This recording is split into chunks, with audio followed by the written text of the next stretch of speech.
Spoon gonna tell you what is happening in Liberia. Spoon gonna tell you what is happening in Monrovia. Spoon gonna tell you what is happening in Africa. Just to spoon, you and know. The children crying for starvation, just to spoon. You want to get a news update, my brother, to spoon. You want to know what is happening, Moravia, to spoon. Politicians want to make their decision, just to spoon. You want to know what's happening in the ministry, to spoon. Yeah, to spoon. Yeah, to spoon. You from Funjama, Maryland, to spoon. Yeah, to spoon. If you eat keep on congratulate my brother, to spoon. You got a spoon TV, you got a spoon radio, to spoon. Yeah, to spoon. You want to get a news update, to spoon. What? Yeah, Rastafari. Kilibamba.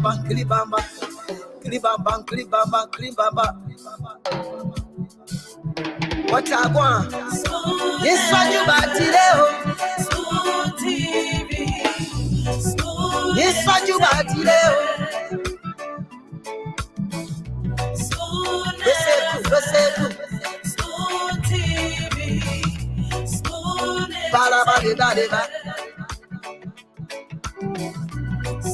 Skidibidi dabado.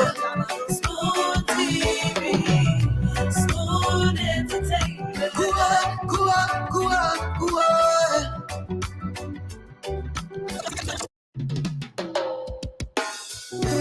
Yes, sir. A special one from the CEO, Stanton with the spoon. And your boy, Friday the South Man. Charges on the beat. On the spoon to get your information. On the spoon to be part of our discussion. Spoon television. Spoon radio station. Spoon gonna tell you what is happening in Liberia. Spoon gonna tell you what is happening in Monrovia. Spoon gonna tell you what is happening in Africa. Just to spoon, you and know. The children crying for starvation, just to spoon. You want to get a news update, my brother, to spoon. You want to know what is happening, Moravia, to spoon. Politicians want to make their decision, just to spoon. You want to know what's happening in the ministry, to spoon. Yeah, to spoon. Yeah, to spoon. You from Funjama, Maryland, to spoon. Yeah, to spoon. If you eat keep on congratulate my brother, to spoon. You got a spoon TV, you got a spoon radio, to spoon. Yeah, to spoon. You want to get a news update, to spoon. What? Yeah, Rastafari. Kilibamba.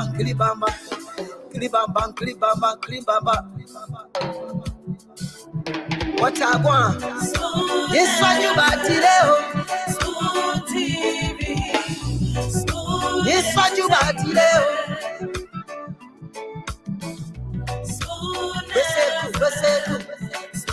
TV. Spoon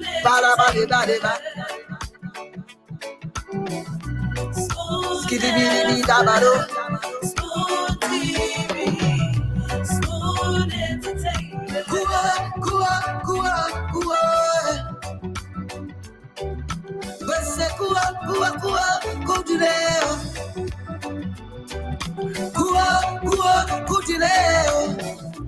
Todo smooth to get your information. Todo smooth to be part of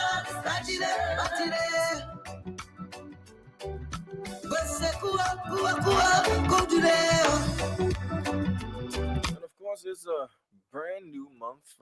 It's a brand new month that we just got into, and that's the month of May. Today is the 1st of May 2024, the 5th month, the first day of 2024. Wherever it is you listening to us from, we love to say a pleasant good night from Liberia. Whether you're listening in Nimba, Grand Jida, Bong, Bombing, Lofa, Bapulu, and the newest sensation on the block, River G County. Whether you're listening there all the way in Fishtown, River G County, we love to say welcome to the show. This is Liberia's premier talk show. This is the Spoon Talk, and yes, I said newest sensation. River G is taking the National County Sports Meet by storm. If you hear the peace and quiet around the town, you're not hearing so much music and jubilation. That's because River G silenced, our people from Grand Bassa County about 2 goals to 0. And, even our entire building here, Chokon Flama is not to himself. Ask the guy to write a news story, he's not to himself. TJ Legend, the rest of the guys from Bezon, they're not feeling good because River G decided to dismantle, the Pro Tem boys. That's what has been written on their track jacket, the back of their jacket. You see there, the Pro Tem boys. What happened? Why you happy? They just make it. They have love for the county meatball. Yeah, they make it. We'll leave it at that. Good afternoon, good night, good morning to those of you watching us all around the world, whether in Europe, North America, South America, Australia, Asia, wherever it is you're watching us from. We'd love to say welcome to you as well. The rest of the panelists are definitely going to join the show later on. My name is Diamond Slanger. I'm producing tonight, and it's a pleasure being here with you. So happy new month to each and every one of you. If you're celebrating your birthday this month, like our former CEO, Mr. Stanton Alexander Witherspoon, Nelson Colette, who celebrates on tomorrow. It's a pre-birthday shout out to my very own father as well. You celebrate as well on the 5th of May. It's a pre-birthday shout out to you and each and every person born in the month of May. We wish you all the best as you celebrate your birthday. And to everybody else, wish you all the best this month of May as well. And everything you work for, pray that you yield the desired benefits. Lucine Kaba is watching us from London. How are you, man? Gomez Zeze says pre-1 to the CEO. Wilson D. Aku is watching us from Cooper Farm, Community Fender. Hawa Me Tito Me. Toti Me is watching us as well. Samuel Peters is watching us from Pennsylvania, USA. Stephen Johnson is watching us from Logan Town. Hope you're doing great. Margaret Morgan is watching us from Chattanooga, Tennessee. They plays here, and then I see the name again. Maybe think about some karate show. Roland S. Bondo is watching us. Dave P.F. Nangwe Jr. is watching us from Dallas. Singbe Pen Pusher Sise is also watching us from R2. James Eta Yasa Wido Kukolo is watching us from Philadelphia. Alfonso Mensang Gofa Jr. is watching us from Freetown, Sierra Leone. Ayo White is watching us from San Francisco Bay, California. Edmond is also watching. Anthony Allison says it's his birth month too. Wish you all the best. Nixon John Salibia is watching us from Dubai. James Musa is watching us from Minnesota. Moses Gamechi is also watching us. Someone is watching us from Kampala, Uganda. That's Due Myers Nyemo is watching us from Uganda, Kampala there. Hope you're doing great. Vuyu Pan is watching us from Pennsylvania. And what are YouTube folks? James, 1 minute. James is watching from YouTube. I thought I saw it. James, yes. James B. Colon is watching us from New Hope, Minnesota via YouTube. Jerome Michelle is watching us from Minneapolis, Minnesota. Wilfred T. Dauber. Alex Nipe. All right, we'll do that for you. Yanko Jejiko Kundu is watching us and says, pre-birthday to Nelson. Okay. Salia Vicent is watching us from Charlotte, North Carolina. Is also watching us as well. So yeah, and then the rest of the folks, the list is quite long. Mr. Dwalu and the CEO and the rest of the panelists will definitely do more shout outs to you. But a lot happening in the country. Key amongst those things is the fact that President Joseph Yuma Boyka on today reported to Liberian people his 100 days deliverable. He came out to give his own report card. You know, what were those things that were achieved during the 100 days? What are those things that he talked about challenges as well? But the president said, you know, don't use the 100 days as a measuring tool, you know, metrics to measure a 6-year regime, whether or not that is going to be adhered to, or people are going to use the 100 days deliverable to you know, gauge the efficiency of the presidency of His Excellency Joseph Yuma Boyka. Our cameras were also on the streets today to gauge the views of Liberians as to what has been the impact of the president's first 100 days in office in their lives. And many of the people we spoke to are talking about they're not feeling hands-on.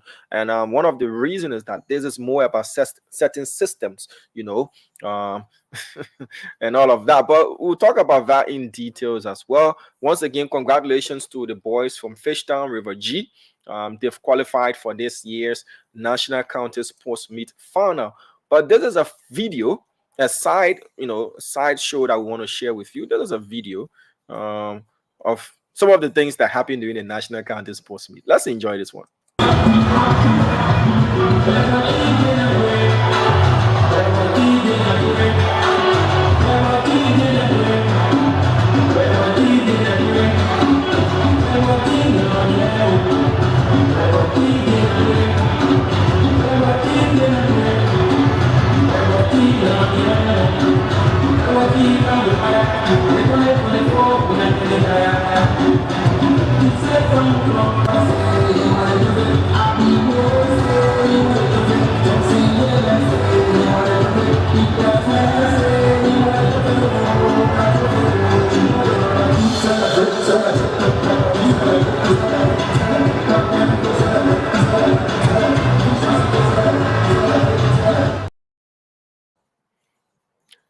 So from what you just watched, what's going on there? What's going on there? You know, some of the things I do enjoy whenever I watch the National County Sports Meets match, you know, like the penalty that was awarded against Bombing County, one of the players from Bombing decided to go and rub his buttocks on the penalty spot. You know, whether or not that was going to make the Lofa player to miss that didn't work. But if you look at that from your own assessment, what was happening? Is it that the player was tired? He needed some mint oil rubbed on his back? Was the other player thirsty and he came to get a sip of the of the magical water or whatever it is? But maybe that was the reason. Maybe that was the reason Grand Basil got two. Where was Zanzankawa? But are not these things? If these things play a serious role in the National County Sports Meet, I can't speak to that. But people do believe whatever they want to believe. But let's watch it one more time, and then we'll go to other updates, you know, happening across the country as the rest of the panelists join us on the show.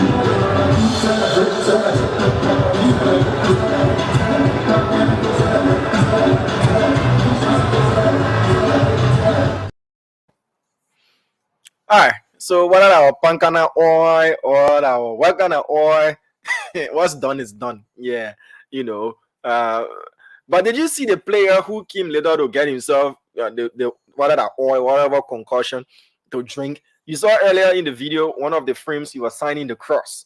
You know, he signed the cross and then he came and took a little thing and took a sip. So you know that dough, you know, one for God, yeah, the other one for whatever it is that was in the bottle.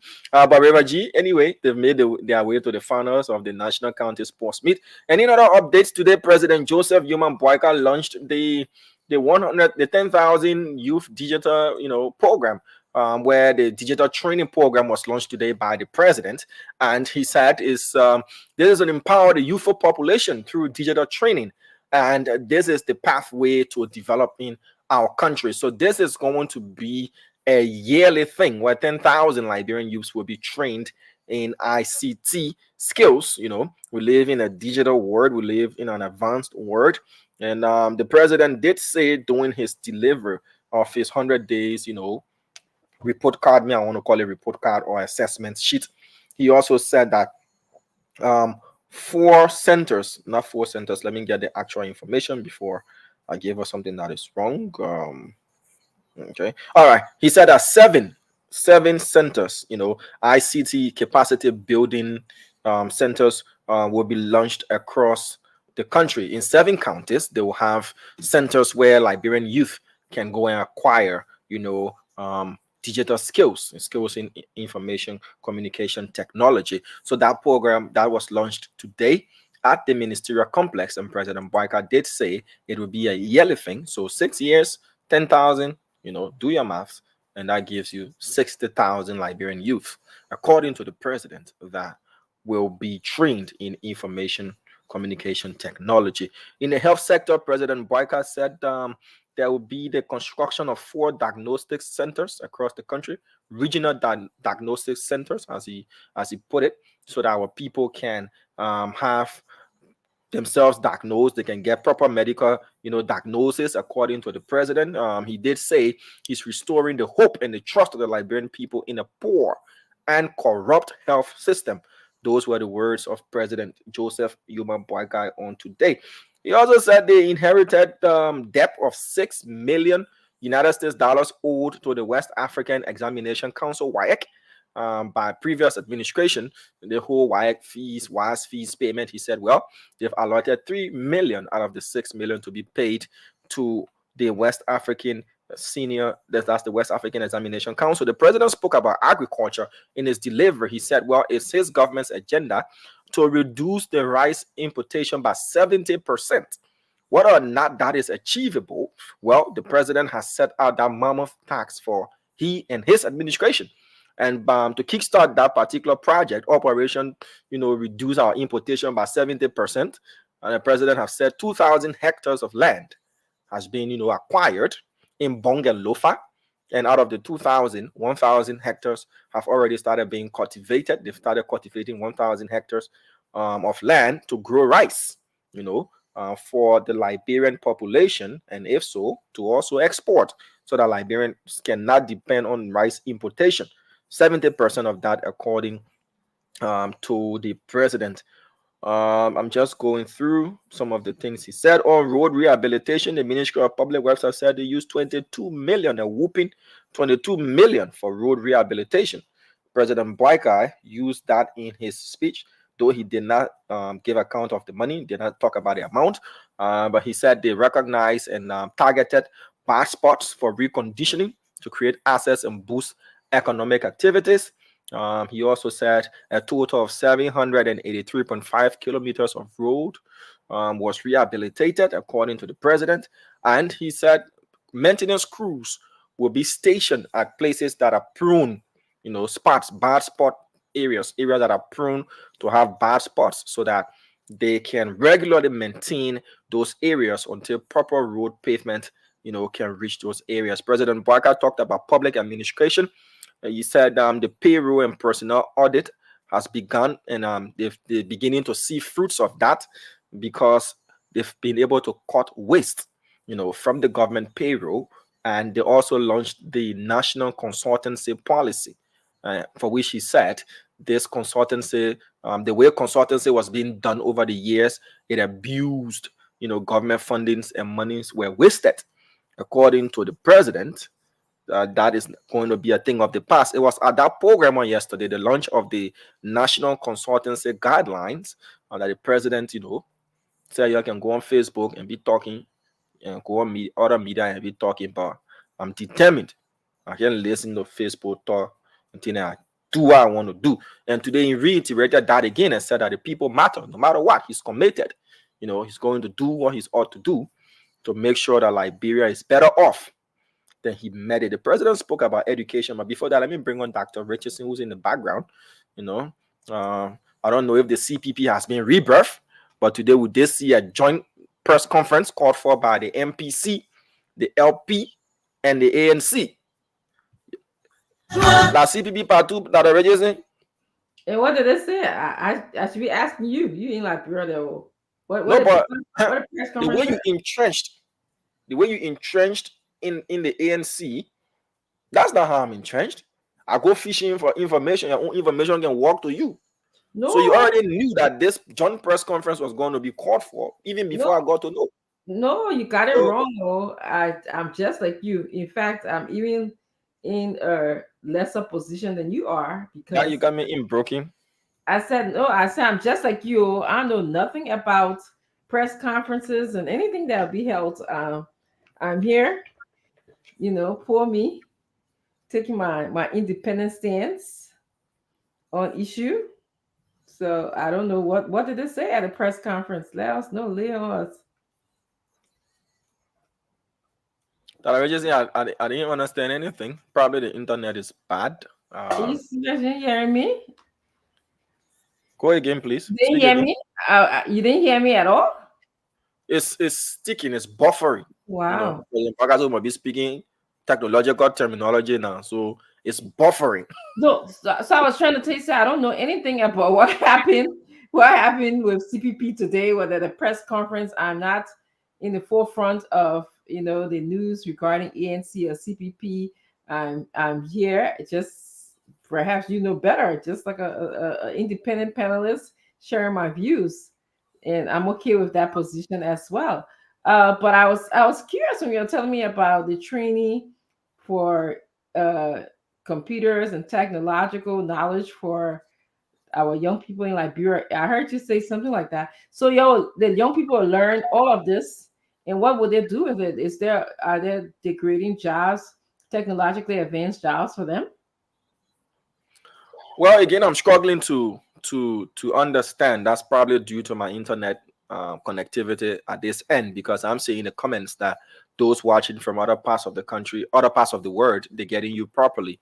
So probably once the network is better, I will understand. But from what I gathered from your question is whether or not after giving them training, they will be given jobs. Is that what your question was? Correct. Well, yes. Well, I can speak to the jobs part, but I can speak to the training aspect, that they're going to be trained, and whether or not after the training, what will be done, that is left with the crafters of this policy to come to the public, and let us know in details, apart from giving them the training, what's next after that. Yeah, I would have loved to have heard the full package. I would have loved to have heard the full package apart from training them. That would be giving them jobs in technology. We'll be having a technological call center coming to Liberia. We'll be using machines to put to manufacture rubber gold, some of the refining of gold before we send them out of the country. We'll use technology to do that. That's what I want to hear. I just don't want to hear that I'm going to just train people and I don't know whether they going to be used in an employment situation or not. The reason why they train children here in the technological world, because that's where the world is today. It's all digital. Our children have to learn about technology before they can even sit in a class. They all get a computer or laptop in the class. All my work that I do is done on computers these days. Nobody uses the blackboard anymore. So because that's the world. When they get into finding a job, they have to know technology. They have to be advanced. They have to be able to use computer and all this that comes along with technology. So that's why we get that kind of training. But my question to you: so we're training our children. What's next for them? Are we just going to Well, train them like how to do everything, and then it, then it's then not, they go back it's not home? from the it's not from the training, Dr. Richardson. You as you said, you want our children to have knowledge about computers, about information technology, and once you are exploring that field, it creates more interest.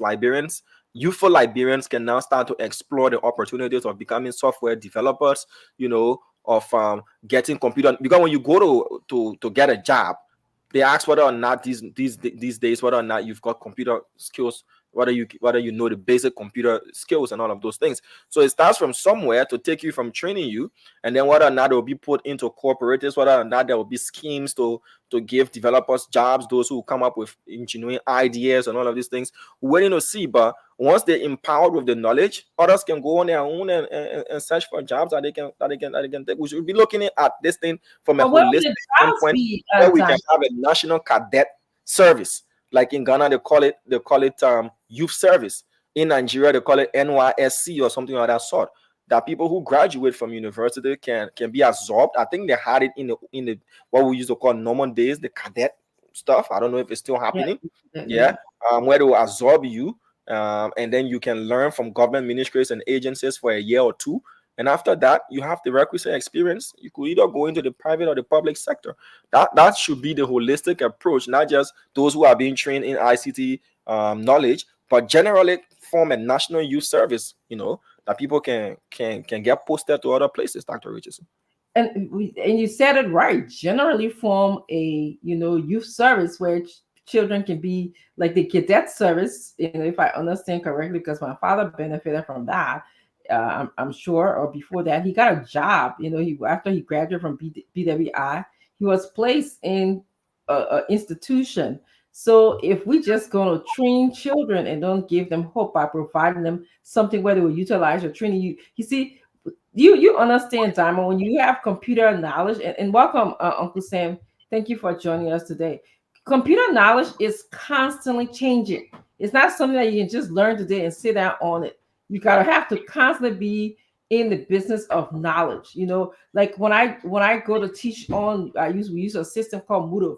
If every semester Moodle is adding, I gotta go get training every semester to be up on top of how to present information to my students using Moodle, or how to include YouTube if I want to make a point by having a conversation about a concept, and make them watch it or see it. So it's like it changes. You can just learn technology and sit down. I know that we need to take graduate steps, but I want a holistic and a bigger graduate step. That's what I'm asking for.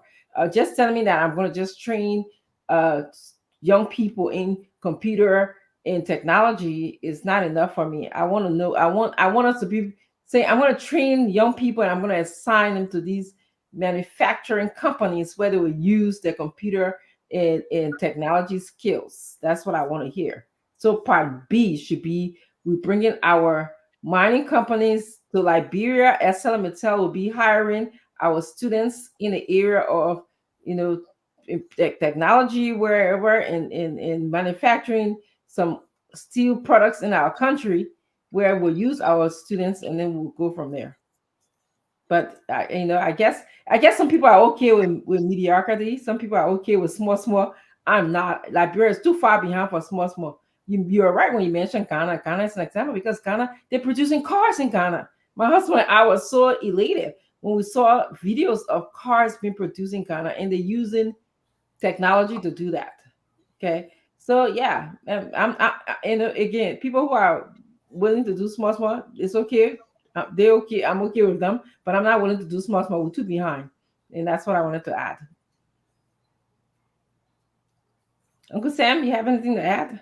Well, yeah. Well, I mean, the whole thing about job creation has to be based upon there's a demand side, right? So the demand side is what the economy requires in terms of the different skill level, right?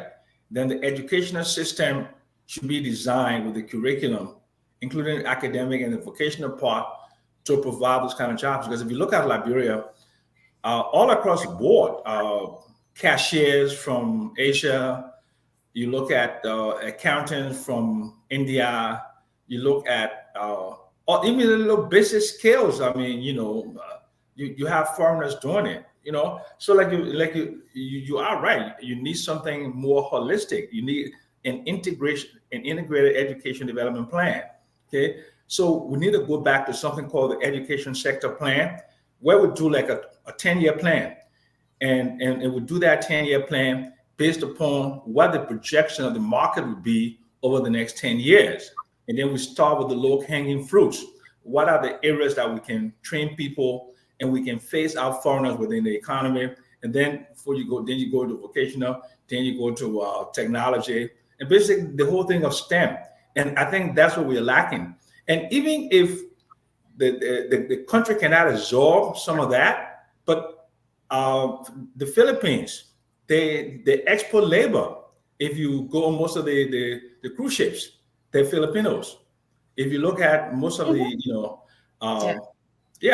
if you go to Dubai, you go to other like the Middle East, the United States, they have these B1 visas for people with specialized skills. And when you export labor, what you get in return is the remittances. And remittances for many countries in Africa now, remittances are much larger than the foreign direct investment, and that's where the diaspora plays a role. So you grow your educational system to fill up the demand in the local market, and then you look at international to supply labor to the international market. So that's the whole comprehensive thing that you're talking about, and I agree with you.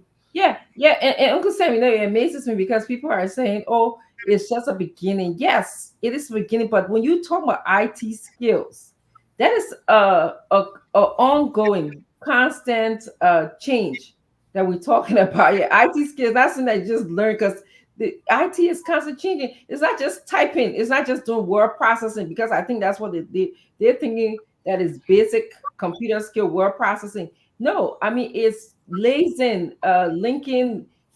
technology like YouTube. I mean, my children know how to do these things, including my grandson. I mean, he just grabbed, as soon as my husband came from work today, he just grabbed his cell phone, which is a highly advanced cell phone. He's knowing how to find different apps already on the phone.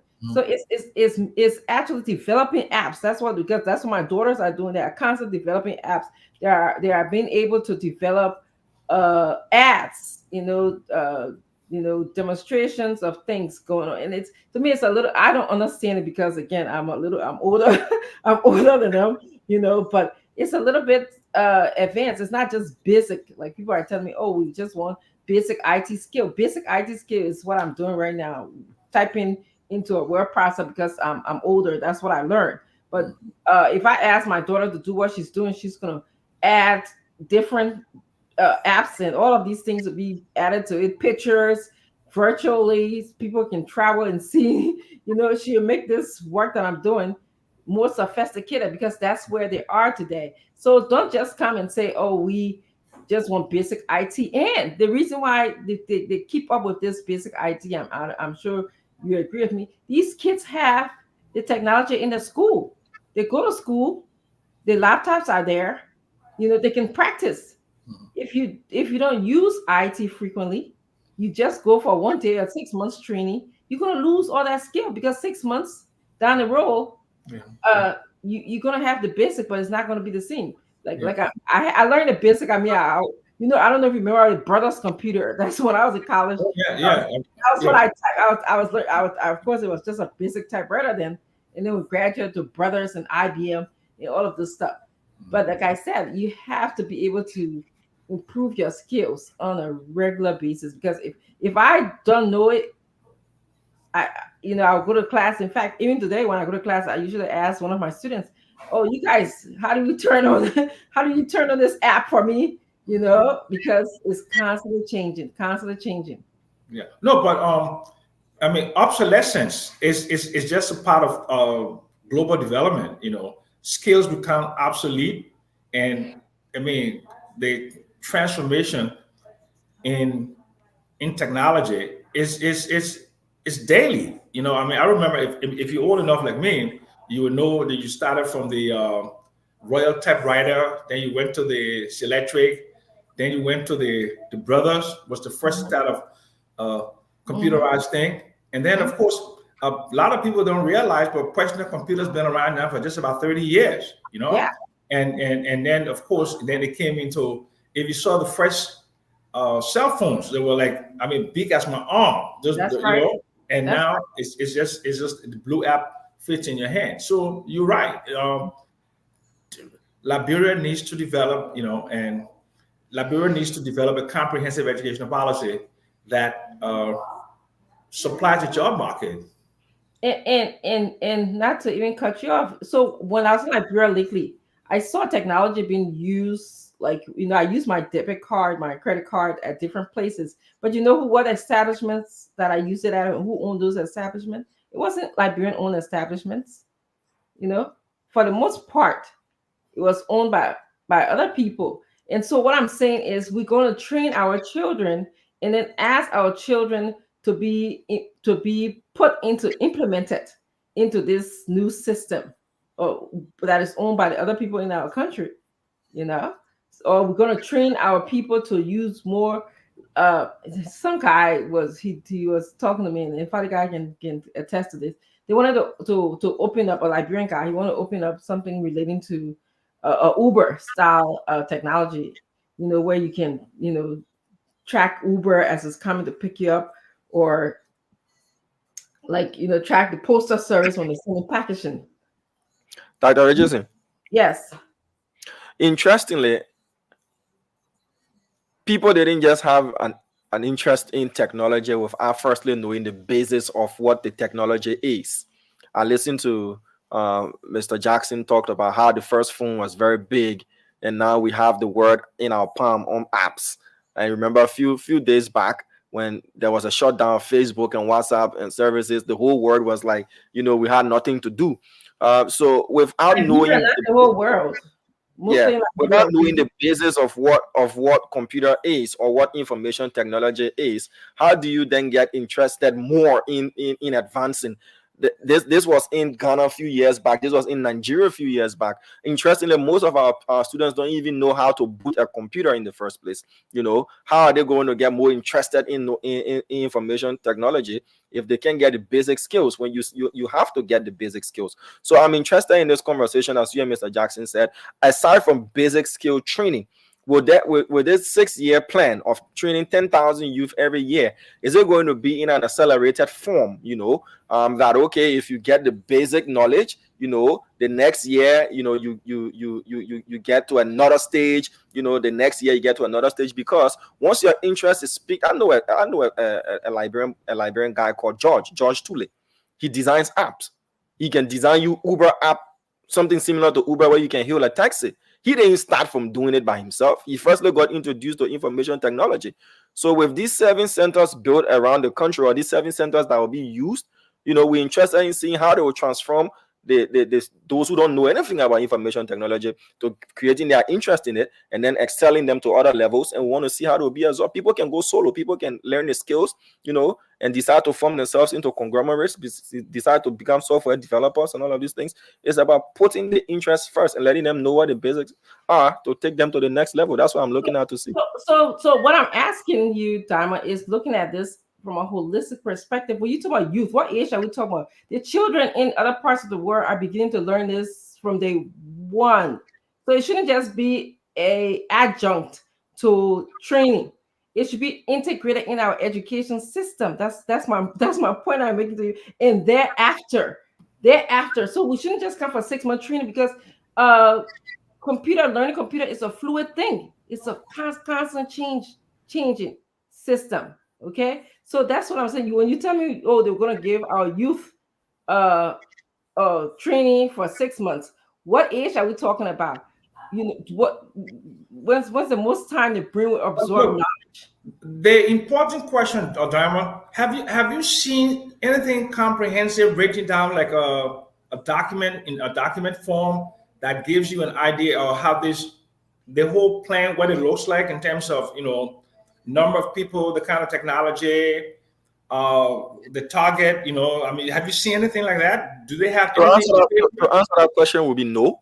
And that is why we all here speculating as to what it would be and what it ought to be, you know. But to go back to Dr. Richardson's question, I attended a refugee school for a number of years.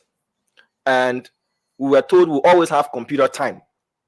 You know, we paid computer lab fees. You know how many times I touched that computer? One time.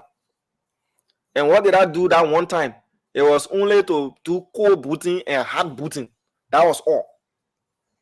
And to train our children in information communication technology, it has to go hand in hand with our curriculum, as Mr. Jackson said. To develop the curriculum in high school and in not only high school, but looking at the entire education system, Dr. Richardson, it's uneven already. It's uneven. When you just Diamond? You just take a drive out of Monserrado County, the rest of what you're talking about is non-existent. But my point to you, Diamond, is like that's the thing that I'm saying. So if you just take 6 months of training of people that we call youth from 17 to 40 years or 30 years old and say that's we exposing them to computer that is fluid. I'm saying it has to be integrated, and there should be a post plan after we teach these children all this technology, because if they go home and just sit down or wait until they get a job or perhaps spark their knowledge in something, they have to have a next step, a plan. Like you mentioned, the cadet program we had earlier, and that's my point to you. It's not a bad program, but I wanted to go further. I want to be more inclusive. I want to start from the next generation, like someone as early as preschool, you know, which I'm sure there's schools. I heard, you know, some good schools. When you look at competing priorities right now, Dr. Richardson, Mr. Jackson is the economist. You want to go for the optimal decision. If you were to place on the table improving the facilities of our schools, our public schools across the country, where teachers will want to get posted and taking computers there, which will you choose? You choose improving those facilities and let the children get better basic education that is going to serve them, and focus what limited resources you have on those who can learn the computer skills for now and gradually reinvent the wheel. When you have gotten the right basic education system put in place properly, you can start to infuse that. But if you're talking about taking computer to a school in Riverside that does not even have access to electricity, what are they going to do? You know, but if you put a system in place where you have these centers centralized for now, where people can go to at certain ages. You can feel free to accept, you know, that it's okay not to have a computer system, electricity in a county. That's not okay with me. We have the resources to do that. If you want to feel free to think that we'll just select and put resources wherever we want to put resources, you know, because we feel like we don't have it. No, I think that we can make strong arguments, and we can argue to improve our education system, to integrate technology into the curriculum. We're not going to be picking and choosing here. We have the resources to do it. And also, it is important to understand that this thing about this haphazard arrangement that we Liberians do for everything. I take a good example: electricity, right? You know the whole thing about small light today, be like tomorrow. I mean, that was is when you politicize a socio-economic process, a socio-economic development process, you get it wrong. It gets truncated, right? If they have just said, okay, we will not have light for 2 or 3 years, but we'll build a 500 megawatt dam and we'll put the electricity, we'll put transmission and distribution in it, okay? But you will suffer for the 2 years, but you will get a comprehensive electricity system. So, Dharma, when you see, look, I see a lot of the comments in the bottom that say, start small. Start small for a country 177 years old in the global economy. And you have to be competitive. Your competitive advantage is what the country puts out there, the human capacity. Absolutely. Money means nothing. What is the most important thing is the brain, the knowledge, is the ability to you are psychologists, basic coping skills. And basic coping skills today, I mean, is technology driven. So you can't put your people at a disadvantage, but like it's like teaching somebody ABC, and then you say we'll stop you there. You have to go further than ABC. You have to go much further. You have to be more comprehensive. It has to be part of a structure with a long-term plan, with targets, Absolutely. benchmarks. And that's exactly what I'm trying to say. Let's have some benchmarks. Let's have some target. Let's start from our younger kids. I'm not going to just say a 6 months program is satisfactory, and especially you made my point. I'm in a place where electricity is a hot commodity. How am I going to train all these children to go back home to sit in a place without electricity? All these youth will go and sit and no, I'm not going to accept that anywhere in Liberia. So people can agree or disagree with me. I stand to express my view. I stand by my view, and I believe that we can't continue to have our country be built this way. We can't just say we're just going to take youth and take them to training. No, I don't accept that. I've been for Yeah. I know exactly what it is, what I'm talking about. Hey, Stanton, how are you? Welcome to the show. Yeah. You're welcome. Thank you. Uncle Sam, how you doing? Oh man, I have a slight headache. I think because I didn't sleep my normal 10 hours. I woke up kind of early and I had to do some work. And so when you don't sleep, you have this small headache, but it just after the show, I'm going to try to go to bed early but I'm doing fine. Thanks for asking. How are you? Yeah, man, I'm good. Thank you. I'm pretty good. Yeah. Dr. Richardson, how you doing? I'm not doing too hot today, honestly. My grandson stepped on my toe and I think it's broken, but yeah, I didn't know how painful that it can be, because your toe can, it just causes pain everywhere. So I may leave to go to the ER depending on. I told my husband that I will wait a little bit and see how it is, but it's very painful. I've never had this kind of pain. Oh yeah, you need to go take care of it. You need to go take care of it. Yeah. Come on, just grab yourself a splint. Okay, measure it with your toe, whichever toe it is. You the just nurse. Just bandage it up and take some pain medicine. They won't do anything. Exactly. Just bandage it up. In the next couple of hours, you will find some relief. But what if a flesh is broken and it could be infected? No, there's no flesh broken, man. Come on, you stop babysitting. I mean, that's an old tool, What are you talking about? Yeah, you better see that you make sure you have some laughter in there, because it's some serious pain coming over here. It doesn't matter. I understand that you have to. All you need to do, just ask AB to just massage the toe. It will be fine. Okay. Just ask AB. Put somebody in the bush. Let it hold your toe for you. Simple. Yeah, and the point that somebody will be AB. Just ask them. To the urgent care. That's what we do over here. The people of technology. At urgent care, they are going to do an X-ray to make sure that nothing is broken. That's what Richard said. We got 100 days to talk about. Please stop wasting our time with that tool. We got 100 days to talk about, and you wasting our time. 100 days, I'm telling you about. But the thing is that ask AB to just put whether right or left leg on his lap, and just massage it, put some temple of heaven on it, and just wrap it up. Some of those. I don't know how you'll be all right, Dr. Richardson. We really don't want to hear about your toes today. It's not that important. Business, so I will talk about it when I won't talk about it. So you don't want to hear about it. The rest of the people. Yeah, man. Let's take a poll. Uncle say what you have about it. We need the 100 days important, bringing red debt in time for 22. I mean, was that too small talk for you to you come, man? Thank God. No, because the issue is that we got a lot of stuff to talk about, right? I want to say to everyone, and let's welcome our brother, former Deputy Minister of Football, Asido. Welcome to the show, sir. How you doing? I really see Paulo in the country. I tell you. You heard me. I tell you,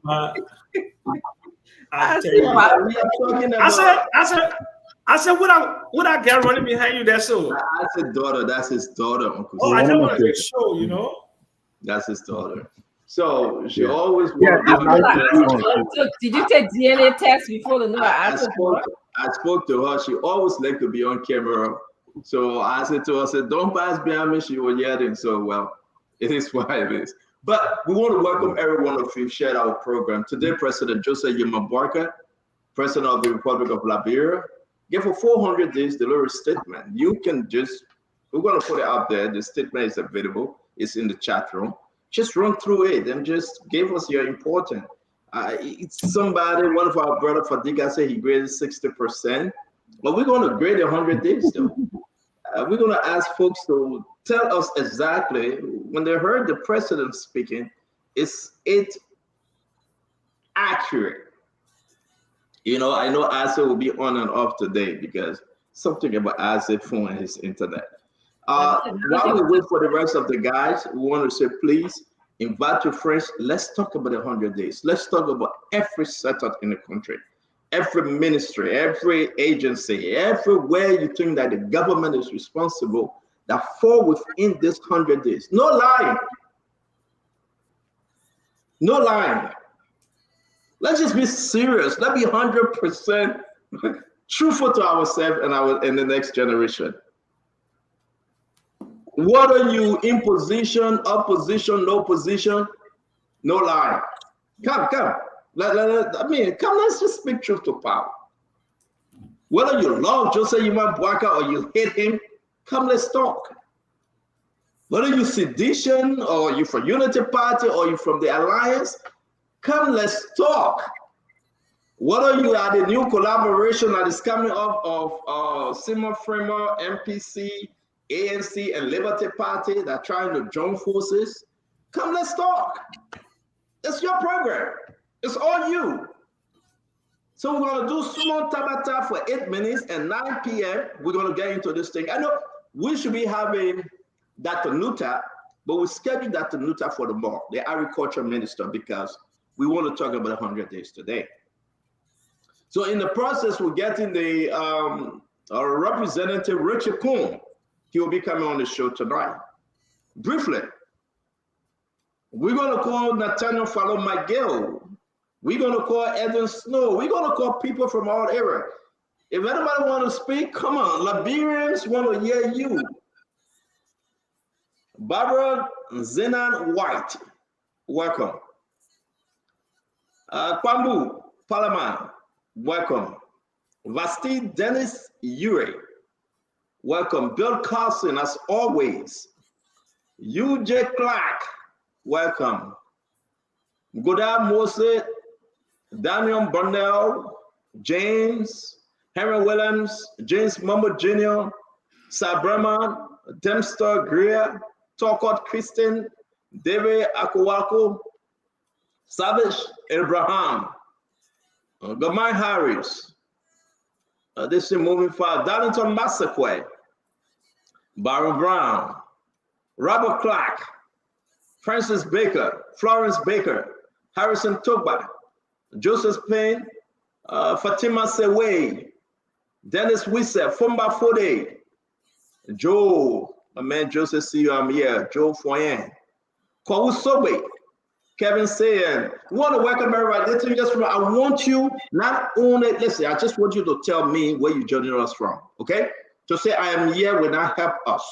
Tell us which country, which county, which district, which area you're joining us from. Let's talk about this 100 days. Since President Joseph Yema Barker put his hand up and said, I do solemnly swear, hey, on the 22nd of January, 12 noon, he promised the Liberian people no cow will be stuck in the mud. No babies, baby's mama, baby's papa will be hungry. He promised a complete transformation. But before we get to the 100 days, because I want us to wait for everyone, folks, it's a mass layoff. Again, who can tell me where? On the 100th day, one of the government entities is laying people off. The people that cry, they came to me running. They calling me, I can't stop. They're crying.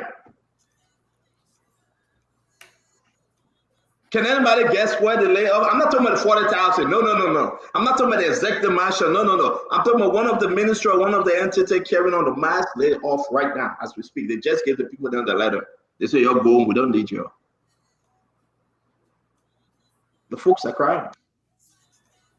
The reason why they're laying them off, I want you to know. We have the letter. Can we guess, Dr. Richardson, you know where? Uncle Sam, you know which area? So you see, this is what makes it important. Don't tell me about the CSA. That one, a new one coming up. Don't tell me about the executive mansion. But it's like the people that carry on layoff. It's part of the 100 days. Yeah, Dama, thank you. You got all the stuff ready. Put it up. We'll come to it.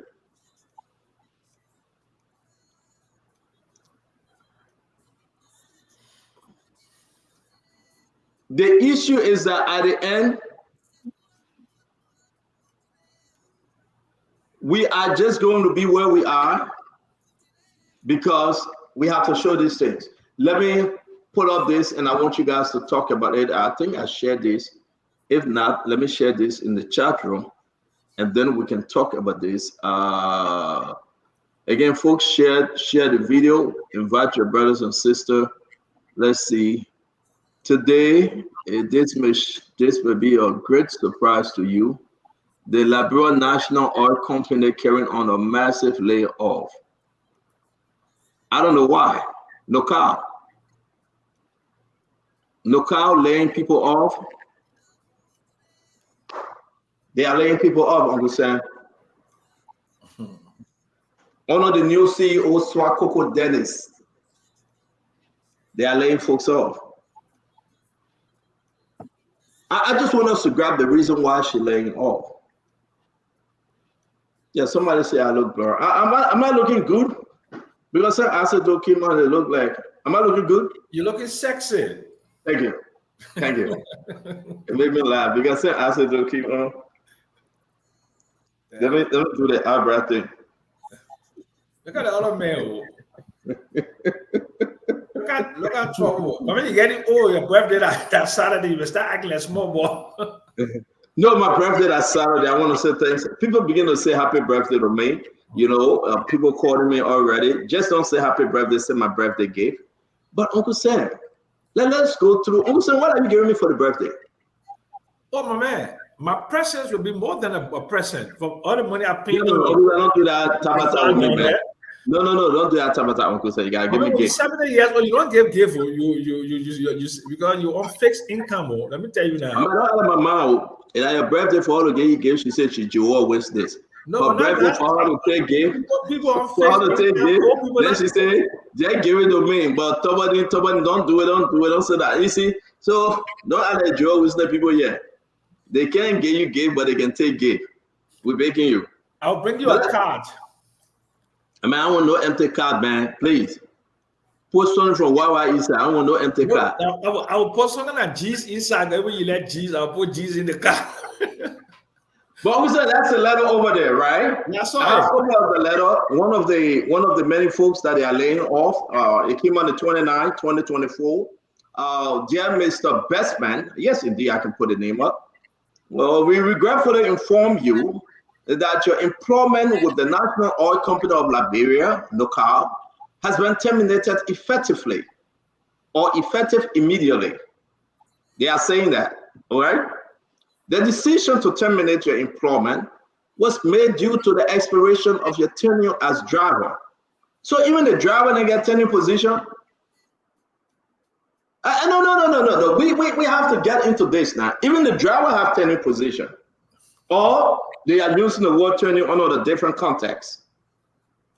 Okay, driver to the former vice president for finance. Your position is tied to the term of CEO president, and as such, your tenure has since expired. We appreciate your services to NOCAL and extend our best wishes for your future endeavor. So there you go. This was signed by Rosalind Swakoko Dennis, president and CEO. Rosalind is taking everybody out of NOCAL. She's firing beyond measure. The next person that she fired was, as you can see, the general counsel. The general counsel, Councilor Adjurol Bashu. The letter is there. I want us to understand why this is going on. The general counsel, Swakoko, fired that one too. We hope to talk to the general counsel and see it's in the chat room. Dr. Richardson, just read it from there. She firing everybody. I want Liberians to get this. I want Liberians to know we have received the letter from all over that she carried out a mass dismissal. A lot of letters coming on. A lot of them. 8 drivers, all the people. What's going on? Is this part of the 100-day achievement? I want us to start to make conversation from that end. Former representative of District Number 5, I believe, Swakoko Rosalind Dennis, appointed by Joseph Yima Barker to be CEO of NOCAL.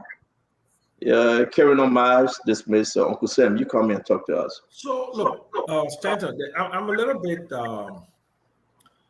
I'm trying to find a word. Okay, look, NOCAL and all the other state institutions and ministries, they're all top heavy and with employees.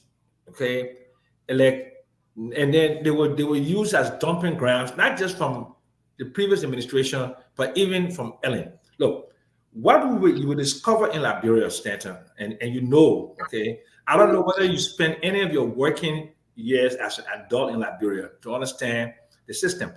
People, because of the degree of poverty, any government that comes to power, there is a lot of pressure to just hire people any place, and that's how it's been since I knew myself. Okay, it is wrong. Okay, but the way to resolve that problem is to do things in a systematic manner where you minimize hardship to the people, and you can basically have to maybe retrain them and to give them some sort of compensation so they can, move on with their lives. But I'm telling you, Stanton, the 70,000 the 70,000 people on our wage bill, 2/3 of them don't do anything, and the government wage bill is used as a social service, which is bad, which is very bad. But that just I understand that, Uncle Sam. But here's the question, though. Is that the proper thing to do? The proper way to get it done? Is that the best way? You listen, Uncle Sam. You're just 100 days in government. You try to get your footing, right? Try to establish yourself. No foul, no harm. Some people will get angry, but just across the board. Yeah, no. That's what I said. It's just any objective you want to meet in terms of reducing payroll and all of that. You have to do it in a way with a minimal impact on people, right? Minimal impact to their lives.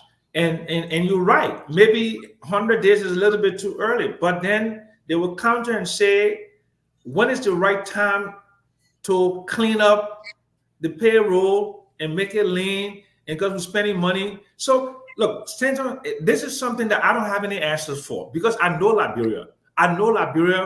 This is a chronic problem in the country, to put people in positions because we want to give them an income because of the level of poverty, because they're connected to us. And I bet you 90% of the people at no cap, they don't do anything. Okay, and more than 2/3 of people that are working within the government don't do anything, But stand up. This is just the way the society is built, and we need to reform it. We need to change it. But the other change that we have to do, we have to start comprehensively. I can't hear you, Stanton. What I'm saying is, I understand what you're saying. Roslyn, Representative District Number 4, she know how you work. She served that District Number 4 in a long way. She know what's up. But Uncle Sam, not facing it. It's not looking good. No, and it's not. It is not too quick. I agree. It's too quick. Looking good. People are going home tonight. Mothers, no job. Father, no job. Children will feel the pinch. I mean, we got to talk about solution-driven issue here. But if you take over in every sector, like the CSA slashing 40,000 jobs, would that solve the problem? Executive Marshal 973. Would that solve the problem? Everybody want to fire. The first thing is come to office and lay off. And some of these people are calling me and say, Stanton, we fought for this government. Is this our reward? I know some of them personally. Swakoko served as Representative District Number 4. Why are we here to make such an argument, knowing very well that our first business is not to send people home and take bread from the mouth? Who advising who? Diamond, can you make some adjustment, Diamond? I think we're getting our scribbling feedback from the studio, Diamond. Please do make some adjustment. I said, let me bring you on with this issue of massive landmark layoff. The guys that called me, they were crying today. Listen, what did we do? What's going on? We have not done anything. But here we are. Swakoko said we should leave immediately. Look at the Supreme Court. They were told to leave because the Justice Nangbe passed. They don't want them again. There is no redeployment within the Supreme Court. They say go home. 8 of them going home. Everywhere you touch is laid off. Is it bad that the rescue government came to rescue, but now rescue government is laying off?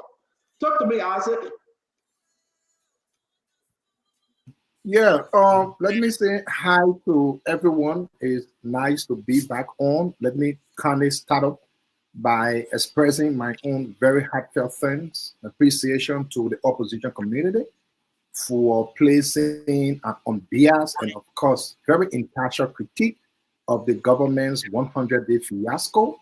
I thought you outlined those failures, and by the matter of fact, the CDC branded the Unity Party government's achievement at less than 1%, which of course is sincere, is true, and they laid out each of the areas as per their 100 days plan. And we know how Liberia is, and I think the country has moved backwards many miles. But to the issue you're talking about, I want to disagree with my own partner and partner on the show, Uncle Sam. The first order of the day of the government is to empower. That means increase the empowerment every day and every year. Once a government comes to power and decides that the only thing they can achieve is taking people out of work, you are decreasing the number of persons that had empowerment before you came on.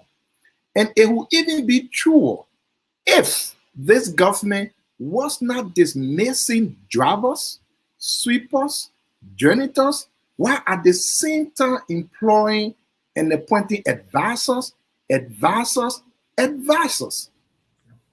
One of the pay per month salary for each of these advisors can pay up to 10 to 20 of these people they are dismissing.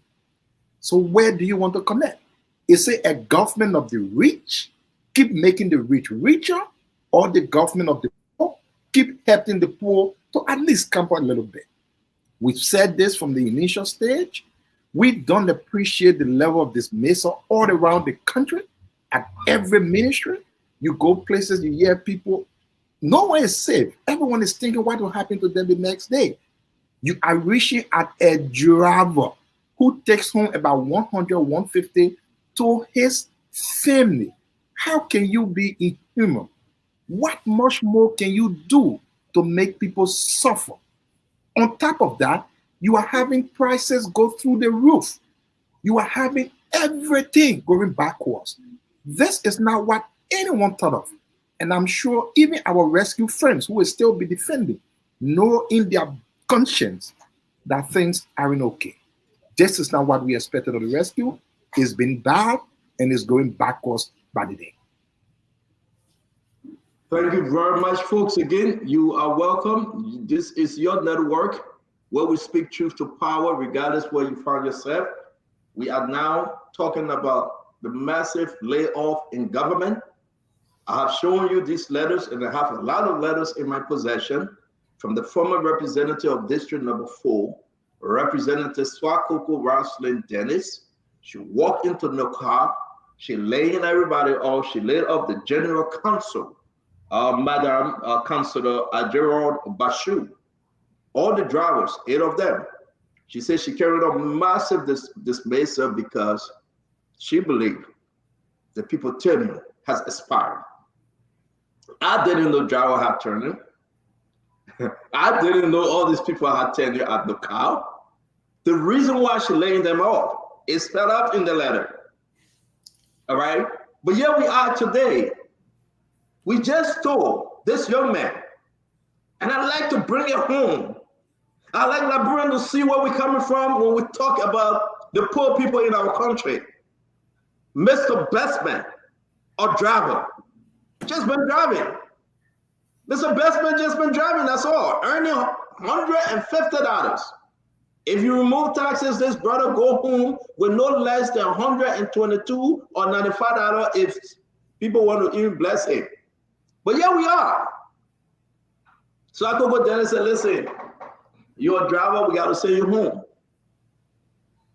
A report that we have received, and I wish I was Swako, but she's not answering her phone. I love to do these things because I want to be fair. She asked the General Counsel for some document while she was still being in the ongoing confirmation hearing. The General Counsel said, can you please ask the officer in charge? Because of that, Swako became the first person she fired, the General Counsel, Councilor Bashu. But folks, read the letter. I'm not going to be doing reading for you. Take picture. Hey man, you're on the radio, so you will not be able to read. I'm sorry. But we'll wait for acid vibe. The man that think that you know all the grammar, all the cross your T's and dot your I's and subject verb. We'll wait for him to read it whenever he finish drinking his tea. But Dr. Richardson, though, I know we will talk about 100 days, Dr. Richardson, but I'm getting afraid. We are entering into a dangerous territory. President Bwaka won election by less than 25,000 votes. You came here, you just fired 40,000. That have eliminated your 25,000. So what you want to say, folks? President Bwaka won election by less than 25,000 votes. But to give back, you came in and you eliminated mass firing 40,000. Not all the 10-1. What is hurting me today to see Bestman, a male driver, Dr. Richardson. Hey man, Swakoko Dennis making no less than $10,000. But she's going after somebody that making $125. It's like the parable Nathan gave to David in the Bible. Those of you that go to church and religious, you will understand. The parable Nathan gave to David. The man had everything. He has so many women, all the sheep, everything. But this poor man, all by himself, had only one sheep. He left his 1,000 of sheep, and he grabbed the man one sheep to eat the man one sheep. That you, David. That you, David. You have all your women. You left them. You want to look for Uriah's one poor woman, because the woman will take back, and you spy on her, and you kill Uriah. You're making no less than 10,000 in your position as CEO, but you went down to the driver. And I know this driver.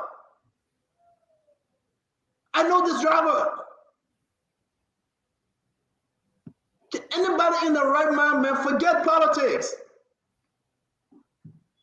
I know the driver. You fire him, 8 of them. 8 of them, you fire them. 125 times 8. That's how much?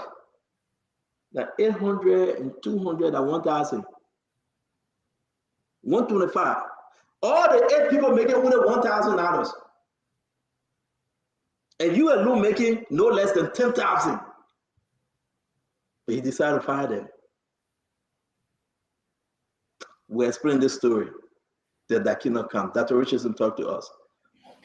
Yeah, I have a few questions. I'm not sure why someone's employment would be tied to another person's employment. This is what the letter said, that the driver employment was tied to, the first one was tied to, I believe, this corporate secretary. And then the second letter alluded to performance and also was tied to another person's employment.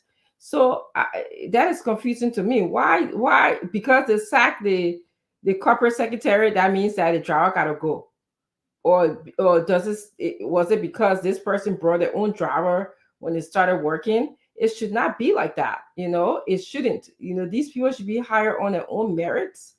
If you're going to hire them, you should try to at least integrate them into the system. At least that explanation is just too wrong. That's a cause for some loss.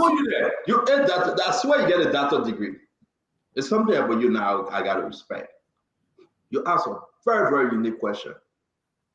When CDC left and President Bouakai took over, just what you are saying, they rehired all these people. Just what you're saying, to make them permanent. Not on the merit of the person they were working along with. They rehired them. This story will be continued because I'm getting all of the letters and everything to share with the Liberian people. But Dr. Richardson, I just wanted to add, because you are too smart and you said the right thing. The reason why she fired them because they were attached to Samuel Jackson. He would drive to Samuel Jackson, or probably drive to Aseva. So therefore, Samuel Jackson left. She said, "Go." No. Yes, it says that your expiration of your tenure as a driver to the former vice president for finance.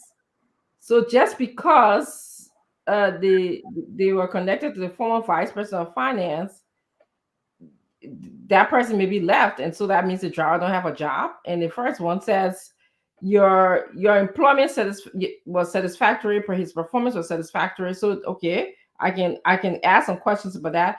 And the expiration of your tenure as corporate secretary. So the corporate secretary left, therefore the driver leaves. Is that what I'm reading? So again, we'll continue. Let's bring in Ava Tukba Jr. Welcome to the show, Ava.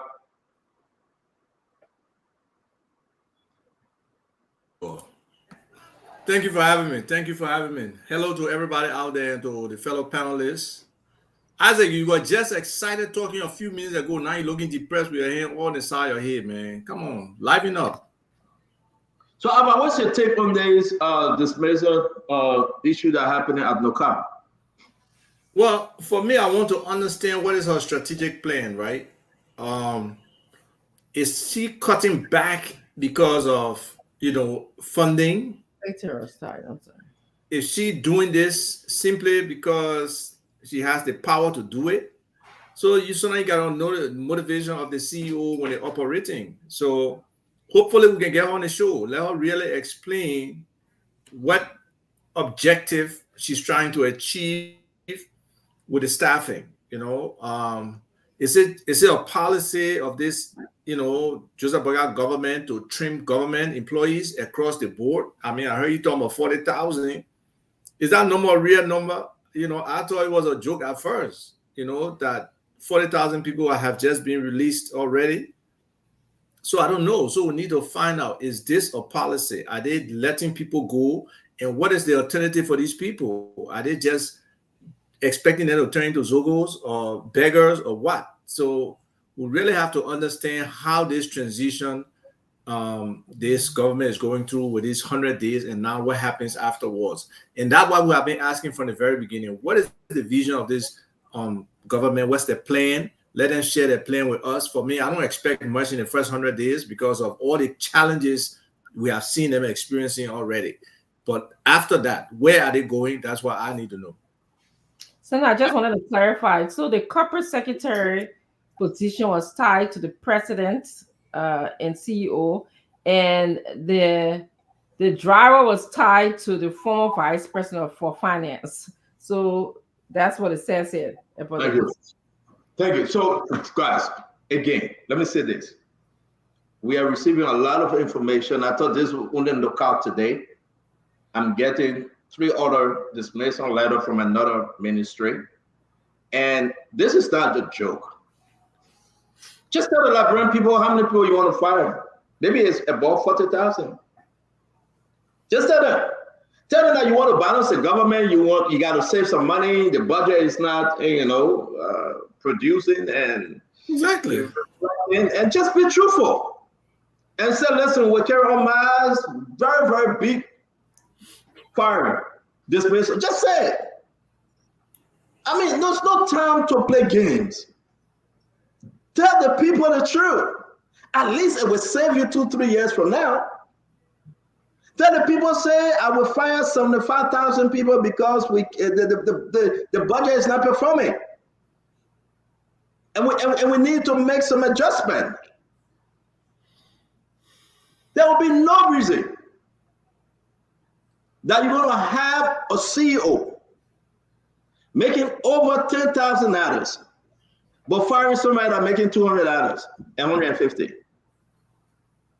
If you want to make financial adjustment, and I think Mr. Jackson from LSE will support me on this one, reduce your salary. If you get 8 individuals making $1,000, imagine 24 individuals that 3,000, take 3,000 from your salary. Yeah. So Stanton, the thing is, like what I said, and I said validated that. What is this part of a strategic plan to cut costs, to streamline? Because it doesn't appear to be part of that. And I agree with Isaac Dole. If you say you're going to put down poor people making $150, but you're hiring senior advisors making $7,000, and then this woman's salary is $10,000. You can't just lay off people just like that. You can't do that. You have to do it in a way that will minimize the pain, and you got to do it over a period of time. You got to look at retraining. You got to look at, because look, Liberia is a very small country, and not only is a small country, it's an extremely poor country where there are only 1 or 2 degrees of separation. These people, one person, the average household size in Liberia is 5, but in Montreal County, I bet it's about 7 to 10. So if you're going to do something like that, do it with some degree of humanity within the human resource or strategic planning, but do it in a way that will minimize the impact. We all know there's a lot of fat. Uncle said, the Oma over there don't know that. We know that's your area, Uncle said. Be very fair with the Liberian people. Tell them, say, listen, here we are. The budget is not performing, things not okay. We got to move in this direction. We will get better, and it will get better. But is this the plan? No, we're going to welcome my man. We'll come to you, Asido. I just want to tell people, say, I am so confused. Can anyone give us exactly something so unique to start to the Liberian people? Why are you firing this person from your entity, from your ministry. Not to be fair, man. Those people going home. Today is the first. The Supreme Court to 8 employees, 8 Liberians in the office of Associate Justice Joseph Nangbe, the late, to go home. That today, the first, they will not be on payroll. Today, Noka doing the same thing. Oh, you know what? That's the development now. That's part of it. Because Mama want to come on the show and start talking Tabata. That's part of the development. Mama know about microeconomic. I don't know. But my man, let them fish them, man. Best man is going home now telling your website, I ain't got no more job. I said, talk to me, man. We got 100 days to. I just wanted to add on it, and this is something we've always passed on, I guess. The issue of dismissing people with this, not performing your job, not qualified and thing, it kind of a place in my eye a little bit. Everyone on the show who understand one thing here, or in a real corporate environment, or even anywhere, to dismiss a person who follow a pattern of certain processes. First off, if the person is not actually performing their job, the first thing you want to have is have a conference with them, one-on-one conference, sit down. The next time you go to suspension, and then probably 2 suspension, 3, and then you dismiss the person. Are you saying within 2-3 months, all of those processes, and the person had reached to the point of, because if you met the person there from the previous administration, the person had been there some 6 years, 5 years, and then you just came 2 more, you say you qualify, you doing nothing. What have you done over the time to determine if this person is indeed performing? Did you have a one-on-one sit down with them? Did you talk to them like a conference? Is the person still doing the same thing they were doing for which they were not performing? Did you probably suspend the person? Did you suspend it the second time? Did it reach the level of dismissal? And again, we've said this from day one. The president is not taking policies that can unite this country. Every time you take one person out of their job, it brings some level of hate in the minds of that person. And in my mind, it is not the right track they are passing. Thank you. Thank you. As much as on this conversation, we got to move on. I will give Mami a minute and give Paul Kennedy a minute on this. They are firing massively from the car. And to be frank with you, I will remind every Liberian, home and abroad, President Joseph Yiman Boaka won election with less than 25,000 votes. If you fire over 40,000, you're already in the negative. I give it to you to decide. Mami.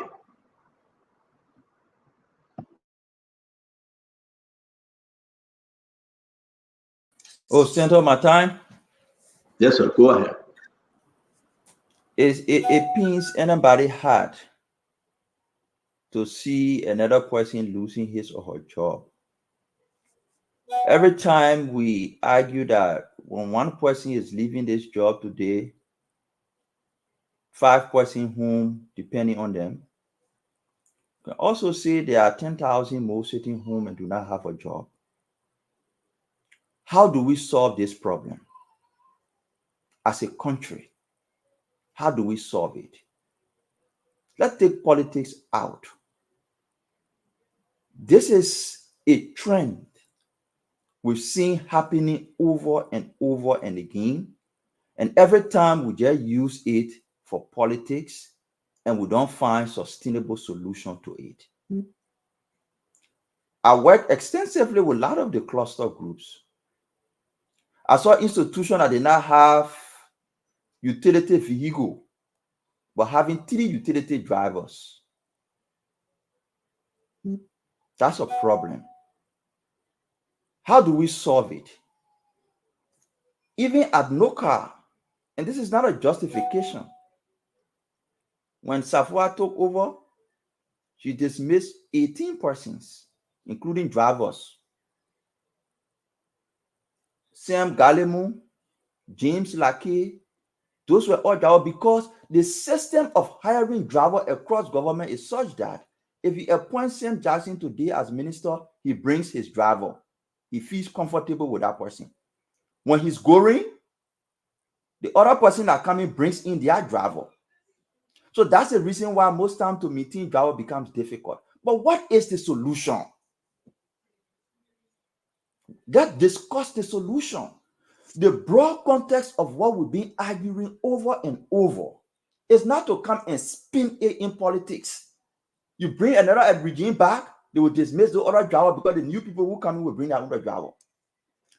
How can we get government work effectively to create a private sector that provides jobs for these people rather than using them as ploy? Let's take Noka as an example in this case, and I will conclude on this. And it's not an indictment on it, just an example. This government might even repeat it. All the executive took over 300,000 in bonus payment. If they really had, and that happened even before this, it happened with Judy Bryant, it happened with President Sirleaf time, it happened with George Weah time, because the law there allows it. If you really care for these people, why don't you take 150,000 or 200 and buy buses for NTA and send these drivers there as drivers for NTA? They be employed with NTA. NTA is providing services to the people and providing services for transformation of consequence. At the same time, you employ these drivers. But they take the money and go home with it, keep the driver there. When new person comes, the person bring their own driver, no way to maintain. So the point I'm learning at is, it's a consistent problem. The people before Safwa went there, they dismissed drivers, they dismissed other people. Safwa went there, she dismissed up to 18. Swakoko is there, she's dismissing. When new people come, they will do the same until we can address this problem of how we make government work to create jobs in private sector so that people don't depend and rely on government all the time. Until we can do that, we'll keep saying and repeating this story over and over and again. Thank you very much, my man. It's so good that you saying what you are saying. That's why we came in to bring in solution, right, my man? That's why we say we are rescue. That's why we are here. We should be rescuing those drivers. We should be rescuing them. That's the message. But to come and do the same and justify that because it was done, Joe, we have time, it was done my Ellington, and we should do it now, then we are not rescuing anyone. Paul Kennedy.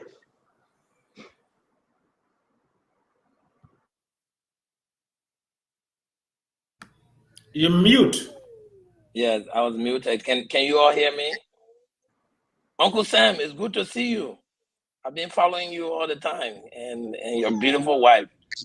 Anyway, how's everybody doing? I'm glad to be on the show tonight. But let's come to the issue. Look, let's be realistic about this. In a country where about 80% of the people in the labor force, and I'm glad Uncle Sam is sitting here so that he can correct me, whenever I get wrong, because I'm in healthcare. The social demographic thing and economic is not my passion. But in Liberia, most of the folks, over 50% of the people in the labor force work for government, right? So over the years, government has not been able to expand the private sector such that people like Azedo or Fadiga and other people with skill can actually own their own businesses to employ people and take the burden of employment or the liability of labor from government to private sector. Paul, can I correct you? Can I correct you, please? Yes, please, go ahead. Let him finish, please. You got a lot to go on. Go ahead, Paul, finish up. Right. So to be in an economy where government is employing almost everyone, and it comes back to the term that government begins to fire people, several things happen. You have unemployment crisis. You have the possibility of social unrest. You have reduced public services, or maybe even unproductivity in the public sector. You have a potential economic slowdown. You have loss of expertise. In other cases, you have political fallout. Sometimes you have riots, demonstration, and even disobediences going all around. You have brain drain, and people who are redundant or fired tend to get frustrated with the system and leave the country. Now, like Mohammed said, everything I've just named is just the effect. What are the causes? Why are government firing?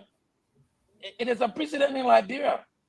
New government come to power, they remove everybody. They remove the ministers, all of the ministers. They remove all of the deputy ministers. They remove all of the assistant ministers. They, in most cases, even go down to the extent of removing directors who should be civil servants.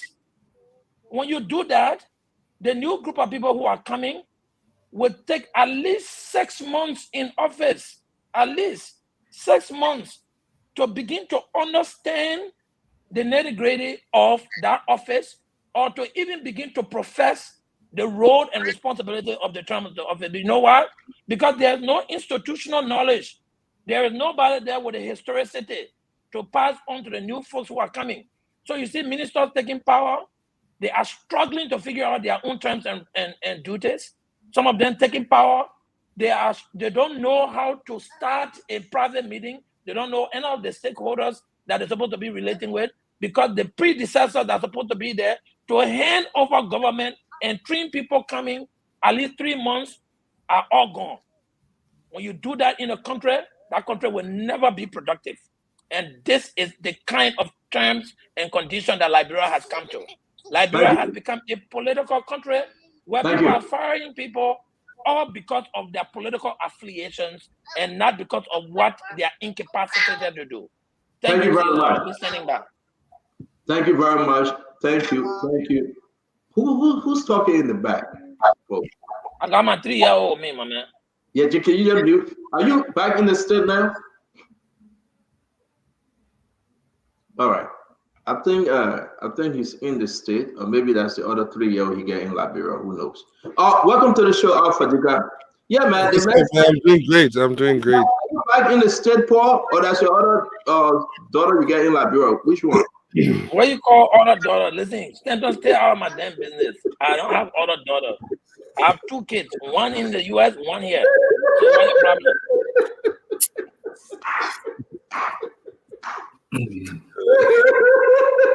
Yeah, man. You just said, man. You're not saying the truth. You hear the truth today. My man, it says you should never disown children. Never disown children. I mean, man, I say the truth about it. Man, say you get one in like bro 1 year. We catch you, man. Fatiga, talk to us.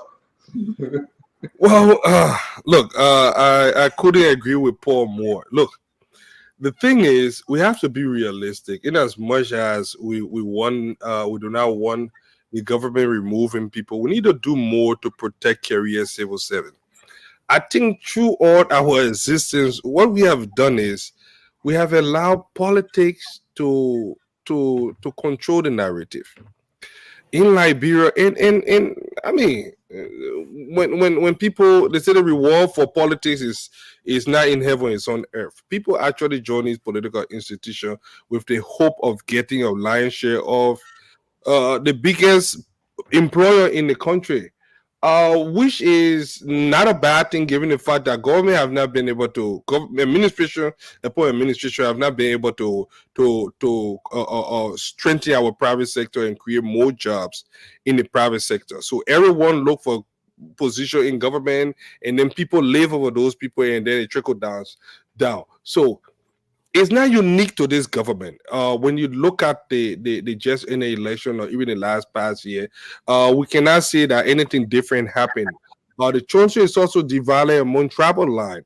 If you know how elections are won in Liberia, then you will understand what is at stake. But I think there are a few things we can do instead of just saying, "Oh, why the president did it," because the last administration actually strangulated this government, and I think it was very mean-spirited what it did, to infuse a lot of people and create, and that was recipe to create instability in the country, knowing for the world that if you put these people there to remove them would have been very difficult. It was a deliberate act of sabotage, and I think that was very mean of them, because you cannot just blow the payroll with partisan, and that happened. But now we have inherited this. How do we fix it? That's the problem.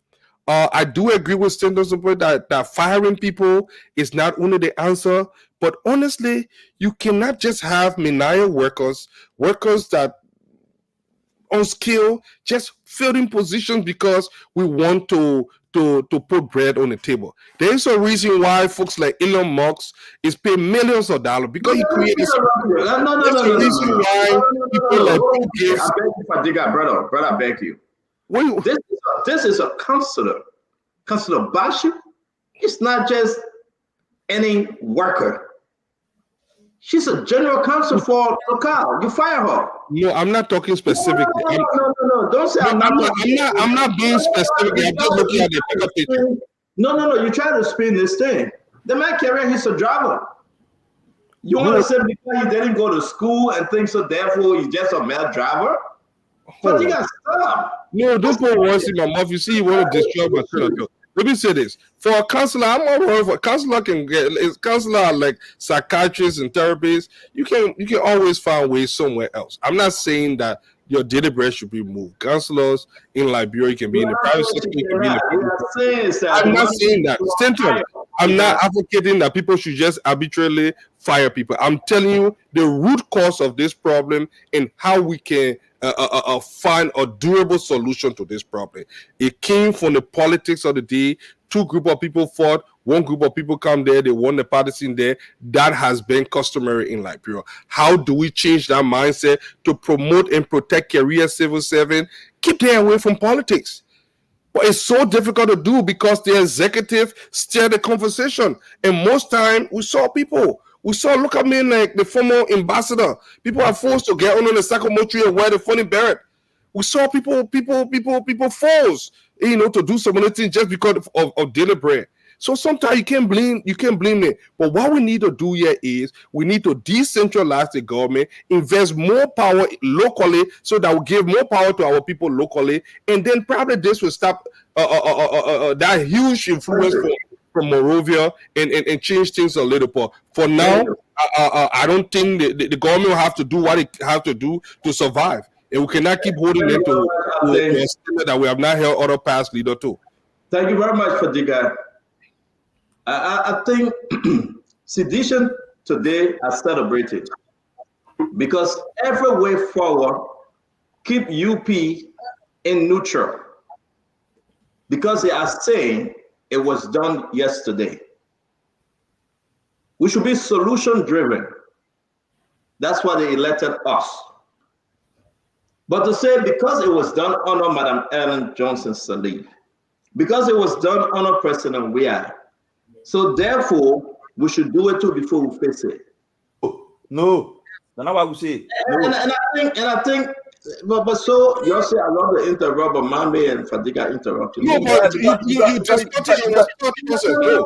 but you say I can interrupt, but you're interrupting me now. Yeah, I can interrupt. I agree, I can interrupt. So let me interrupt. We are saying it has been a historical trend. Therefore, the solution is not to politicize it. Rather, the solution is to find a solution for it. What is the solution? We are saying the solution is not just to take people from job, but how can we have a conversation around? That's what you said, Mame. But my brother Fadiga is saying, CDC put all these people on the job. Some of them, they are not trained. Our brother Fadiga demeaning our fellow Liberians, that they are uneducated and they were given jobs. I'm here for them. Okay? I'm here to say workers. I didn't say demeaning. Oh boy. I don't know whether you understood me right. Oh boy. But Fadiga, we're not going to fly on the show. You have your time. I really like wherever you come on the show. I got better fighting energy. So I agree. Thank you for you being in studio because we know, and you know why you're in studio. But at the end of the day, we should say this. At the end of the day, folks, to me, let's do our closing on this one. The more we go back to say Jowea, the more we'll be neutral. We'll be right there. The car will not go forward because we are still looking back. Whenever you look back, it's a problem to pull you back. Look forward, find a solution. Let's help best man. Let's help the poor people out there. They just want a daily bread. You cannot have a minister a director, CEO, chairperson making $10,000, $15,000, and you're sending the man home that making only $125. It's bad. It's not good. That's not what the people voted for. We should change, and we should find a solution. And I agree with you, mommy. Let's stop this. The woman just took over. Taco Dennis, representative, former representative, district number 4. She make a lot of money. They gave her the job as CEO, and she laying off. Is that the message she was given? Plus the 40,000, plus the 900. The people going home. They are going home in tears. They are crying going home. They are going home looking at the 5-year-old, the 7-year-old say, Mama don't have job no more. Let's manage the cassava. Let's manage the farrier. They are going home. Empty stomach. They are going home. The children will be sent home for school fee. They are going home. And that's not the message. That's not the message. We're going to play you some videos here today that you see.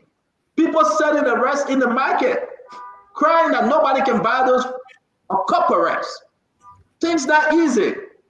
Don't tell me that you get 22 million to bring Red Debt and face the road. We'll come to it. $22 million for Red Debt? Let's talk about the 100 days, folks. Let's move forward. Let's talk about roads, because it was in the president's address. Let's talk about it. That will highlight and put it on everybody's side. $22 million just to take Red Debt from the side of the road, Abba, and put it and apply it. Ask them where they took the Red Debt from. Where they bought the Red Debt from. For $22 million, every picture you see on roads will be Red Debt. Where they took the Red Debt from? They go right on the side of the road, took the Red Debt, come and grate on the road and brush it off and take a picture and go home. For $22 million? In a country that's hungry, you firing people, but you're using $22 million to put Red Debt on the road, just from the side of the road. We will show you the videos. I send people all over. We got a comprehensive video that you have never seen before. I sent people on all the roads that people talk about. I told them to do video. I told them to take picture. Not what the public was showing us, no. But let's have a good show, because you know what? We will hold this government feet to the fire. 22 million, that's more money that you want to celebrate, because you take Red Debt from the side of the road and put it on the road and brush it and call your tractor tailor to just run over it. You take picture and kill Mr. President and say, look what we're doing. We're doing, no. Wait for the heavy rain season and see what happens. Anybody stupid yet? We're not rolling Gillings. We are not. Tell the Liberian people the truth. Let's go back to Dr. Richardson, Uncle Sam Johnson, Ava Toba, Asa Do, Paul Kennedy, my dear brother, and my only friend on the show for tonight, Fadika, till we can have Mommy back. Let's talk about the 100-day public work rolling Guineas. And let's talk about this road. I want to upload the video, upload the picture. I want you to see the real road. The real road I want you to see. Dr. Richardson, talk to us. Well, based on what you're saying, they spend millions and millions of dollars on these roads. 22 million on the road that is not even paved. So the question is, where did the money go? You know, were they just paying contractors to just pave the road, or you know, are there other plans they have to pave those roads? Because you know, 22 million is a lot of money to me just for you know, sorry, $22 million is a lot of money just for paved road. Especially, I don't know the miles of paved road, but I'm looking forward to seeing the video that you're talking about, and maybe there's something extra that they did that is beyond you know, pavement. That is, you know, the cost of pavement. So that's pavement. That's what I have to say. Maybe I'm blind, but we have the whole thing from public work. We want to show it. Let's see the extra thing that they did for 22 million. Let's see the before and after. Uncle Sam, talk to me. So look, let's listen to the president's own words, right? He talked about the 100-day action plan and the earmark 11 key projects across the country, right? and he talked about totaling 783.5 kilometers. Is there any truth? First of all, so you say you want to talk a project of 785 kilometers? There is no way you could have done 785 kilometers within 100 days. No ways. And secondly, the number, you have to tell us how many kilometers were worked on and were completed. That is the deliverable. You don't tell us, say, you want to talk 785 kilometers of road. And you know, like, most of the people on social media, he said that a lot of the people now are happy because they think I mean, no offense, but they're cussing the president because the roads are still not pliable. And how much money does it take to take a caterpillar and how do you call it? They said greater some roads. Eh? Come on, guys. You know, so the president, own words, undermined the 100-day deliverable in terms of he said about 785 kilometers. So you know, Liberia, how many kilometers is our coastline? Before you say you want to talk 785 kilometers in the president's own speech, my man. You didn't write that speech, my man. You will never have put 785 kilometers in there because you're too smart, because you know it will expose the president to public ridicule. Why are you doing this to this man? This is a very nice man. He needs good people to work for him. Not a bunch of sycophants, grave seekers who undermine the how you call it in Israel, the transition from what you call a bad government to a so-called good government. You're losing popular support. You're losing the goodwill of the Liberian people. You didn't do those 785 kilometers of road. You didn't begin those 785 kilometers of road. This is a fraud. Don't do that to yourself, please. Thank you, Mama. You want to come in, please? Yeah, I want to come in. Uncle Sam, and you know, we've had a discussion before on the road issue. I didn't listen to the number of 785 kilometers, but this is what I can say. The narrative that, oh, the people just throwing death and throwing it on the road. Everywhere in the world, even in the great United States you're in, Uncle Sam, before a road can be an asphalt paved road, it has to be transformed. You have to transform the road. It has to be a dusty road before you can put asphalt. I can understand, Uncle Sam, you grow up in Soniwen, you grow up in Kota, even though that's slum community, but you saw Kota all around. Stanton from Nukutan, you went beyond NTA and Dillon. You saw Kota. So you know Kota. I came from Hendy in Bon Mines. I passed through Bapolu. I went to Besau in Bomi. We know what it means for a government to put to grade a road that leads to our farm. Even though there is no quota, we deserve quota. We want quota. But we know what it means when there is no road leading to our farms. Kennedy here can talk about it. Other people who live in the villages, when they see greater on their road, there is celebration. They are happy. Before that road can change into an asphalt road, it has to be great. It has to be a dusty road first before it can change into an asphalt road. So I can understand why people will say, no need to put dirt on the road. How will you transform a road into an asphalt road when you don't put dirt on the road? The people in the rural places that have been having challenges with accessing places, and they see greater on their road leading to their villages, they celebrate, they happy. We're looking forward to a time where these places can have paved roads, paved asphalt roads. Until we can have paved asphalt road, no government can pay asphalt road in 90 days. Until we can have paved asphalt road, these people are happy and celebrating the fact that roads are leading to their places, damaged areas have been addressed, and the places are not just taking dirt and dumping it on road. They are breaking down bridges, they are opening corridors, and they are expanding and paving the road to make it pliable. Let's see it that way. While we demand and hold the government accountable on how these contracts are awarded, but to speak today to people in these villages and say they're not happy because they don't have asphalt road, take the microphone to them and let it tell you how they feel to see grading their road to their villages. Forget about Morovia. Take the microphone to them. You grew up in Yampuaton, in Yukutan, you saw Kota. You went NTA Road, you saw Kota. St. Jackson, you were right to Sony went all down at Kota. We that came from the villages, we know what it means to see Dusty Road leading to our village that can allow us to come to town.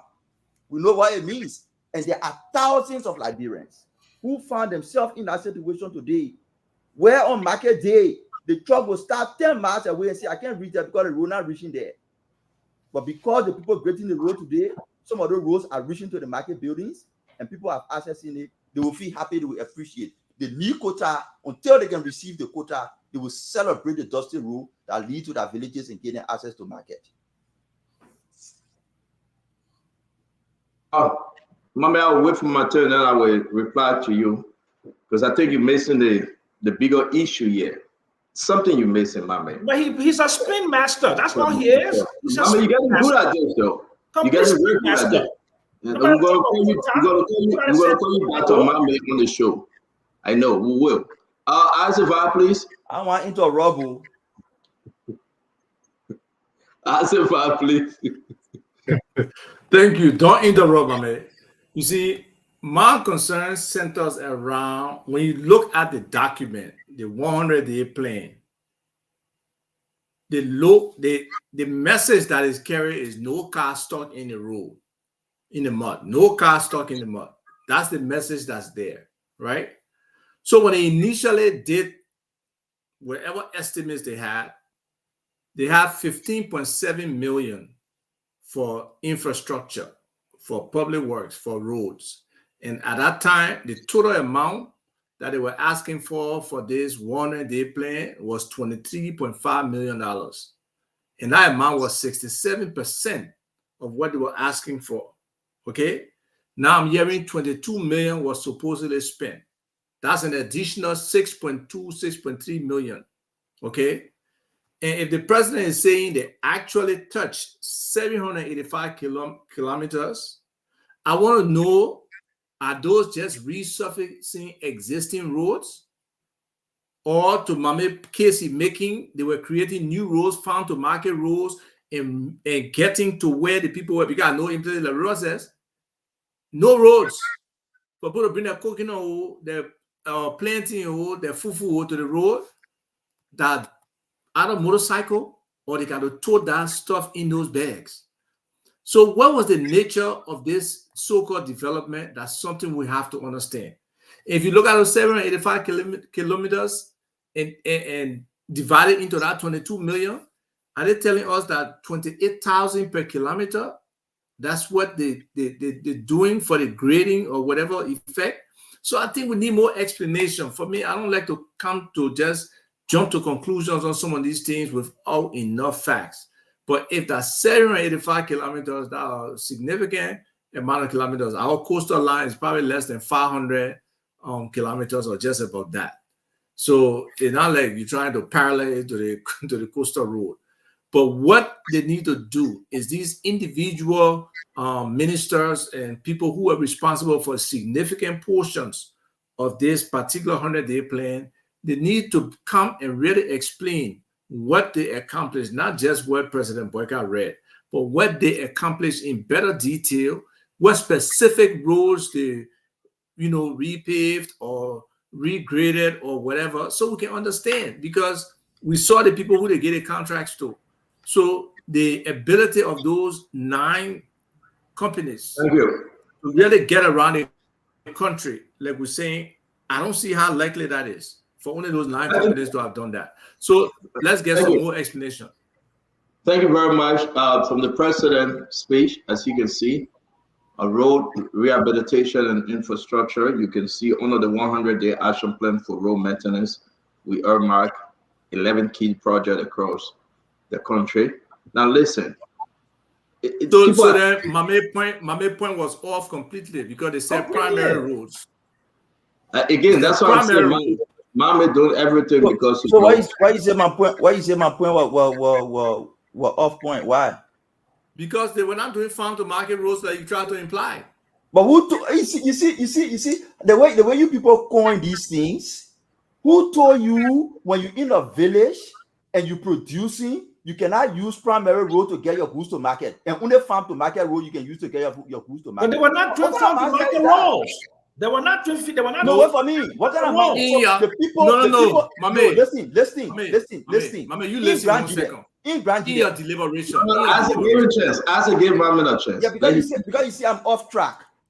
This whole thing about farm to market road. Who told you when they build primary road, you cannot use it to move your goods from the farm to the market? For example, in Grand Jide, the road from Nima to Grand Jide was not pliable easily. The senator of Grand Jide was in the county in the Senate yesterday explaining how the transportation hour now to get to Grand Jide has reduced by over 5 hours. The senator, when farmers in Grand Jide now able to take their team from Grand Jide and come to Nima in less than 5 hours, is not moving their goods. And now farmers using the road. It is moving their goods. I don't disagree. I'm just saying it has to be connected to a farm first. Let me finish. It doesn't have to be connected to a farm. It doesn't. So the point I'm making is, do not dismiss the road as they just putting dust on the road. No, that much I agree with. They are connecting cities. So, Mame, let's pause you there. And every road before you turn to Kota Road, it has to be. Mame, you know that thing, man. Stop that spin. Every road before you turn to Kota Road, like somebody don't know how they carry on. Look at him smiling on his own side. It's a spin, Mame. No, that's spin. Mame, can we get a breakdown of the $22 million? What you're saying, Mame? You don't want to send the document to us, Stanton? Good. Thank you. What you are saying, Mame? Is that not red debt? No, but you're simplifying it, though. No. Simplify road construction. That's a bad way. Don't. Let everybody get the freedom to talk. I beg you, my brother. Mame, what you are saying? It's not red debt you are saying. That great rule. I see great rule. I'm not seeing red there. I see great rule. The rule. That's what I see. So the great rule. Yes. So you are even justifying our own argument that they didn't even bring any red debt. That's not red debt. So they just went and just plowed the road. So to plow the road like that at $22 million. You asking me? I'm asking you. Yeah. But you send a document to me. No, but I'm asking you now because that's how we can establish something, Mame. If you're saying that they didn't buy red debt, and I want Liberians to hear this, and you're saying that they went right in the bush and put on the truck and took the truck and just clean the road, just grade the road. Mame, is that $22 million just to grade road? Is that why they presented the President White Guy? That we spent $22 million just to grade the road? SSF took $11 million just to go up there and grade the road? Let it rain tomorrow. We just lost $22 million. Amen. Is that our argument, my man? Are we rescuing those roads? Or are you saying again that Ronald Guinness is going to go and ask for another $40 million to go plow the same road? Yeah, in October. This is embarrassment, my man. No, they say for all season. They say for all season. So that road better last. Excuse me, Stanton. Let me just say something. No, in all season, I beg you, Stanton. I beg you. No, Uncle Sam, don't do that to me. Let me learn on this thing today. You come in. I beg you. All season. But we are again going to ask for another money to put Alpha on those roads. And Mama will come and tell us, but they got to first upgrade on the road. We going to get red debt. We already lost $22 million on red debt only. Red debt, because red debt, $22 million went in the garbage. And that's right there, my man. Thank you for telling Liberians tonight they didn't go to Ray Hill to buy those debt. Thank you for telling Liberians tonight they didn't go to Omega Station to get those debt. They just plowed the road. So for plowing road, the government agreed to spend $22 million. What a shame. Something wrong with your sound. Something wrong with your sound. You too fast. Something wrong with your sound. Wrong with your internet. Nothing wrong with my sound. Adjust your internet, brother. I can hear you now. Oh, nothing wrong with my internet on your sound. Go talk to us real quick. Paul Kennedy and my brother Fadika. But my man just said the people just on the road. That's what he said. I just wanted to go out there. So, Stanton, anyone who wants to make people believe that the roads in Liberia are never in our history does not have a clue on what happens in Liberia. In 2017, during the election, I was in then Senator Weah's convoy when we took about 5 to 6 days across the country. We went there. Since this country became a country, people have moved from one county to the other every year because the same thing has been done over and over. During the early time, they have these BB things on the road taking the dye there. The same thing they're doing today. During President Weah's term, while we were fixing the road with quota and things, there were other things, pushing the dye on the side. The same thing they are doing today. There has always been a means by which people can come from Maryland County to Monrovia to Sano to Grand G. The soccer team today from River G, Maryland County, were also in Monrovia last year. They drove on the same road. People were not spending $22 million to do the same thing that they are doing today. Who taught you? Because one public work minister went there today and took one machine to just take the dye on the road, it means that has never been done in our country. It is the same thing that has been done over and over and over and over. It's nothing strange, but they've not used 22 million anytime in Liberia's history.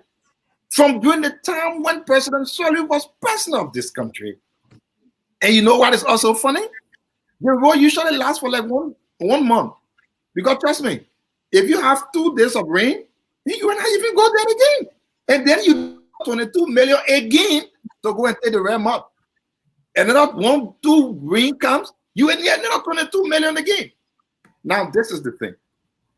When we were campaigning against the rescue mission, what we've always heard was they were coming to bring solutions for Liberia.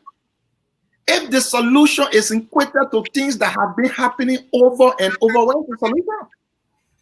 If I've been eating bread for 10 years and you want to give me a solution and then you bring the same bread to me to eat, what are you talking about? It means you have no clue of what could be happening here at all. Who told you they have not been the same tractors on the road cleaning it there? Who told anybody that? It has always been there. But right after the rain comes down 1 day, 2 days, the road is damaged again. And nobody goes. And I bet you on this. Wait for 2 days of rain and see what happens. So the idea that, the road pliable, the people happy, and because they see the road, they have been seeing the road being the same way for since I don't know. What changed about it? That is absurd. And I thought we need to know what is happening in Liberia. Maybe we Thank you very much. Thank you. Let me bring in Paul Kennedy. Paul, my brother, talk to us. Thank you, CEO. I hope everybody can hear me well. Look, I'm not going to really dive into the issue of this road. When I work with the Millennium Challenge, a key component of the $257 million compact was to rehabilitate existing paved roads, to maintain them. So what the Millennium Challenge did, they even brought a company that did all of the mapping of the roads and outlined them and structured the mapping so that when government comes, they can just go to that plan and look to see which one of the roads in the country needs to be worked on that will bring economic return on the investment of the country.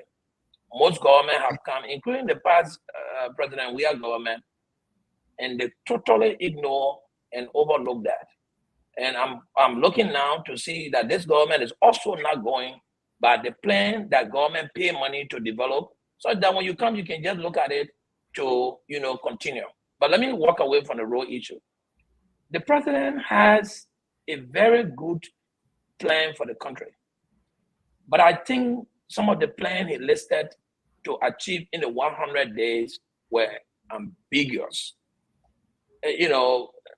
There is no way howsoever you can start and complete a 700 miles or kilometer of roads. It's not part process. It's almost 6 weeks to a month. You're taking away 30 days from the 100 days. Reducing rice importation by 70%. You're not going to be able to accomplish that in the 6 years of this government term. While rice is a staple food, it's a security commodity. The importers know that, so they will continue to play around with government on the importation until government can invest into agriculture subsidy and make sure that Liberia is producing our own food. Rest price will. Get back to the room. We're talking about the rest, Paul. Let's get back to the room, my brother. Thank you. Yeah, but I'm just trying to come back to the issue that makes sense to me. Look, stand on. It is unrealistic for anybody to be able to pave or to rehabilitate a road. Just like as the said, after a few weeks of rain, you come back on these roads that have been made up, I can almost guarantee you they will not be possible. No vehicle will be able to plow them, especially in the southeast area. The one guarantee solution for roads in this country, especially a country like Liberia with a high average rainfall, is to make sure that road is either conditioned every 3 months, or you close your eye and put an asphalt or some ladder rock on it. But the way I see the roads being made at the moment, I can almost guarantee you after the rain in May, you will not be able to, access some of those roads. Why the president had a very good plan on speaking on roads, and making sure that these roads are made, the conditions on them are improved to facilitate our movement, whether from one capital to another or from farm to market. What they did was a quick fix.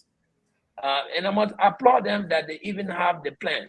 My question, like Ava said, I'm not going to judge this government now. Nobody can judge this government on anything it will be able to do in 100 days. It's not possible for government to do anything substantial in 100 days. Thank you. So, especially building roads, I'm not going to judge the government on that. I'll give them 1 year before I start judging them. Well, we're not there to the grading system yet, Paul. We are talking about what the president said today. When the president speaks, the people listen.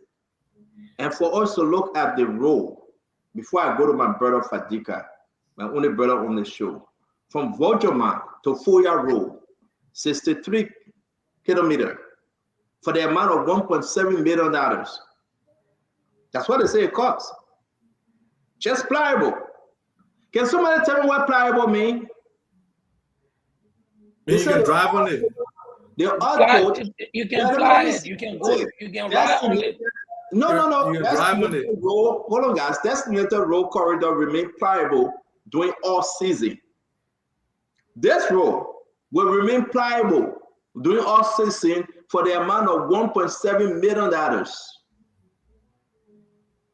So what is pliable? Pliable. You can drive on it. Yeah, tell me now. Pliable. P-L-I-A-B-L-E. Pliable. You can drive on it. To apply something is to pass on it, to drive on it. That man know. You know what you do. I know what pliable means. Let's go back again and ask our fellow Liberian. Just to drive on the road for all season, $1.7 million from Vojama to Foya, 63 kilometers. pliable, put right there and then brush up type A. You understand? The days that Madam Sally was in power, people can just do anything any which way. This public work minister, Roland Ginnings, he was deputy minister. Those days are over. We will do check and balance yet. For Fadiga to leave from where he is to come to Spoon Network, pliable.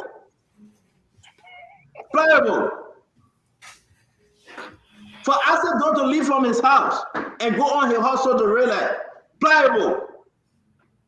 Roland Guinness looking at us, Liberian, and telling us that he paid $1.9 million for a pliable role. Right there. Then I want the president tapping for. Amen. I see. Stand up. Fadiga. Do you have the mileage for each of those roads? It's in the chat. I have the document in the chat. But you see, Stanton arguing. Stanton is bringing. No. Mame, I think Stanton is arguing on something that is realistically not agreeable. Let me make this point. Prior to President Bwakai's succession to power, excuse me, Paul. Some of these roads were not even. Wait 1 minute. Let Fadiga speak. We'll come back to you. I beg you, Paul. Go ahead, Fadiga. You trying to pacify me? Tell me, agree with you, eh? No. You know, if that will agree with me, I will have a show. You know, I'm messing with you. Yeah, you trying to pacify me so I can agree with you. But on a serious note, look, in as much as I'll give this example. I used to live in rural America, and there's something that I saw. These same kinds of road, unpaved, on non-asphalt road, in rural America, those roads last for long. They are gravel. It takes some level of engineering, and those roads last. If rural America, I never knew they had dusty road in America until when Let me show the picture. Our in rural America, I get dusty. All right, yeah, you know exactly what I'm talking about. But one of the things that you are missing, they still use the regular engineering. They have all the drainages. They have everything there all set. That just in case when they're ready to start developing, erratic. So every night, I've never seen no road going by. I've driven on them many times, up north. Because they have polymer. They use polymer on those roads. Don't interrupt. He let the mentor talk, man. So all right. So I'm playing devil advocate here. No. For some of you that believe that it is the devil. So, yeah, I think I'll be the devil today. Stanton, I do not want to speculate. In the absence of fire, I do not want to speculate. In as much as 20 million may seem like a lot, we all know the road is a challenge here in all over the country. I will like to believe what the government is saying, given what we have seen so far. Look, only thing our people want is to be able to plow those streets. Just before this election, people had to go through Aricos. The fact that in 100 days we were able to get people moving to rural Liberia, despite everything, I think is commendable. These are quick impact projects. In the long run, now we can go to Bikeno, we can go to Loguato from here. Gradually, we are getting there. We are not there yet. So I will, in the absence of hardcore evidence, I do not want to speculate at this time. But the reason I brought rural America to tell you that it is not impossible. I was just checking the cost versus those gravel road and the asphalt road. There is not too much different in the cost. If they're actually doing real engineering, putting the drainages there, so that you can look at me that way. I mean, there's a difference, but it's also spending as well. You said there's not so much difference in the cost. So my brain just kind of went, the light bulb went off in my head. No, I'm telling you, if they are using real engineering, and what I saw, and I would like to assume that those roads will be durable, but until we can find durable solution for them, I think is a step in the right direction. But I wouldn't speculate to jump the gun that something fishy is going on for now. This president that I know and I've grown to respect over the years, I don't believe that he will indulge or allow any of those things to happen on a watch. Thank you very much. How much confidence I have in this government for now. Thank you very much. Can I come in? To the point that you gave the government system. I'm going to say, not coming there. I will say, wait 1 minute. So as if why you were asking, from Rogerman to Foya Road, 63 kilometer, to reduce transportation and cost in this road corridor as well, maintain the road in the good condition. To give a parable, Red Dead Road is a good condition. Outcome, to ensure that critical sections along this road are maintained or rehabilitated within the first 100 days of the administration. Output, designated road corridor remains pliable during all season. Project financial information, $1.7 million, a little over 1.7 million.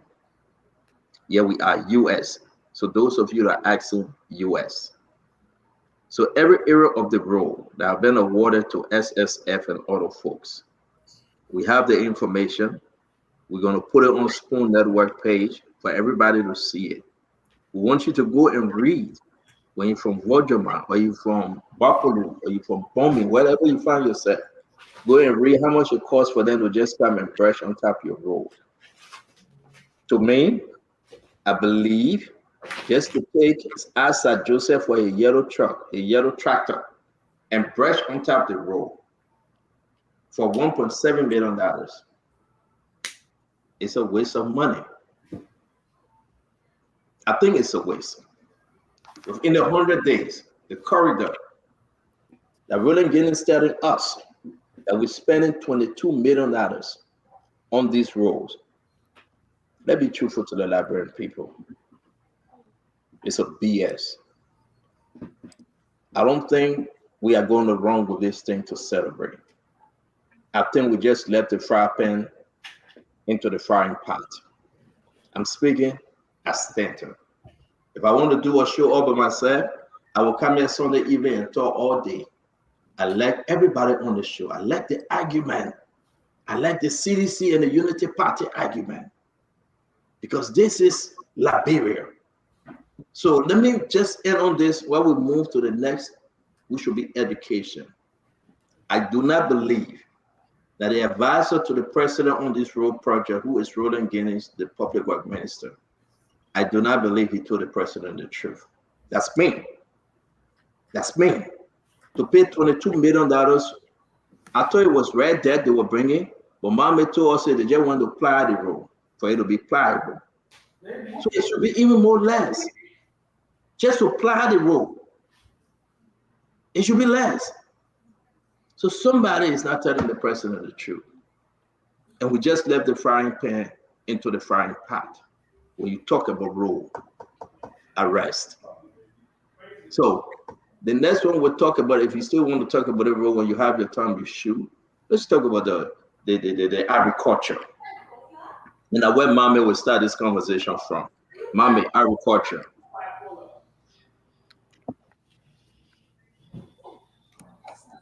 30 seconds on rule before agriculture. We meeting here that during the campaign, politicians could not even get in Grand Jide. They could not get in Maryland. They had to pass through Coast. Some of them that have money, they had to hire a helicopter to move there. We want a country where we can have paved roads in all the places. Until we can get there, the dusty road, how people call it, dusty road, is what we will use for now until the roads can be paved. For $22 million. I don't know the cost. But that's what he said, $22 million. You are on the show. I mean, I just hearing it from you. And I'm not denying what you're saying. But I shared the document with you, Mama. Be fair to Liberian people tonight now. Yeah, you share the document with me. I'm saying, I didn't, the document you shared didn't read it? Doesn't have to You didn't read it? It had different costs. Maybe you've calculated it. I didn't calculate the $22 million document that awarding contract to SSF to all this play we discussed on the show, Mama. You didn't see it? Okay, let's hold it like that. Let's agree. Let me agree with 22 million. Yeah. Let me agree with 22 million. Yeah. What I'm saying is, on the road before going to agriculture, those dusty roads are leading to those places. We never had them during the campaign. Politicians had to use helicopter. They had to pass through other counties. You had them, but because it was rainy season though, so they got messed up. Don't say we never had the roads. You had the roads. But because we're rainy season. But our bad roads. No. Mama, don't do this. The election always take place during rainy season, Mama. Mama, you must say it at TGIF Friday. You bombarded me with questions, Mama. You damn smart. You smarter than I. But you cannot do this to Liberia today. Election is around rainy season. The only reason Jeremiah couldn't go through with James Money and John Battle is because it was rainy season. Put this road condition today, that you call pliable road, in the rainy season, they will not be able to go through. Yes, it's possible. Okay, thank you. So your solution is not to leave it like that until they wait for rainy season because it will get spoiled in the rainy season. That's not the solution. That's not what the people want to hear. The people in Grand Gila who want to come to town, the people in Maryland that want to come to town, don't want to hear you talking on the radio because rainy season the road will spoil, so dry season we should not fix it. That's what they want to hear. They want you to take their road to use it during the dry season. And it is not just about fixing the road. If you read that thing stand on there are some places. My whole argument I made to you is the cost. All that apply is the cost. Okay. My argument. I'm happy that my Oma in Bogolom Jide can come to town on that road. I'm happy that they can do Red Dead every day on that road. It's not my argument. My argument to you, Mame, and to Fadiga and everyone else, you cannot tell us that you spent $22 million just to plow the road. You're lying to you cannot prove that they didn't spend it either. And we already show you the thing that you say you cannot prove. What you thinking, my man? You better behave like bro. You better focus. You're a very smart man. Focus. Don't come be changing talking tabataya. My man, then that's my argument. It's the cost. It's good that the people will be using the road, man. But we're going right back to the old day. Fadiga, everybody's smart tonight. So if Stanton want to argue on costs, then I mean the discussion is different. My initial position was nobody should politicize and dismiss the importance of building Dusty Road to connect. I mean, you must say I had a conversation in the back. You know, you knew exactly where I was coming from, man. But you just try to spin this thing. Can you allow me to dismiss the importance of the road? Making a point. Yeah, I want to dismiss the importance of the road. I want to dismiss it. These roads. If we look at these roads, right? Let's say they had done nothing. Would those roads have been pliable during the dry season? Throughout Liberia's existence, people have been plying it. People have been coming going. The question is, what are they doing different? It's my point today. Like people come from morning during the rainy season.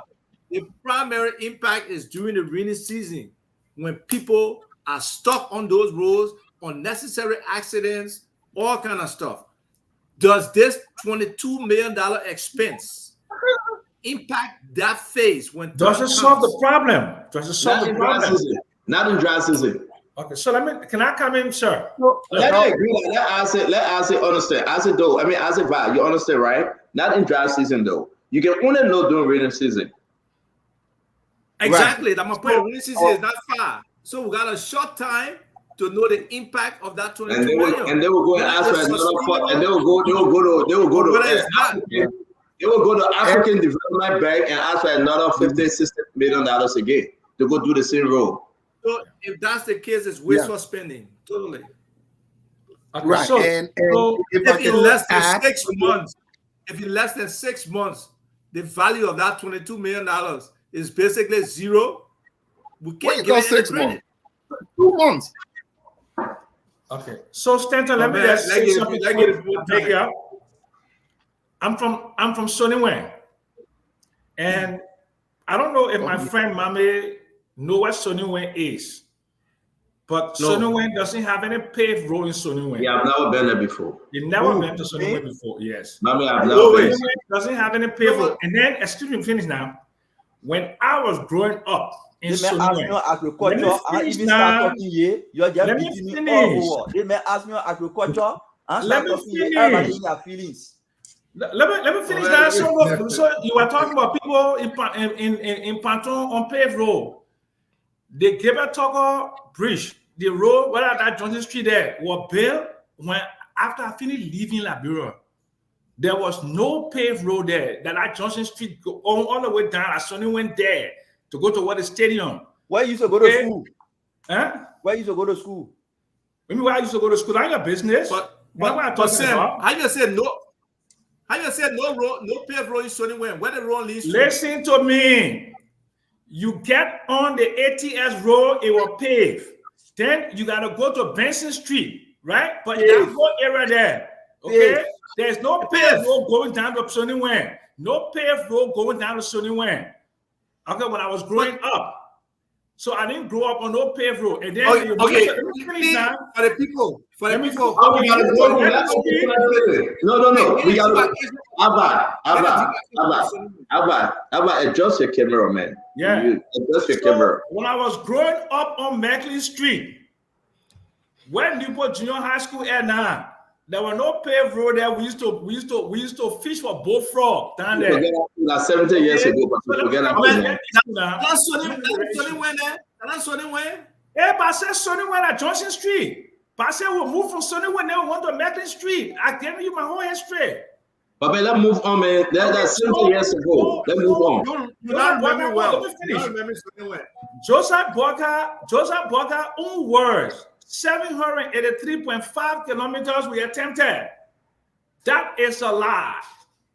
That is a fake. That is a fraud. Okay?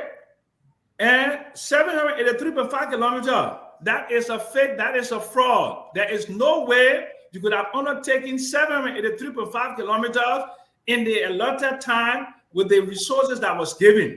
So this is just what we call in American English, this is poppycock. This is baloney. Okay. It is. In 100 days. Let's look at the English. I was so late. We gotta go. I was so late. We gotta go. Ava, we gotta go. Mommy, can you come in? The way that you will react to this. Uncle Sam, I beg you. Let's go, Papi. Mommy, go ahead. Move forward. Okay. Yeah, go ahead, Mommy. Let's get in agriculture. Yeah, let's get in agriculture, and we must say this. Every contractor who contracting on this road has a contract for 2 years. It includes maintaining the road during the rainy season. It includes maintaining the road during the rainy season. You're not just going to fix the road and leave. I thought you don't go to agriculture again. You said it. Exactly. So you see how the money.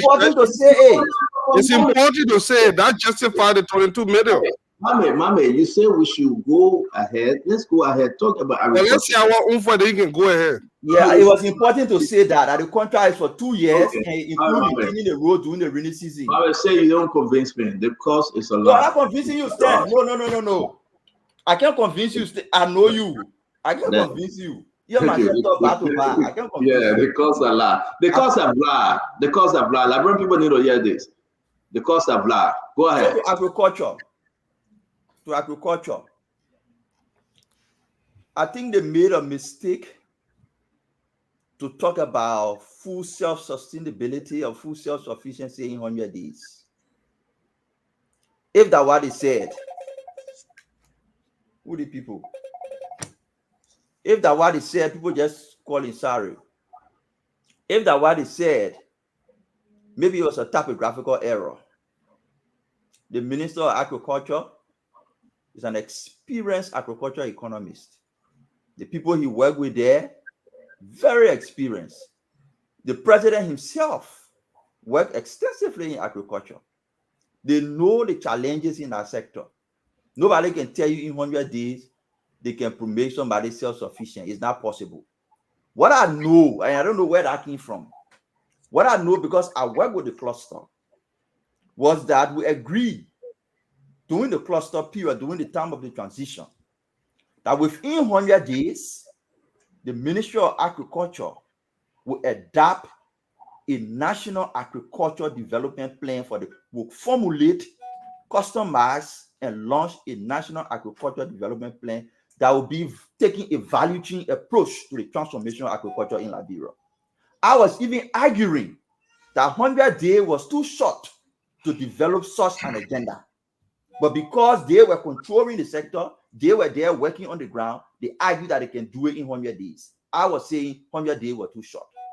So what I know and expect to see from the Ministry of Agriculture in 100 days is a comprehensive plan that lays out the strategy for agricultural transformation that will be focused on value chain development, but more than that, and most importantly, that have never happened, to bring the donor community to our agenda and not to take us to these pot and pieces of projects around the places. These projects are important, but the focus, as per our discussion, was we will make the donor understand that this is our agenda. We need your support and resources to help us drive this agenda moving forward. That is what I expect from agriculture. I don't expect full self-sufficiency. Even if you plant rice, you will not be able to produce it in 3 months and harvest it and put it in bag and get it in the market in 3 months. What we expect is a plan, a customized plan that is costed with timeline and resources attached that we're able to monitor and hold them accountable. So we're looking forward to that plan for agriculture, and not to say full self-sufficiency. All right. So thank you very much. We're going to, as a do, you're going to, I'm sorry, Ava, you're going to have your 2 minutes. I'm going to pull up what was said by the president today. So talk to us, Ava. Right. So, when you look at what they promised in the 100-day plan for agriculture, it is extremely ambitious. And let me just state, there was nothing about self-sufficiency when it comes to food in agriculture. And how you measure some of what they said, you can't just say no, like how the CDC people just said no. No, you just can't. You got to actually look at the programs that they're talking about. You got to look at some specifics. Did they reconstitute governing board that wanted this stuff across all agriculture-related entities? We don't know. Were there other appointments made that were not presidential appointments that nobody paid attention to? So to vet those kind of things takes time. I can't just look. From the beginning, I said the best they could do with this thing is 40%. These other things, to actually assess the accomplishments of these things, you can say no, they never initiated or finalized any discussion about the Agricultural and Industrial Bank, Development Bank, because you don't know. They could have had meetings and they could have been at a certain stage. They never did. So are you saying they never engaged anybody on the agricultural and industrial? Uncle Sam, let's do our round, Uncle Sam. Let everybody have the chance to speak. Then we engage each other after. The minister was here, and the minister is probably still here because the president is coming, right? So you can't determine that they never had some discussions with people about the agricultural bank. Not that we can use something like Liberal Bank of Development and LBDR right now as a vehicle for some of these things. We don't have to have a new bank, but that's a different discussion. But we can't grade no on all these things without ascertaining what really transpired, what progression has been made. That was, for me, beside the president's speech, all these individual sectors need to give their own benchmarks and report card and say, look, this is what we achieve here, this is what we achieve here. And then in totality, we can say, okay, we'll grade you this, we'll grade you that. But beyond that, it's difficult for us to just anecdotally say, oh, they didn't look at the partner's intervention. So partner intervention, they're looking at what some of those agricultural, they got all kind of acronyms or the different agricultural plans. And we know historically, they have not been successful. So we don't know if they have actually assessed those interventions. Can you stop saying we? Don't say you don't know. Stop saying we. I haven't seen any evidence. No, I have not say you. Say I don't know. Say we. But we that me, myself, and I, we three. No. Job yet. I don't know. You can tell me which you are on a network with a lot of people. Don't say we. Nobody has provided proof. Nobody has also provide for you. You find it. It's anecdotal. Say I don't know. Don't say we don't know. No. I can say we because I know it's not me alone. I can say we. It's plural. No. We are on the show. I did not say spoken. I spoke English. I spoke English. No. You cannot tell me I can't say we. It's impossible for you to do that. You are on a show. Everybody here, if you say we, you are including us. No, we does not include you. No, man, you don't know these things here. You chill. No, we does not include you, Stanton. Until you can show me analysis, you can show me proof. I'm not showing you anything. That I can say we. I'm not showing you more anything. Than one person. But always more than one. I'm not showing you anything, man. Let's go. Uncle Sam, come in. Okay, so let me finish my 2 minutes. Let me finish let's my look 2 minutes. at 2 minutes. Let's look at what they said. No, Sam. Let me finish my 2 minutes. Interrupting me. My man, CEO, Uncle Sam just had his share. Let me finish saying what I was saying. Just because I disagree with y'all, so you're interrupting, y'all can do that. You don't have the time to speak. You don't have the time to speak. Let me finish what I was saying. Abba. We'll give you 15 seconds finish.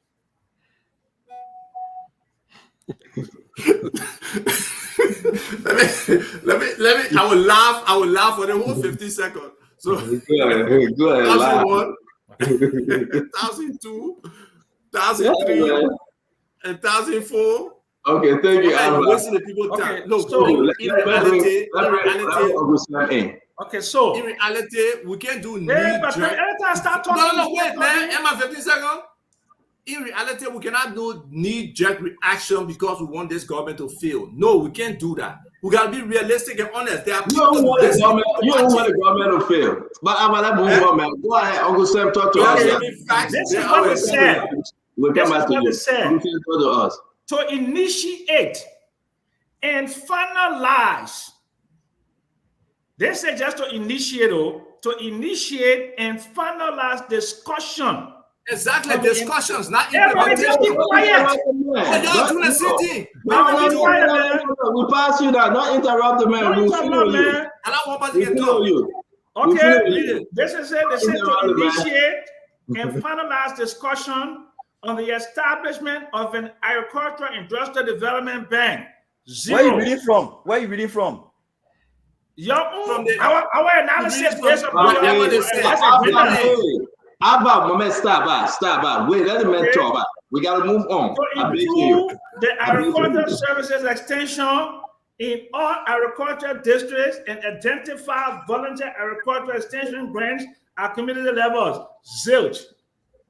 To reconstitute governance boards across all agriculture-related entities. Where are you reading from? Please send it in the chat room. Hey, man, I was sending it to y'all. And it's in the chat room. Our analysis, CDC analysis. I was here for the chat room. It's for the 100-day plan. It's for the 100-day plan. Yes. Abba, we'll put you in time over. You're just saving the show back. Review of existing agricultural policies and instruments, including pipeline policies, and take appropriate actions that will improve the sector. 0. Nobody promised that. To develop a comprehensive plan for mobilizing necessary equipment, including the salt and crop laboratory. But that's what the president said. The president himself said to do what? To reduce rice importation by 70%, right? In order to do what the president said is right, Uncle Sam, read it today. That's what I'm reading now. What the president himself said. How can you begin a process to reduce rice importation by 70% when you do not build an agricultural infrastructure and an agricultural architecture, the financing, and all of that? You cannot do that. So you have not even begun to. Let me finish. No, Sam, you're wrong. Abba, stop. We got to go back. Let me serious, maybe not my voice, I can hear you. But me, I can do my research. Uncle Sam, please go ahead. Okay, so I can do my research. That was somebody I didn't like me for because I can dig. Uncle Sam, please go ahead. I can dig. I'm a research economist. Go ahead, Uncle Sam. I just said to the people, we went there, we did an analysis, and we put it up. Did you read the CDC response to your 100-day deliverables, Mr. Mame? Did you see it? It's in the chat room. I put it there. You didn't read it. Yeah, but CDC got to read their own response. Why you have to read it for them? No. I am a part of the coalition. I'm an NPD man. I'm a part of the coalition. So this is our response to your 100 days, and we say you failed to achieve even 1% of your proposed objectives in the 100-day deliverable. So we grade you a complete Let's talk F. about agriculture. Let's talk about agriculture. That's what we did. We grade you an F. Thank you. Let me bring in Paul Kennedy. Paul Kennedy, this is the president's statement on agriculture, Paul. Everybody have it. We have taken major steps to boost agriculture as a cornerstone of our economic development. Among other measures taken, we have completed a national agriculture development plan, which will be ready for validation in the next 2 weeks. In addition, a critical intervention to ensure we achieve our goal of reducing rice importation by 70%. I want to also just flag this. We started this quarter with the acquisition and cultivation of 2,000 acres of land in Bon, Lofa, Nimba counties. To date, the Ministry of Agriculture has begun the cultivation of 100,000 hectares of lowland at Fuma Multipurpose Cooperative in Bon Mines. You read this, it's there, it's in the chat room. But just before you come in, Paul Kennedy, this is a press release from the Agriculture Ministry. I think I put it in the chat room. Guys, please look at it, it's very important. We can announce on this show that tomorrow we have the Agriculture Minister, Dr. Alexander Nuttall. Yes, indeed, he's in the state. He was scheduled to appear today, but something came up. He will be our guest tomorrow. This is the press release. I want everybody to read it. It has a lot of stuff in it that at least people can understand what Dr. Nuttall is about to do for Liberia agriculture sector. Paul Kennedy, talk to us, please. Well, thank you. Look, stand on. Most of what the president's speech outlined, if they are evidence-based, our only judgment on those will be to see it. The president mentioned that they have accomplished producing a plan. Where do we find that plan? Amen. I mean, if we find that plan, then of course they have achieved their 100-day specific deliverable on that sector. They talk about 1,000 hectares of land. Can we go to the places that they identify on the land allocation and we find those land? And we heard them talk about cultivation. We know you're trying to make farm. You will begin to do some work on a particular portion of land at a certain period of time. I've been watching most of the social media network. I have not seen any, cooperative farming going on. Normally, when presidents go to Bresh Farm, all the media go there to take the president picture to put it online. We saw Taylor Farm. We saw President We are Breching somewhere in San Nicolas. I have not seen President Baka anywhere with kola in hand. So if what they are telling us is on paper to say, look, we have a plan to be able to accomplish this, you can only grade that by actually being able to see a production of that plan, whether it's online or on MEGA website or on eMansion. Let's go and see what the plan is.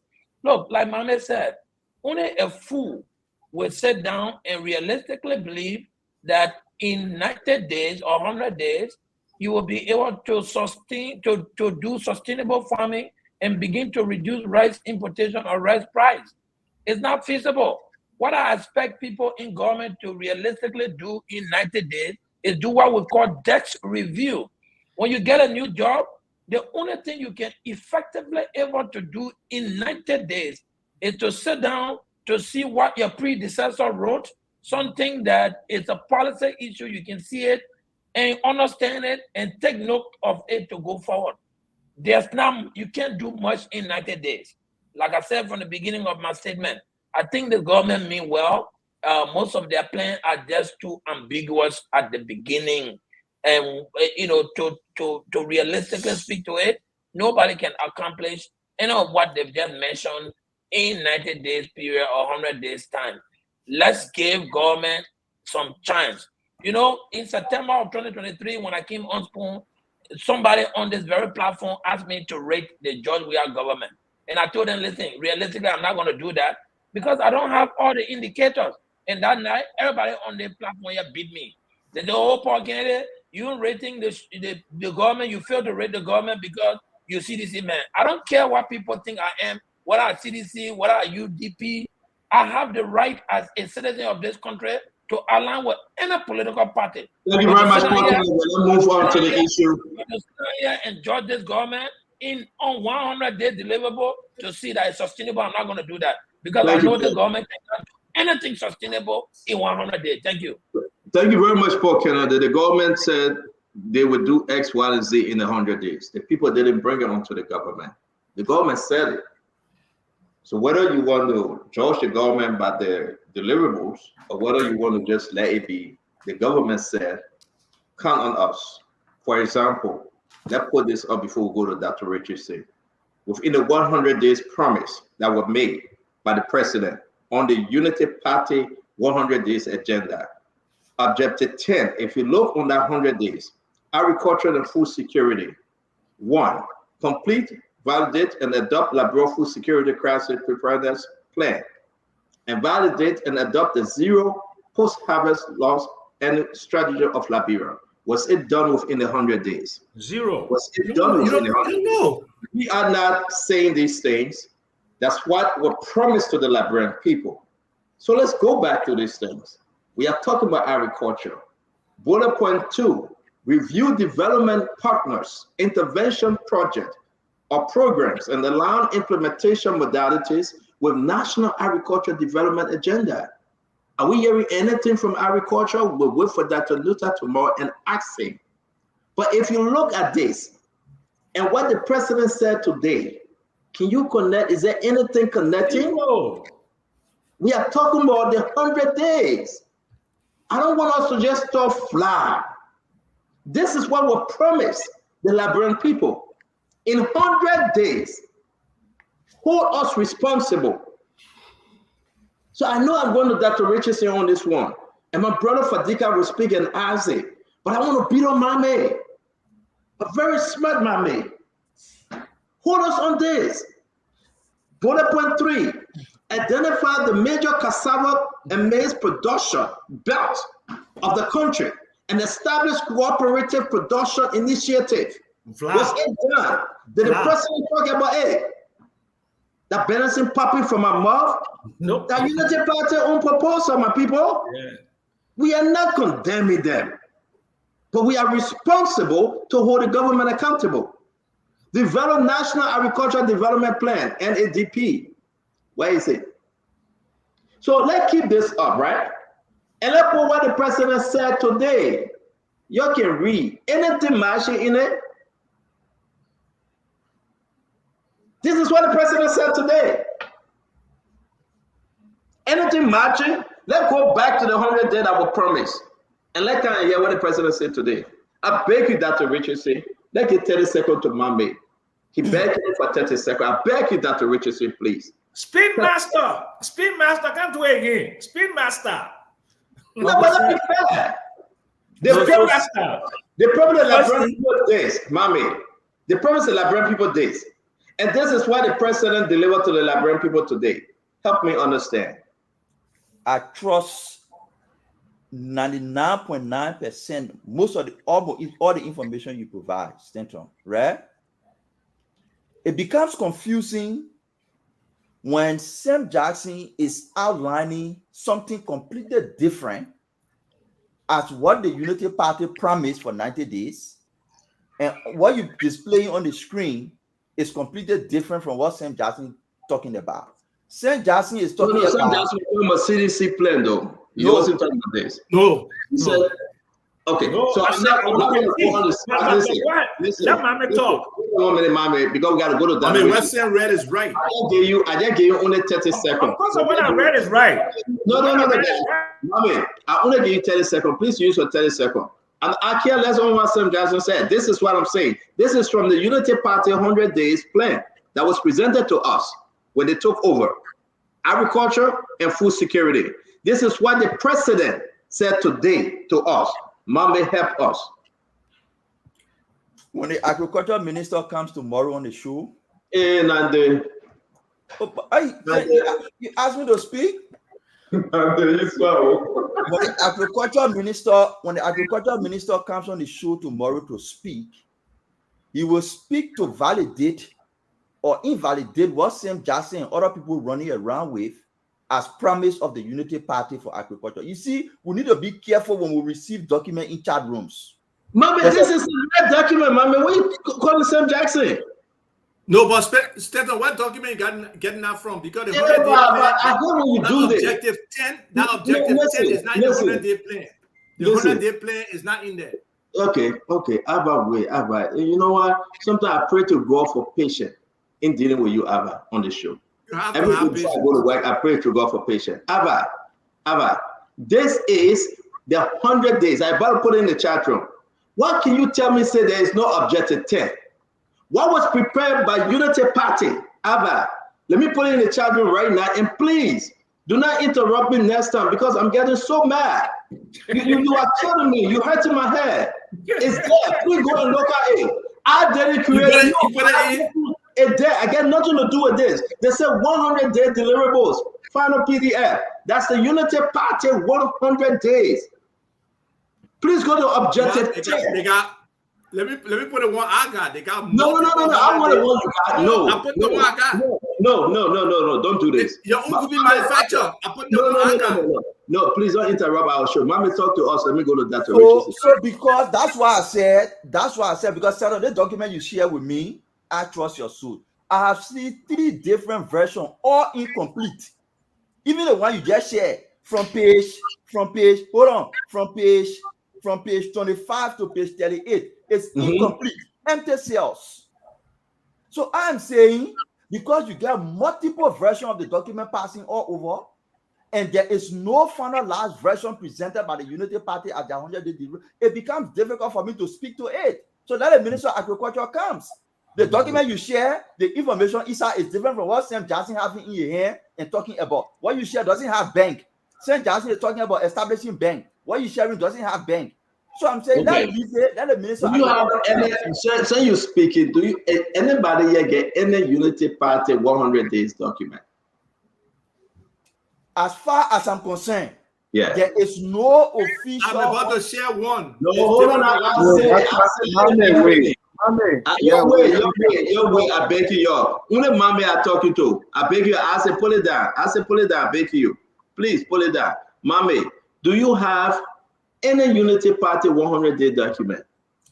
I have several documents claiming to be Unity Party 100-day document. I don't have any official document from Unity Party claiming to be 100 days deliverable. What I do have, however, is the president's speech, his first speech about his 100 days deliverable. The things he outlined, the legislative agenda, the plans for agriculture are all documented in that speech.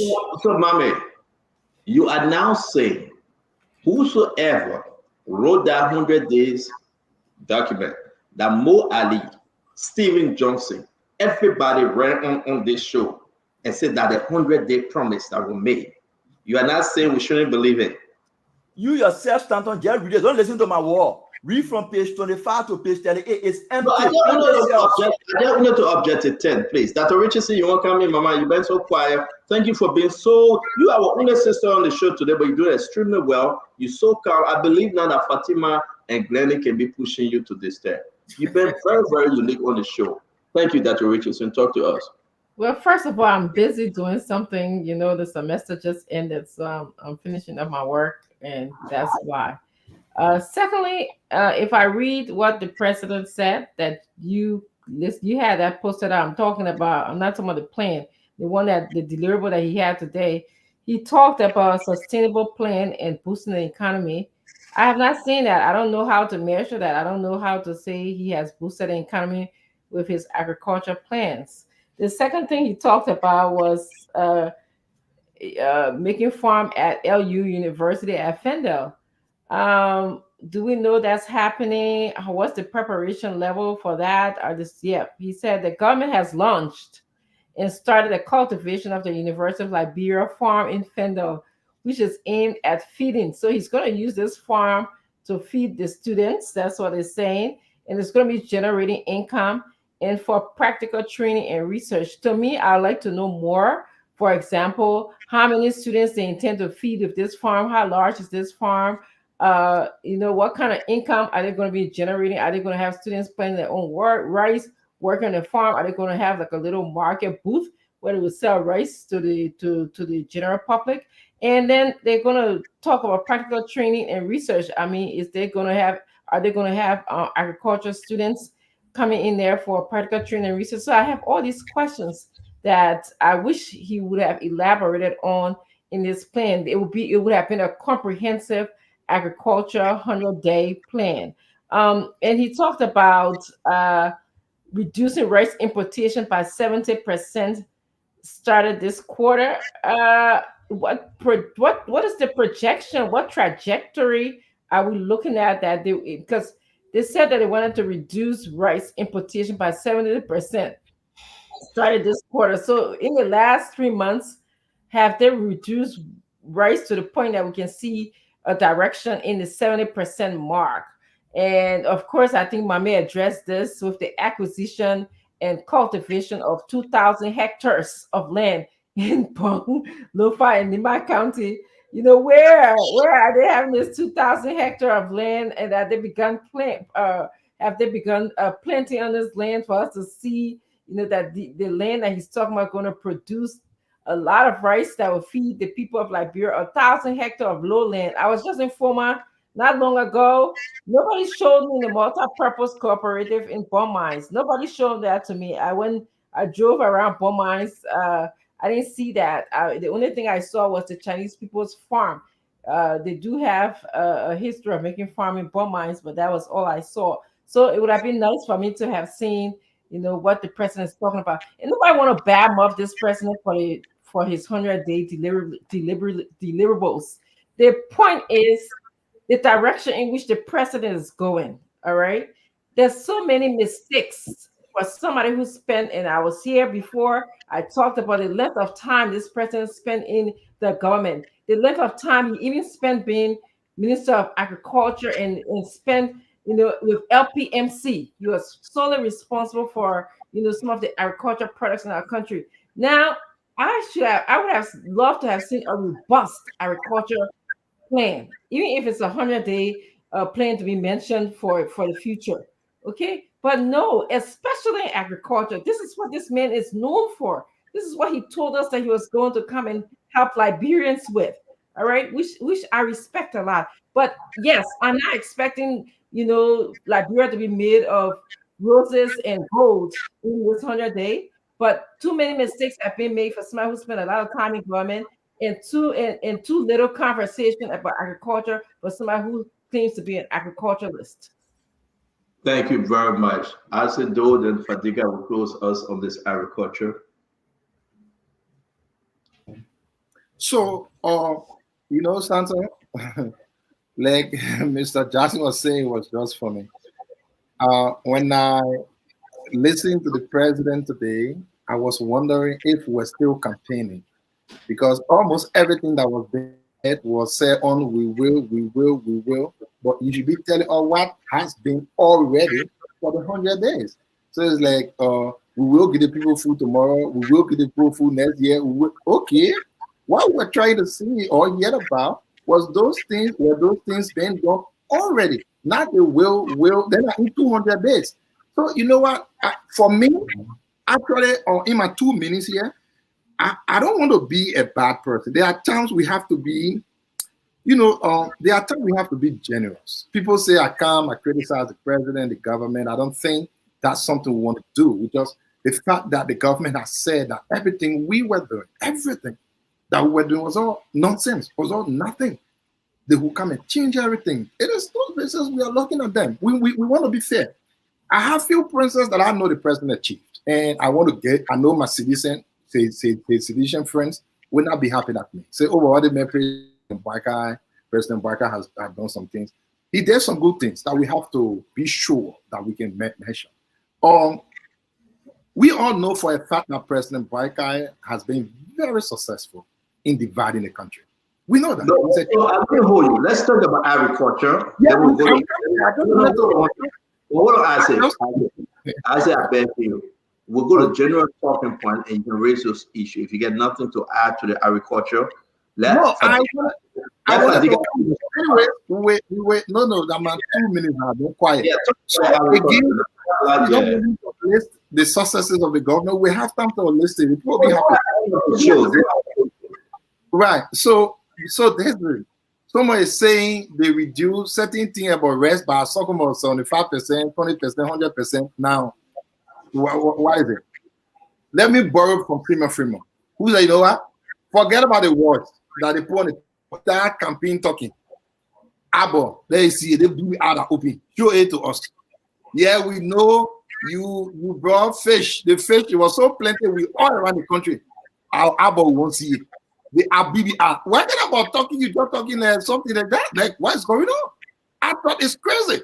You reduce importation of rice by 70. What are you talking about? Rice price is $18 going to $18.50 now. We all know the effect when you were to have higher production in country, it reduces the price of the rice in country. Because certain costs that will be added on rice being imported will not be on a one produced in the country. But you having rice going to $18.50, $19, and you telling us because we so bobo with dumb that you did certain things 75%. What kind of a rescue excuse fiasco kind of a thing here? Because you're not comprehending what is written. You're not comprehending what is written. Let me finish, my man. Document up. Mama, baby, let me finish. Mama, let me finish first. But I'm not understanding what is written. Mama, let me finish. I beg you. So again, the president speaking. Again, please. Again, the president. Oh, man, when Mama, let us finish. I beg you. I beg you. Speaking, talking about those things that are, you know, they say Nicodemus, where the God can come in the night. You can see him during the God days, the Holy Bible. Like, where are they? I'm talking about what the president said today. I'm not saying, like somebody is saying there is no final version of the 100-day delivery. There is. We do have it. It's all around. Yes, there were 3 versions. But this is crazy. I don't think, you know, I mean, there are people trying to help us. We are not dumb. We are not. You got to tell all some funny things around here. What's that? Thank you very much. We're going to come to our Fadika. Oh, Isaac, I don't know what to do with this guy. We can't keep up with him. But I want to respond to that. But let me hit on the agriculture, and then I'll save my minute to respond to you. Look, I would say this. Although there were the National Agriculture Development Plan and some land cultivation on the way in the last 100 days, I think the entire progress seemed kind of sluggish. It seemed very sluggish. And one of the things that happened is that there is the delay in the plan. I know the president said in 2 weeks we should have some comprehensive plan. But there seemed to be an unclear plan and strategy. And I think that has reduced the overall impact in the 100 days. But again, 100 days is not a realistic time to measure failure or success of any government. Moreover, a government that is facing all the 177 year problem. Unlike other countries, you see, you have to look at the history of this 100 days. I think I rather bring it. 100 days came about through Franklin D. Roosevelt way in the 30s with the New Deal movement. But then, if you look at America, even in the 30s, it was still better than what we are right now. You know, and for a government like the United States of America that have all the institution and infrastructure in place, yes, you can use 100 days to measure a precedent. But in Africa, that was still battling with lack of infrastructure, no drinking water, basic necessity have not been met. 100 days is just 10 years is still not enough to measure a government success, you know. So I'm not saying this to somebody, but 100 days, we all know is not reasonable. So we need to do away with it. You posted this. You know all of that, but you posted this, right? You say it's bad to measure. Fatiga, you need to start. Hold on. But you went to post and say you gave the government 60%, which is an F. Yeah, I gave the government 60%, and I gave my reason why. No, hold on 1 minute, Fatiga. The Liberian people can only actually I carried the 70%. No, Fatiga, stop. When you carry the 80%, now let's carry the 90%, sir. Okay, The Liberian people can only respect us to follow us if we speak from our inner self. Our God 60%, I did give the government some area that it did well. You listen to the person Share my write-up. You sat down and said, no, the president, everybody in era, I will get in 60%. No, that's not what I said. No. You need to share the write-up. My write-up was very clear and concise. You want the write-up after they complain. After they complain, your friends ain't get vexed. Then you keep even when they complain,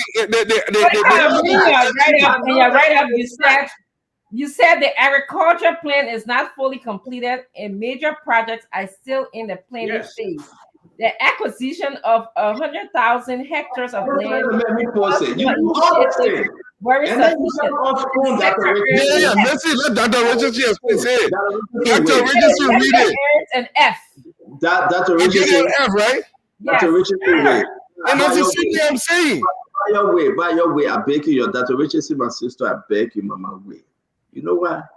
The people can only follow us on Spoon. That's what makes Spoon to be the greatest, because we have no side. Me, I'm independent. I get no side. How does that change, Temple? You cannot go. No, hold on now. I will tell you how. Me, right? Me, Stanton Witherspoon, independent Stanton Witherspoon, on the side of the Liberian people. You went just after the president finished speaking. At what time? You in Liberia. It was between 3 o'clock or so. You ran on Facebook. After careful assessment of the rescue mission, first 100 days. You, Fadiga, you said it. Yes. Fadiga, I am constrained. And Paul Kennedy will define constraint for us. I am constrained. I am constrained to grade the government at 60%. Then you want to do slippery flip-flop? No, but you should read it right up. I gave the Ministry of State F. And I just said the reason why I gave the Ministry of State F. And I gave all the reason. And I'm saying the same thing now with the agriculture. I'm saying that in as much as some progress was made, but I also went back to say to let you guys know that 100 days. Look, let me tell you something. 100 days. What the reason we have 100 days? 100 days is just to measure the government, the benchmark to measure the government plan. Look at the government plan, look at the blueprint, and see where they are heading. Given what we are seeing, the blueprint is fine. But there were certain sectors that did not meet those things. Look, we're still putting people in government. We're still forming government. Look, we brought this government to power, and we're not hesitant to call them out when they do the wrong thing. And when they do the right thing, look at the YFE. The government, the past administration that were jubilating for YFE and all those things, how the new thing they call it, whatever, YR or WASEC or whatever, and they were in arrears. So the former president, as the door president, lied to the people. This government paid 100 days. I gave them. Hold on, I said thank you very much, my brother. But my man, so I was not all telling, but the total Irish, I think, given the level of experience and people that came to power, I think we have performed dismally in the last 100 days, and I think we need to say it. Thank you very much, Fadiga. You still remain my brother, though. Mommy, you have 30 seconds. You need to close this thing. We can announce to the people that Dr. Alexander Nutter will be our guest tomorrow. He coming on the show. He will talk about the first 100 days promise. He will talk about what the president spoke about. He will talk about the way forward. And something we are missing, the rubber people. Yabado can talk about the rubber agreement, Firestone, Jati, what the government stand. And those people, farmers, tapper, that complaining. I'm so happy that we'll be having Dr. Alexander Nutter on the show to discuss this issue and bring some solution. Not to be blaming the past government or that Joe Messi or that Joe Messi or the way forward. We are pressing forward, backward, never. So we are saying that Dr. Nutter will be on the show to discuss the issue. We'll also have the representative from Bon County come to talk about why they closed Patawi Waterfall. What happened in there? We cannot discuss everything this 100 days, folks. I mean, what I say, the people there who care rest press or the 25 say he negotiated and bring it down. To you, how much for rest? 25 kg. How much? To you. How much for 25 kg today? Say, I mean, what I said, they brought it down under $17. I said, how much? I said, don't know the price. Is it $17? Is it $18.25? Thank you, brother.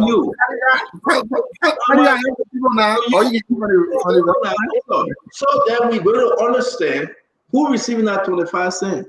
The importer gets to reach out every day. What about fuel? How much for the gallon right now? When they pour the 20 cents, I said, do the price. It's at 900. That is not true. Our gas, everything. Why are you always inflating the price? I'm glad. I didn't go well. Was 840. The guys banana press and all. So I just want to say these things because we cannot discuss. What are you talking about?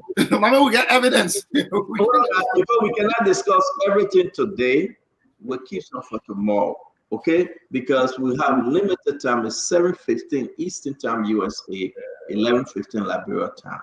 Okay, wherever you find yourself, like my brother Paul Kennedy, I don't know where he is today. Baby's crying, and you know, the woman will ask my man, they leave that one alone. But welcome our brother Paul Kennedy.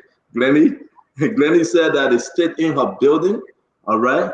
She worked in a big nursing home. I have some Alzheimer's patient. One of the patients ran away. So they stayed in the building and they're looking for that patient also today. Glennie, I hope you can give us update that they found the patient. If that HIPAA don't talk about it.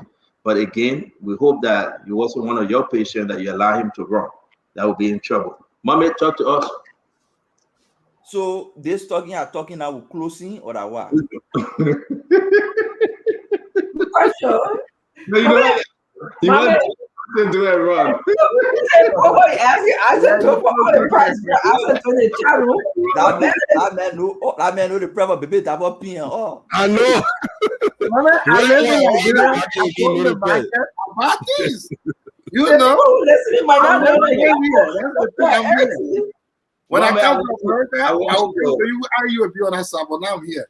I want you to close us on the agriculture issue. We'll wait for Dr. Nuta tomorrow to continue. We'll wait for Dr. Nuta. But what was disingenuous? What was a display of incompetence on the part of the CDC was to take a document, an unofficial document, and ascribe it to the Unity Party and use it as a basis to critique the government on 100 days. The document you have in there are 4 versions. As if I get the same thing, but with different content. As if Doe has his own, Stanton has one. All of them, what is common in all of them is from page 25 to page 38, they have the different deliverables there, but empty cells. Put the document in the public, let people see it. Maybe you have not even read it. Amen. Please. Empty cells. There is no officially published. There were plans, people were working, but you don't use that as a basis to create a government. What I did as an individual was to follow the president's speech, which was an official position. And that's what I used to critique the 100 days. Not document in chat rooms. 4 versions. Most of them get empty cells. And a political party, the major opposition party, sat down for more than 3 days and used unofficial document to critique an official government statement. That's a disappointment.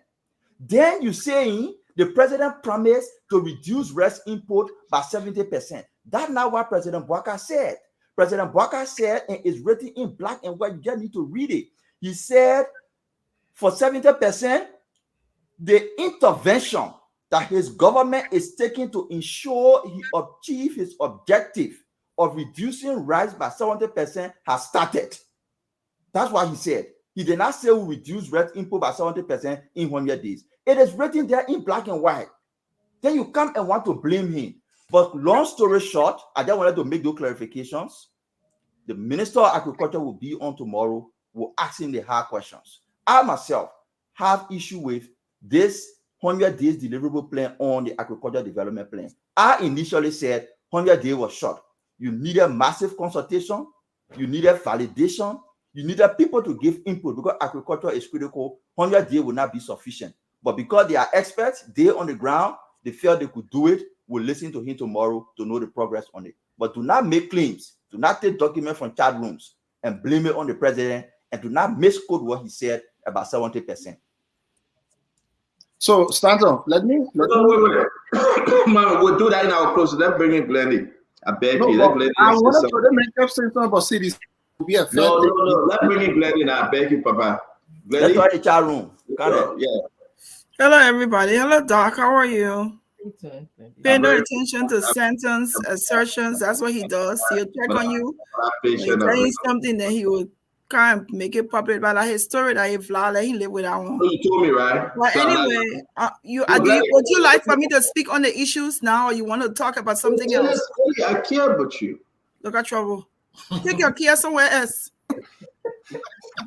You care about who? See my trouble.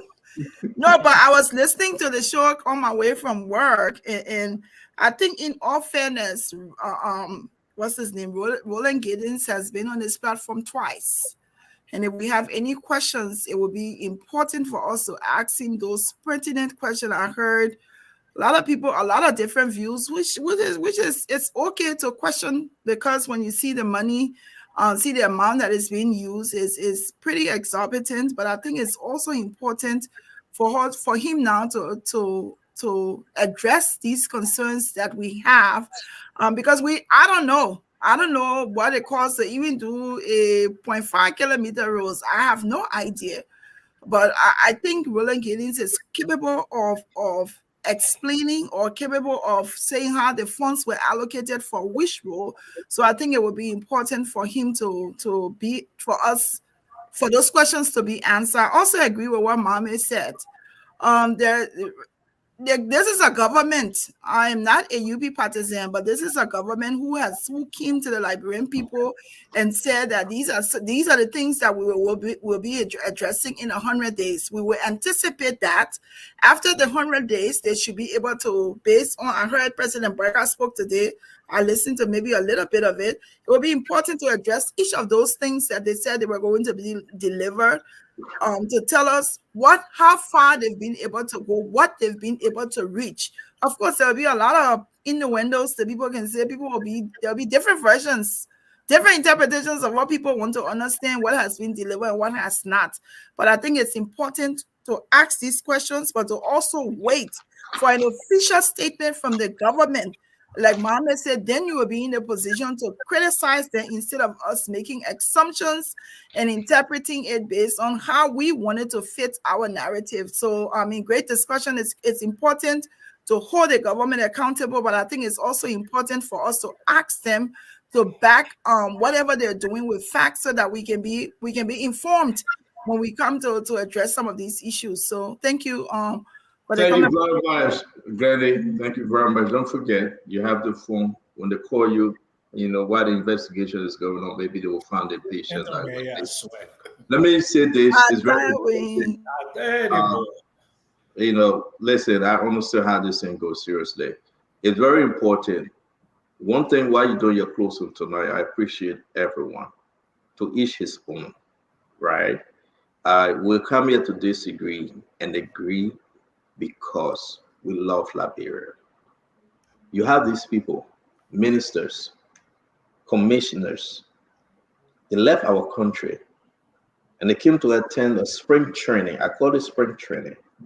And up to today, nobody can tell us anything from that spring training. Whether they exercise, whether they do the bench press, whether they run 300 laps, whatever the case may be. Nothing. If we sit on this show and other platforms just will tell them to wait, we'll wait for them to tell us. They will tell us jack. Nothing they were saying. These guys, they are still fighting like they're in the old town religion. I'm doing my closing. They are. They have been behaving like the Madame Salif time. You can touch this. MC Hammer. Nobody's stupid here. Where's your press release? Where's your report when you went back home? You spend 2-3 weeks on the spring training. You call it spring meeting. What is coming to Liberia? Your engagement? Zero. They will not say anything. It's kuku jumuku. Boma Kamara used to come on the show and cry every evening and quote all the Bible from Genesis 1:1 to Revelation any. Kuku jumuku, get him. What's going on? Go on other network and say, well, yeah, it. But nothing, folks. Vlad.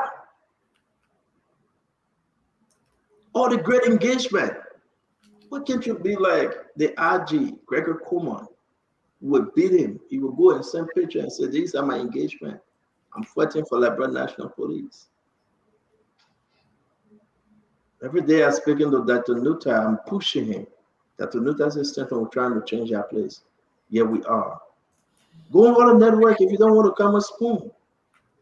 Make it clear to them. But we'll watch you. We'll check you out. They got some good folks here that mean well for the country. When you have some people that have to travel to this great nation and go back empty, and they sit in front of Mr. President and lie to him, we know. Dry face, can't lick the face, that kind of lie. Because they got people around the president that will buttress what that minister was saying and say, oh yeah, Mr. President, that's true. The president will lay out a good plan. The guys that will just kind of ride. It's bad for our country. I would not keep quiet. You can bring Joseph Boakai Jr., Joseph Boakai Sr., I would not keep quiet. You can bring Joseph Boakai the third, the fourth, the fifth, I will support them because I know the agenda is right. If I can, as a Liberian, as an independent, I'm not a member of UP, I'm not a member of CDC, I'm not a member of any political party. I'm a member of the Liberian people. The way I found myself. So I was talking. I mean, would I come and tell, say, what was his discussion in Washington, D.C.? What did he achieve? Then you come and say it. Then you come and say it. Nothing. I mean, what I said, fighting on MedTech, begging the president, the last information we received, he wanted the president to stay considered MedTech. That's his goal. After the people stole all that money since 2021. Double Jana stay fighting on MedTech. Why? The rest prices going up. Why? Few prices going up. Why? Then you will say that 100-day give it a chance. We'll give it a chance. We have another 100 days again. You will say give it a chance. You don't let us do that, my fellow Liberian. Ask your minister. Ask Burma Kamara, the finance minister. Now the budget went through. The Senate approved the budget. Make a lot of changes. Everybody put a poke in the budget. Billions of dollars they put in. Everybody get poked. All the senators that went behind closed door, the change they put in there for the Senate. All the senators and lawmakers then, the representatives, then they're going to start smarting in the interest that we're doing it for our people. It's bad though. We have not moved for an inch. So I hope people understand. 100 days have gone. It's over. We're going to 101 day now. So if you don't want to talk, for me, I will talk. If you want to let it slide, I will not let it slide. When you see something, say something. When you hear something, say something. Whether you're from Unity Party, you're from CDC, you're from No Party, you're from Dr. Richardson Party, CPP, you're from Glenny Party, ANC, you're from Half a Liberty Party, Musa Ability, Half a Liberty Party, Young Dipanga Lawrence. When you see something, say something. Now Amara say he's independent. He gone. He tired with that thing. He said my own are independent are gone. Where are we, folks?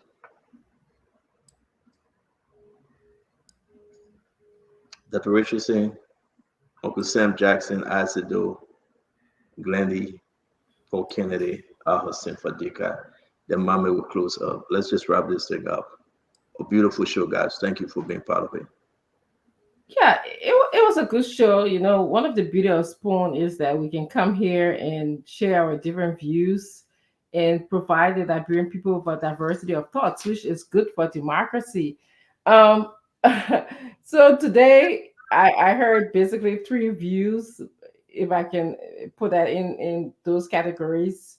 One is people who are support the government and who like to support everything they do. The second is, you know, someone like the CDC people who tend to be, especially my brother Isaac, who tend to be anti-government.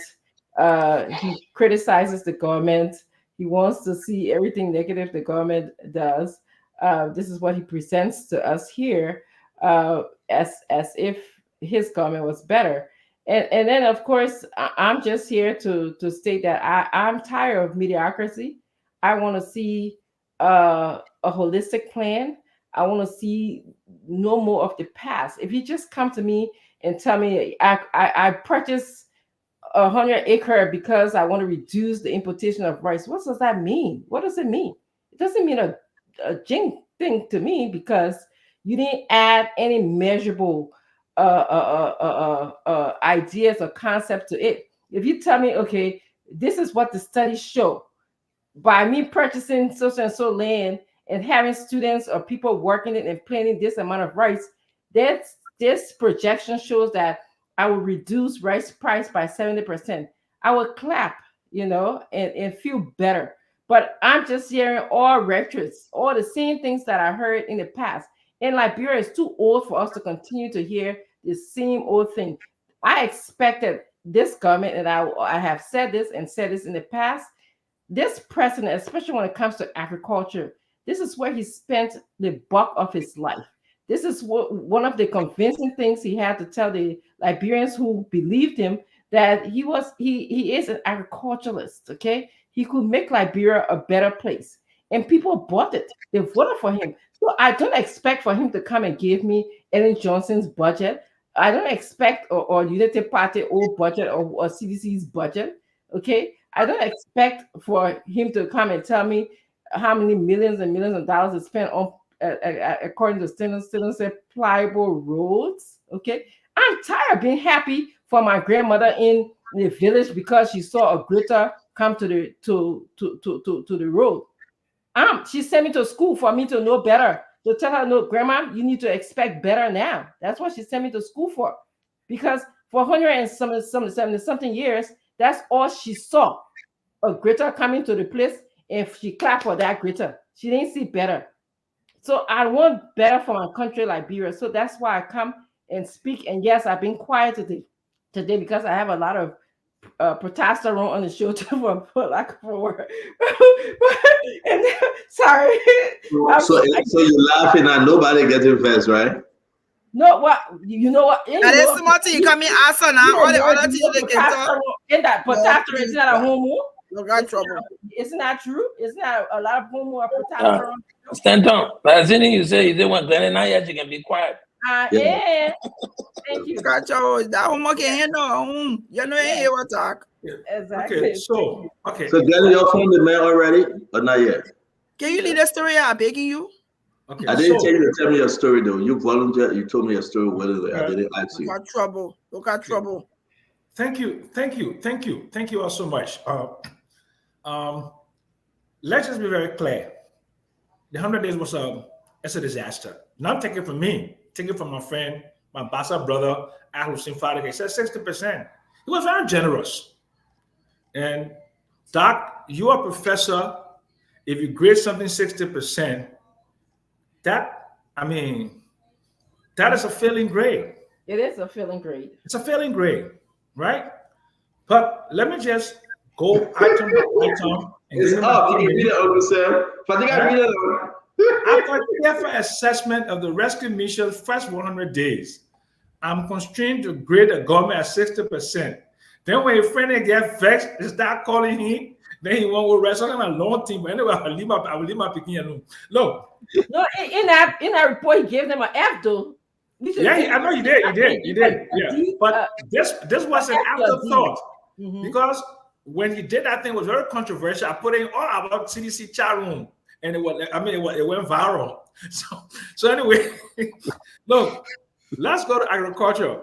The learned president agriculturist said that they intend to decrease the importation of rice by 70%. You know what that means? It means to produce 168,000 metric tons of rice. Because right now, we're importing between 240,000 to 300,000 metric tons. Do you know? I mean, I don't want to be a fancy economist, but the cost, the imports, and Mame and Paul Kennedy, you guys in the team, the imports that you need to put into that to achieve that objective, the dollar value, and the infrastructure that you have to create. You need agriculture funding, which is long-term funding. That is the reason why the creation of an agricultural special purpose development bank is so important, because most of the monies in the banks in Liberia are short-term checking accounts. You need long-term funding. You need green bonds. You need all kinds of things. Okay. Then let's go to these. Let's go to the roads. 783.5 kilometers you started. Where did you take that figure from? Who put it in your speech? Anybody who did that to Joseph Boyka, elect that man. Because it is so, the T-Max would say fantabulous. There is no way, Mame, that you will go and start to work on 783.5 kilometers of road with a $22 million budget. It's not possible. Okay? Then the most important thing that Mr. Boyka never talked about, to reconcile the country. It was a very close election. But instead of reconciling the country, you are dividing us along, not even ideological lines, along party lines. Government versus the people. Seditions. That all I hear you talk about. What George did. George, as far as I'm concerned, is the past. Boyka is the future. And whatever you guys do will determine the future. Listen, your party, your government has been hijacked by the minimalists, the gradualists, the conservatives, the old true Uyghurs in that executive mansion. They've hijacked the revolution. And maybe you should be angry about that. Since Glennie and all of you who fought to put yourself back out there, you should be very angry because the conservatives have overtaken the progressive, and I'm not using progressive in terms of, broadly. I just talk about progressive broadly. They have hijacked They have undermined this so-called popular revolution. They're undermining it. They're undermining the fighters of the world. They're undermining the status of the world that want to see rapid economic development for social economic improvements in the country. You should go after them.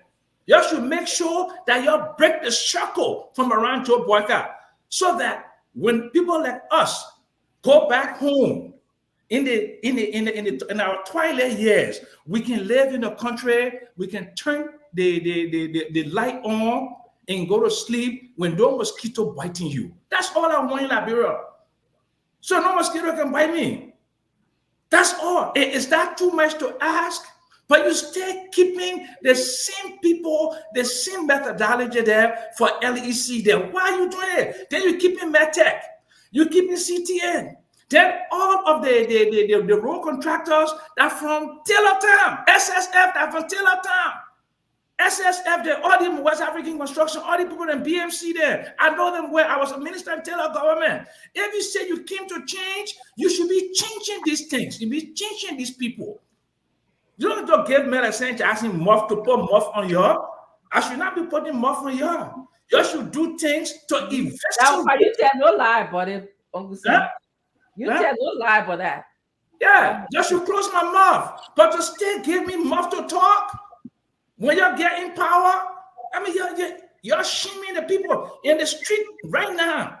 The narrative out there is that Joe Biden is a liar. I know he's not a liar, but the people around him making him to be a liar. On that note, I close. God bless Liberia. Plenty. John J.D. Bio guy is smiling from heaven, looking at the both of us today. So let me do this real quick. Uncle Sam, before we go to Acid, though, let's just play for the 6 seconds of this real quick. It is important. My son, so today makes it 100 days, I'm sorry, since President Joseph Nimampuaka took over. Tell me, what have you experienced so far? What's the difference? And I experienced nothing, son, nothing good. What do you mean?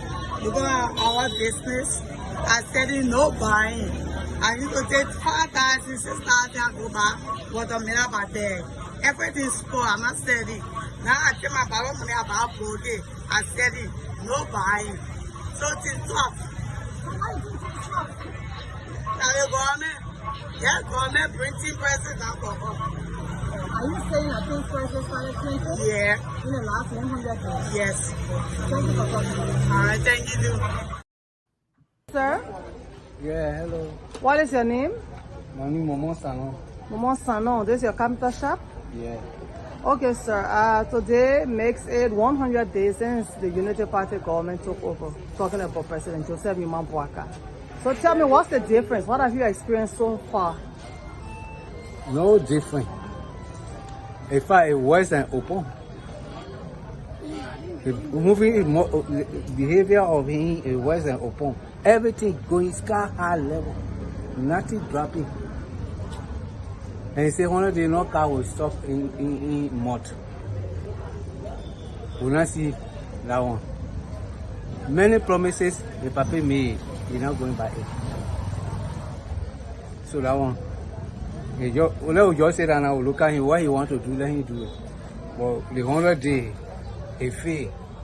Thank you for talking to us. Thank you for talking to us, sir. Hi, Mama. Very hard. Go buy a place, spend 2-3 days over here. Go not buy it, go not eat it. They go complain, say you not get paid, sack they won't. We not get money, we not get money to buy for us. Our market is spoiled here. No way, go better. That's a smile that you are very happy to do. How are you? Okay, Mommy. Tell me now, how business going? Business going? Le market spread play up. You buy the market now, so you can sell it. No profit on it. Market no here, no take. You sell no profit. You saw that they want to hear the woman said that you want to give for money. But you can't sell market, no profit. You play market play up. No take, no here, no take. The new government and 100 days in office today. Let me say over the last 100 days, the market price gets simple. The market price, yes. Well, everything going up. You guys see the mini, everything like this là now. The mini like this là. Mini au fait là, voilà, c'est là maintenant. $1 là, $2.20. Go buy 200. What kind of message you want to send to the government? In the next 100 days are coming. What do you want to see, Omar? You want to I want to help you all. You buy the market prep. Let's buy the market prep. Everything prep go down. Will be all for everybody. Thank you for talking to us, yeah? All right. Tell me your name. I'm George Gold Jr. What kind of business is this, George? I'm teaching what I seen and going over money. All right. I'm a money changer. Today makes it 100 days. Since the president sat in chair. Now tell me what's the difference? What have you experienced since then? Since the president take the mantle of authority, we are seeing great changes. Right now you can see no Zoko embarrassing her. Every woman make sure that the whole market is free and clear. Now you can see no deck in the street. Yeah. And the president spoke about no car stocking more. Right now when you go on Facebook, you see people posting. A lot of people, you see yellow machine working, people working. You know, as you can see, man, things changes, man. Things changes for the past government, you can see some great changes. Of course, you're not still on there yet. So we're not really great here, but big changes. As time goes by, we'll see more. Yes, you can see more. Thank you for talking about it. All right. Yeah, but my brother here saying you're in the people. How are you, brother? I'm good. What is your name? I'm John Keto. Mr. Cole, what's the difference in the last 100 days? In the first place, I'm overwhelmed when as I speak to you. Because as you see, the unpolitical town, but it will talk about United Party in district number 4. I'm the rescue motorcycle chairman. More besides, I'm an organization here. I'm always preaching the message of United Party. The 100 days will not be ungrateful. Let's be grateful to Joseph Barker out from the southeast. Before, I used to take 2-3 weeks to go to my county, but right now you can take 1 day, you go there. So therefore, try your best. In the past regime, I worked for 6 years in the real government. They never pay my money. Today, I just go down road. Let me get worker chance. Let it take the government authorities start working. Then of course it will be fun. So we pray that brother should force ahead in left and we're rather relying for success and development. I'm very much happy. Thank you, sir. Thank you. Is that Lady Glad? You know the last 100 days. I mean, nothing better here. Nothing better? What do you mean? The market, they go by the market, they add the pressure to the equal. Now they think they buy it or not buy it, they not go to add the price. I believe they sell out, they go on low cost of 1 million, nobody buy. So the market is unstable. So what kind of message you want to give to the government?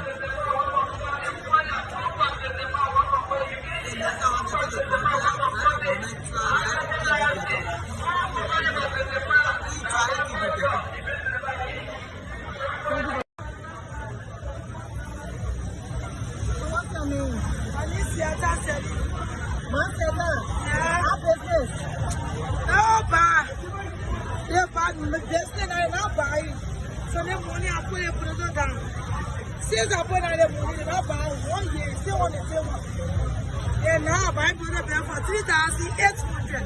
How do you buy it? Before I used to buy it for 2,000. So now 2,300 about 9, I'm going to 36. And I had a small kg bag. I buy the bottle in. Then a plenty going in the market, make I 1 bottle plenty for 1,005. So that 1,008 for 1 bunch. The other kg they'll buy them for 4,000. Oh, we bring the market going on and so I look at the market, they want bad, the market is expensive. So we bring the market. If you put a food, no customer will be able to come now. The way you buy it, if you put a not going to business. So no business, not buying the market on farm. Buying the business, we want different and I blow out our children. School fees from. Yeah? Don't want to hear about it. Our husband not working, no job. As for me, my husband is a contractor, but now no work. If I can stay in the market, I want to be the father. To help my children, and my children going to school. But I went in the hospital in the 12th grade. Now he said, yeah, the 100 day, no improvement. Yeah, what did I improve there? Only school fee now. Yeah, so that is there. So we want to go to the work. That thing be far for us. That is just a car. That poor car buy the market. That is say I put the market as far as when I started. Thank you for talking.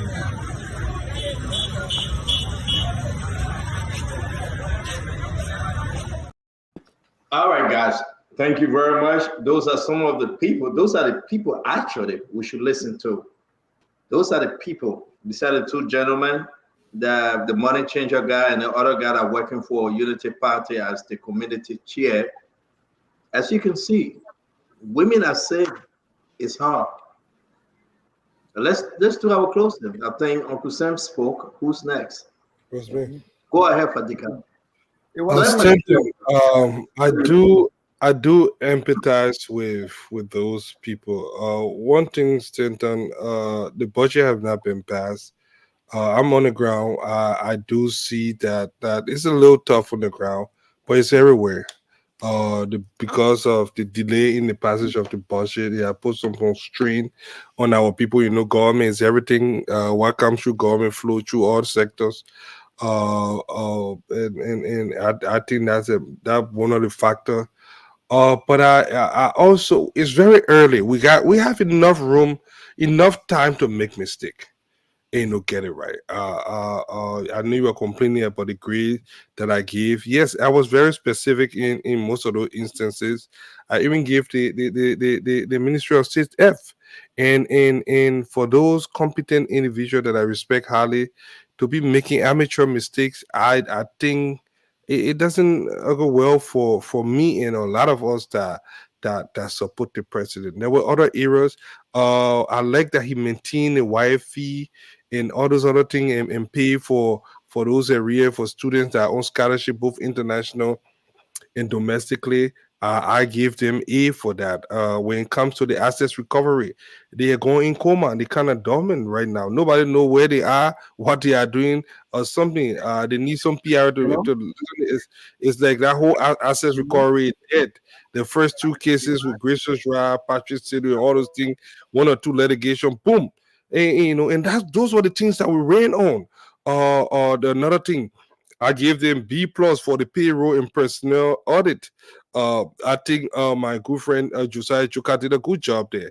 Tourism, yeah, we announced it, but I've never heard anything about tourism. Nothing came out. Nothing was captured in anything.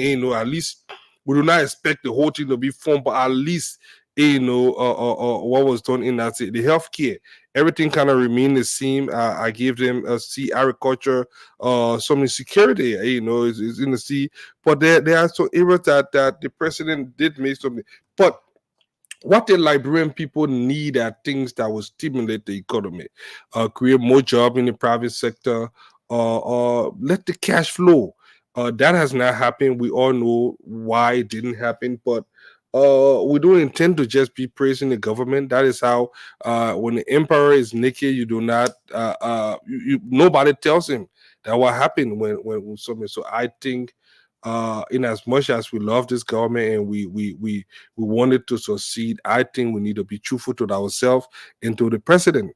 Because sometimes you don't blame the president. He doesn't listen to us all the time. He doesn't have. Sometimes he relies on his handler. He relies on those around him to give him fair and accurate information. So if we are not doing that, I think we are doing disservice to our country and to our nation. But for the last 100 days, I'm very disappointed. I'm disappointed. We came here highly prepared. We came here with more experience. I understand why there is we are making some of these mistakes, especially with when you come to power with through an alliance and you try to please everyone. I know the president is so generous. He's trying to please everyone and accommodate everyone. And I know somewhere around the second round things will change. But by the same token, we cannot just sit there and say everything is rosy. It is not. There has been some amateur mistake, and we need to do right by ourselves and the Liberian people. Thank you, Fatika. Azedo? Azeg, are you with us? Yes, I'm here with you guys. A good show today, and I wanted to go back to my opening to also extend all of my greater thanks to the CDC's acting chairman, Janga Ko, who today showed that the CDC is a serious political party. I have said from the onset that this CDC that United Party now is having as an opposition is almost 70 to 80% different from the CDC you had before. This is the CDC that just came from power and understands the screw here and there. We know because we sat there. This is the CDC you are confronting.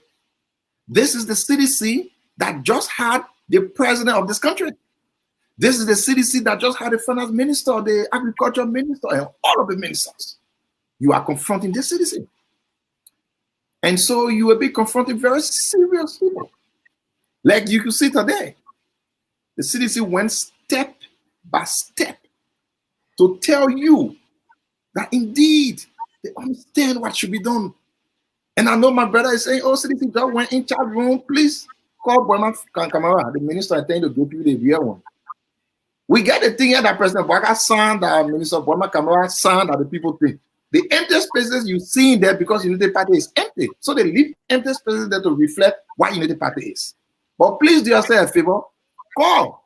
Because the thing is, if you're having 100 days, you have to have the plan so that by the end of the 100, you have to report on that plan. Unless you are telling me Unity Party came to power with absolutely nothing. They didn't even have no plan. But then they requested for $43 million to fund their 100-day plan. Wasn't there a plan that they wanted to fund, bro? That is what the CDC went on today. And you will do yourself a favor to call or Minister Kamara. And Mama, that already saying, I don't criticize the government. You will see it that way, but no, I don't. Now, this is what I always say. I was in government. This government in opposition criticized everything we did as bad. Fadiga, today, just mentioned WAEC. Fadiga campaign against WAEC fee payment. And you are doing the same thing you criticize as bad. And you don't want me to say, oh no, but you said this was bad. Those things. You Let me weaponize end those things. Let me end now. The free tuition, you campaign against it. Oh, what is free tuition? The student don't need free tuition. When you get everybody job, they will be able to pay their school. Today you are doing the same thing. So you don't expect me to remind you, say, hey, you criticize this. We expect you to get rid of it. The finance minister today on national radio, he said harmonization was a redistribution of poverty. President Bwaka is still implementing harmonization today. You don't want me to remind you that indeed this is what you criticize them. Of course, we will do that. And again, I wanted to disagree with some of my friends, like I was saying, who keep saying Unity Party did not achieve anything. Unity Party did achieve something in the first 100 years. We should not shy away from our record. Let us embrace. This is the reason why some of us will continuously defend what President Weah has done for this country, because we're there. I know the kind of a hard decision President Weah took. That's what I will always be proud of him. And I've said this. If this government will achieve 25% of what President Weah achieved, I will grade this government as the best government ever to exist on the planet. Because I know the decision this meant. I know. Forget about the kind you talk to, but let me say, I have a few points there that I thought the United Party achieved that our people should know. Don't run over my record. I know my seditians will be afraid, they will be angry at me while praising the government, but we have to praise what more than 2 million. You know how long you've been talking. You see what you can always do to me. So again, more than 2 million. Gotta leave. Now internet going off. Thank God. Yeah, no, I'm coming back. I'm back. We know that this government has been successful in dividing this country. I give them 100% for that, President Bwaka. We also know that this government has been successful in dismissing Liberians and not bringing one job. You take a bunch of people from work, you didn't bring a single job. I grade you 100% for that. We know this government has been successful in unleashing fire incidents to burn down homes. People die, properties destroyed, without performing a single idea on how they will solve the problem. They were saying wires. Some of the houses been standing for 20 years. The wire didn't burn it 20 years. The wire only waited for 2024 to just start burning. I grateful for that. We know this government, like I said, is so good in maintaining harmonization, man. They have not canceled our harmonization here. It's still there. We grateful for that. And we know this government has reduced the price of gas from $790 Liberian dollars to $900 today. We also know the government successfully reduced the price of rice from $16 to $8.50 today. This is the first time we are seeing success from the back doors. I know nobody wants to appreciate what you've achieved, but listen, President Bwaka can succeed. And there are few things we can do. First and foremost, focus on those things that matter. Leave the politics. You are not campaigning. Leave propaganda out. You cannot lead a country through propaganda. Forget about the divisive politics. Leave dismissing people. Forget about witch hunting people. Focus on the right thing. See, today I went in the market and I shared the charge on prices of things, and you saw the people. If that did not validate the things that I say, and I'm always proud of it because I'm in Liberia. I can go to place tomorrow in America. But I'm here because I don't want anybody to tell me say this and that. And of course, we do some other things that I'm working on. But again, I'm here. I know exactly what is going on the ground.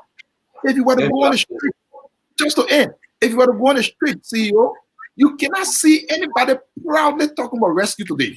You can't see it. Something is not wrong. President Baka, look through the mirror. Your government is becoming unpopular. You will have it in a tough time. Thank you. Thank you very much. Is that Glendy? Yes. Go ahead, man.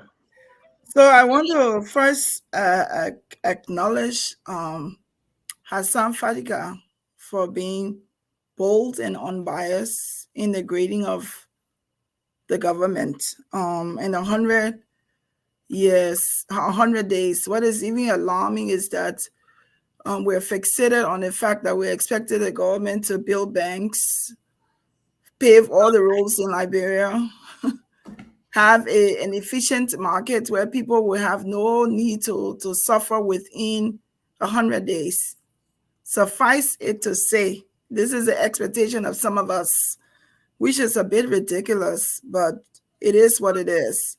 To compare 100 days to, and it's impossible for us not to compare this government, whether it's a day or 2 days, to that of George Weah, when we're coming off the immediate, coming from its immediate term.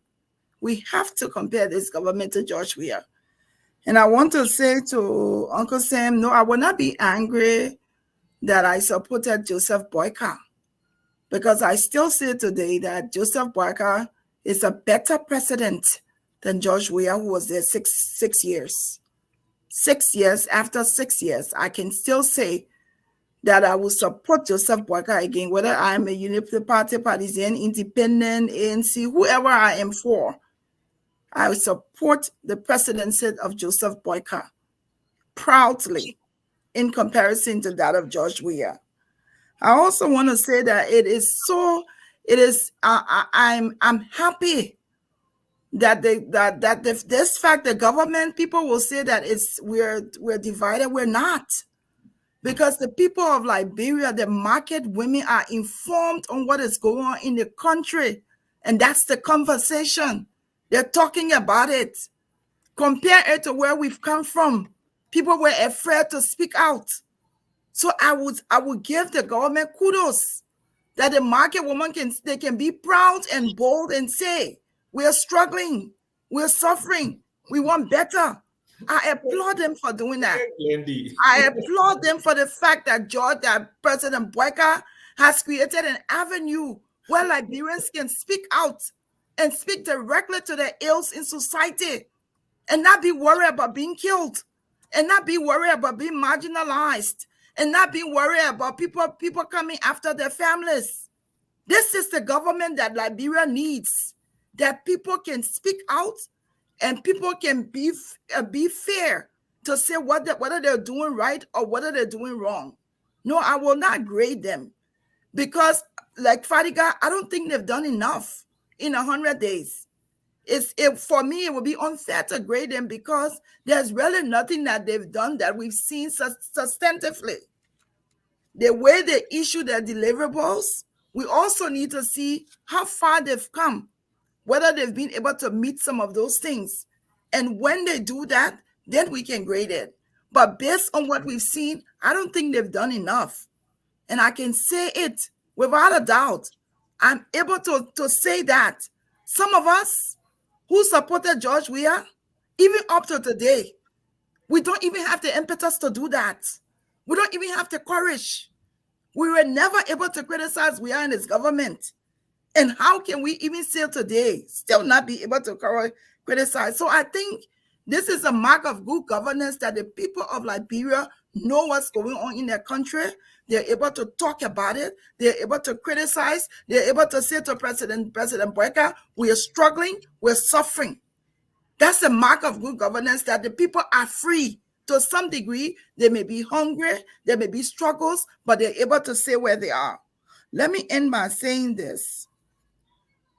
We want to look at what were the long-term goals of George Weah? What were the short-term goals? What were his deliverables?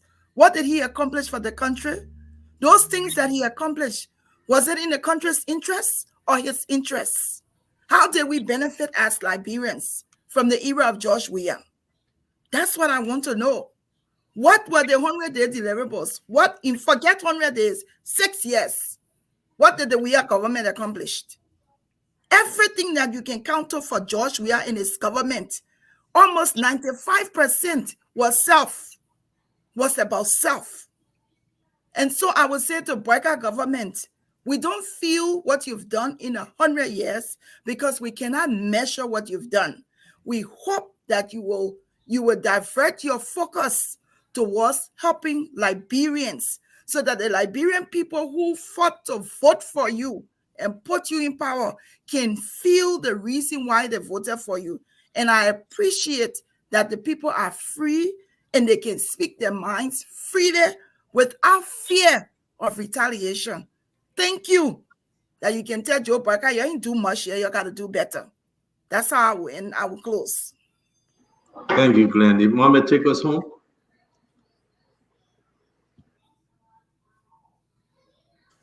It was a very good show, like the interaction.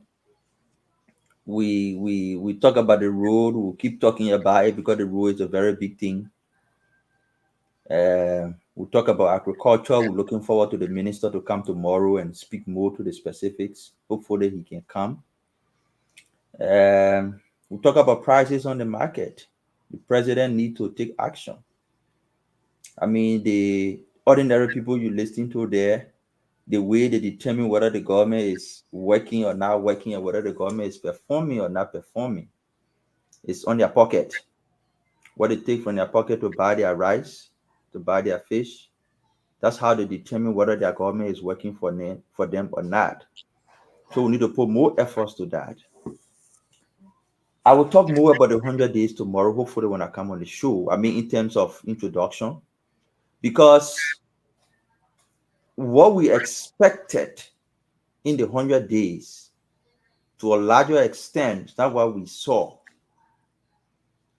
And it was not about building roads, it was not about building schools, it was about setting a changed atmosphere that everybody will see and say, oh yes, something has changed. In some instances, we see the changed atmosphere. In some instances, we don't see it. We'll also try to speak about 100 days, not just being restricted to the executive. We're talking about a democracy. We're talking about a government. So we're talking about the judiciary. 20 years, no audit. 20 years, no audit. We need to talk about that. Because the executive is just one component of the government. We have a full branch of government receiving hundreds of millions of dollars. 20 years, no audit to even review the system and determine whether things are going right or wrong against their own law. The Judicial Autonomy Act says every fee they collect, they should publish it quarterly. 20 years, they've not done it. That Judicial Autonomy Act says they should be audited every year. 20 years, they've not been audited. We need to talk about that in the context of the 100 days, Stanton. It's important. The judiciary is important. We go to the legislature. We need to talk about that in the 100 days. We can't keep excluding them. They form part of the government. They call for audit. They say they want to do system audit. No, we don't want system audit. You'll be receiving hundreds of millions of dollars. You're procuring vehicles. You're procuring all our logistics. We want to understand how those processes went. So we need to talk about that in the context of the 100 days. President Boakai, we expected a changed atmosphere. What significant effort have you taken to change the picture of mining concession in the country? We've not seen that. We saw your recent outburst on Western Cluster. It's impressive. We support it, but we need a more structural approach to that. And the trucks are still running, Mommy. The trucks are still running. against even the West MOU that is signed. Yes. The Stanton, are you aware the report from Trump the EPA, running? yeah, the assessment report from the EPA in our MOU says the get time frame from which they will be hauling when people are not on the road may nag and this stuff. They even violating that. But we need more structural approach in talking about changing the way we do mining. The way we do mining in the country from 1847 to today, the way we extract mineral resources in our country has always been that these big companies come, they make millions, few government officials enjoy, the masses of the people who own the resources suffer and don't benefit anything. That is that same model we have today. It has not changed. How can President Bwaka create a policy direction that create a changed atmosphere for that? That's what we expected in 100 days. We didn't expect to say you come in, build all the roads. We just expected to see commerce and trade. We criticize MedTech. We criticize CTN. You took over.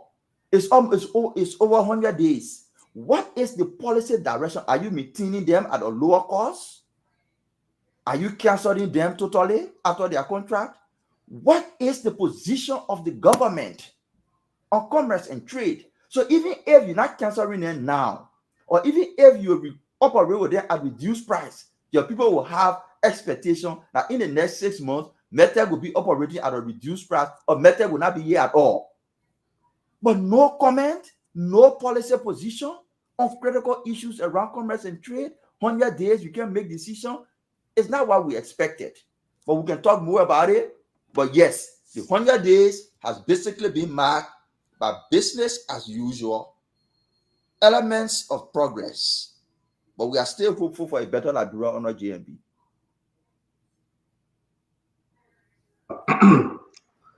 And also, you should add LDC though. What's the framework? Exactly. They just gave LDC 6.2, 6.1, $6.2 million. Why? Now, people now sleeping in darkness. So, for the government to be so mute on these things and say we're working in the back, Paul, I think you have not spoken. Can you be the last? Talk to us, Paul. Yes, thank you, CEO. I will maintain my point. The government had some good plans that I thought were just very ambiguous. They did not list anything that was measurable, and at that point, it becomes really difficult for us to say whether it's going to do well or not. But just from the actuality of things, the way we see it, from the roads perspective, there are a couple of things that need to be done. Like everybody else on this forum is saying, we did not expect this government to be able to build 700 kilometers of roads in 90 days. That is not possible, and it will never be. And what I don't like, CEO, is when we come on this podium and people begin to look at, infrastructure in the United States to compare it to here. You don't do that. When you do that, then you get me angry. The dirt road in the U.S. is built better than most of the roads that are built here with asphalt. And let me tell you why. I'm not an engineer. But before you build roads, there are several, structure and system that come with road. That's why they call it the road system. You don't build roads in America without putting utility pipes, utility lines, water hydrants. Even the dirt road got water hydrants in the air. They just built a $60 million road highway from Red Light all the way to Freeport. I don't see water hydrants standing anywhere along that road. I don't see electricity line going anywhere under that road. There are no pipes infrastructure laid under that road. They just build that road. In 2-3 months, you already saw potholes coming on it. You stop comparing anything in Liberia to America. It is night and day, not comparable. But then another thing we need to look at is the entire agriculture sector. The 100 days deliverable on agriculture. It has totally failed. It did not accomplish anything. Nothing was specific in there. Government has a good plan, but it's just unrealistic to say what they're going to accomplish in 100 days. You cannot accomplish much, especially in long-term investment opportunity areas like agriculture. Look, Sam, you've been around for a while. There are 3 things that are failing Liberia. 3 categories of people that are failing Liberia. Number 1, is the uninformed voters. A voter who will not know his own right and responsibility, who will accept $20 to get on a truck from PHP or from Black Jenna and is carried to Buffalo to go to vote there. He goes and vote and come back to Monrovia without having any ties in Buffalo. Once he goes and take that $20 and cast his votes and go and come back to Monrovia, what happened in Buffalo is none of his business anymore. Those voters are creating problem for us. The second group of people that are creating problem for us are within the legislature. You got people in the legislature who are supposed to be holding the executive branch of government answerable, accountable. They don't even know the functions of why they are in the legislature. Some of them don't read and write. Some of them are very unlettered. They are creating problem. The third group of people who are creating problem for us are those people who are appointed by the president. Some of those people who are appointed to serve the Liberian people, but become sycophant to the president. They gave him misleading information, he or her, and I'm not only talking about this president. It started from Joseph Jingin Rahor time. People go into government, they are appointed. They do not tell the president the truth. They lie to the president all the time. How can you tell the president you're going to be able to build 700 kilometers of roads in 90 days? Realistically, you know that's not achievable, but you still want to make the president to believe that. I think those are the people, the category of people who are really lying to government, and they are making our people to suffer. The Liberians are struggling. People can barely make ends meet. You go to the hospitals, the places are dark. Most of it do not have medicine to be able to attend to the daily preventable diseases that people acquire in this country. It is sad, it is challenging, it's difficult. Our government will have to work for our people. But most of the time, few handful of people go in government, they malign their way around, all because they try to accumulate wealth. It has been the story of Liberia over and over and over and again. And we are tired now at this point in time. I think this government has the ability to be able to turn around to do good for the people. The government officials have to stop lying to the president. They are lying to him. They are fooling him. They are saying things that are not true, and they block him and cut him off. No president is able to go around to see what's happening all over the country at the same time. That's why presidents appoint people who should be credible, with integrity, with competency to help them. But most of the folk who come to Liberia, some of them are very smart, but once they are sold to power, it becomes all about them and what they can get as a person and not for the benefit of the country. It needs to come to an end. And that's why I'm on Spoon, so that we can talk these issues. We can begin to consult our people. Stop getting paid $20 to go vote. It is not helping you. You go and vote for the wrong person, all because they gave you $20. Now that person has nothing to do in your interest. It comes back to affect you. Some of the problems we are facing now all comes out of the people we elect. Pick the right folks who have the mindset and the understanding of moving the country forward. Let me yield to that extent, the CEO. I thought it was a very good show. Let's continue it. Let's make it, let's continue to put fire to the foot of the elected officials and those people we appoint to serve our people. Thank you very much and good night. Yeah. I have never seen you speaking like this, Paul, but I am impressed because together we can help make Liberia better. Seriously, I am impressed. That's why I would never have a show alone. I love the interaction. I respect the joke. I respect the seriousness. And this will move Liberia forward. And I want to say to all Liberians, thank you for following Spoon, man. Thanks a lot. Yeah. Our country will get there, though. Yeah. We're backing you. Disagree. Express yourself. But we all stay here. We ain't going anywhere. Uncle Sam, 70 years old, he would beat 100.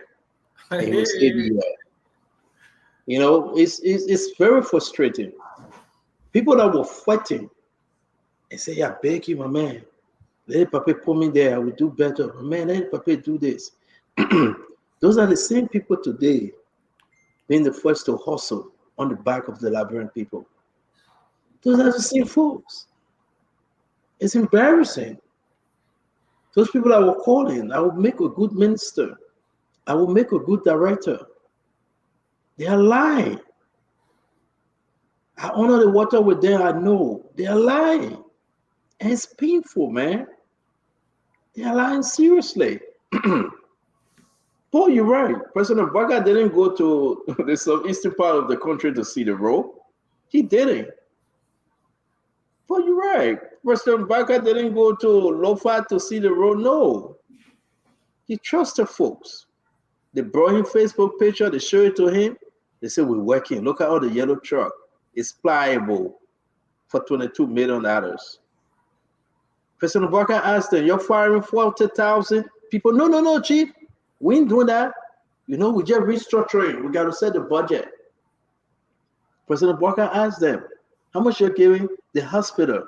Chief, you know the budget we got to give the hospital this one. All kind of fake lies. They would not be our friends. The president questioned them. Why you want us to keep MedTech? Listen to excuses.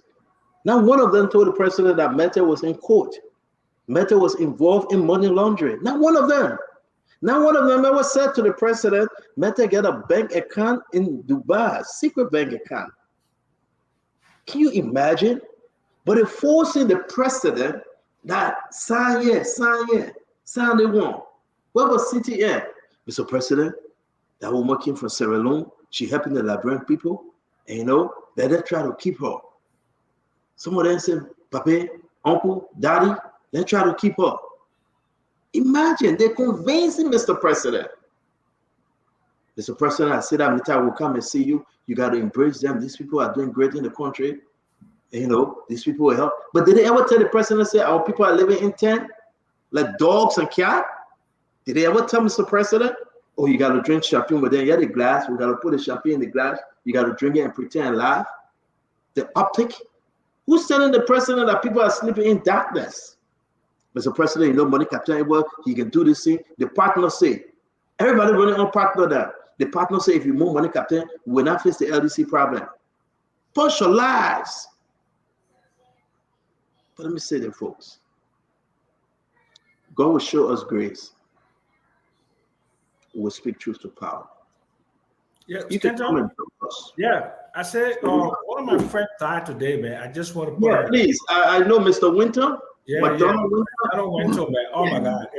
It hit me so hard today, Stanton. So sad. I woke up to that news. Oh my goodness. A hard-working young man, invested a lot of money in the country. His wife, Michelle Tennis, went to runs a very top-notch school over there. Well done. Yeah, I understand she was on her way to the States. I don't know whether that is true or not. She was on her way to the States, and she probably got the news when she landed. So my God, it's just like, oh my. So I just terrible tragedy. Yeah, I want to extend my condolences to the family, and when rest in peace. And I just my heart goes out to Michelle and the family. Yeah, so that's what I don't know the family. I've read it. I don't know too much of him.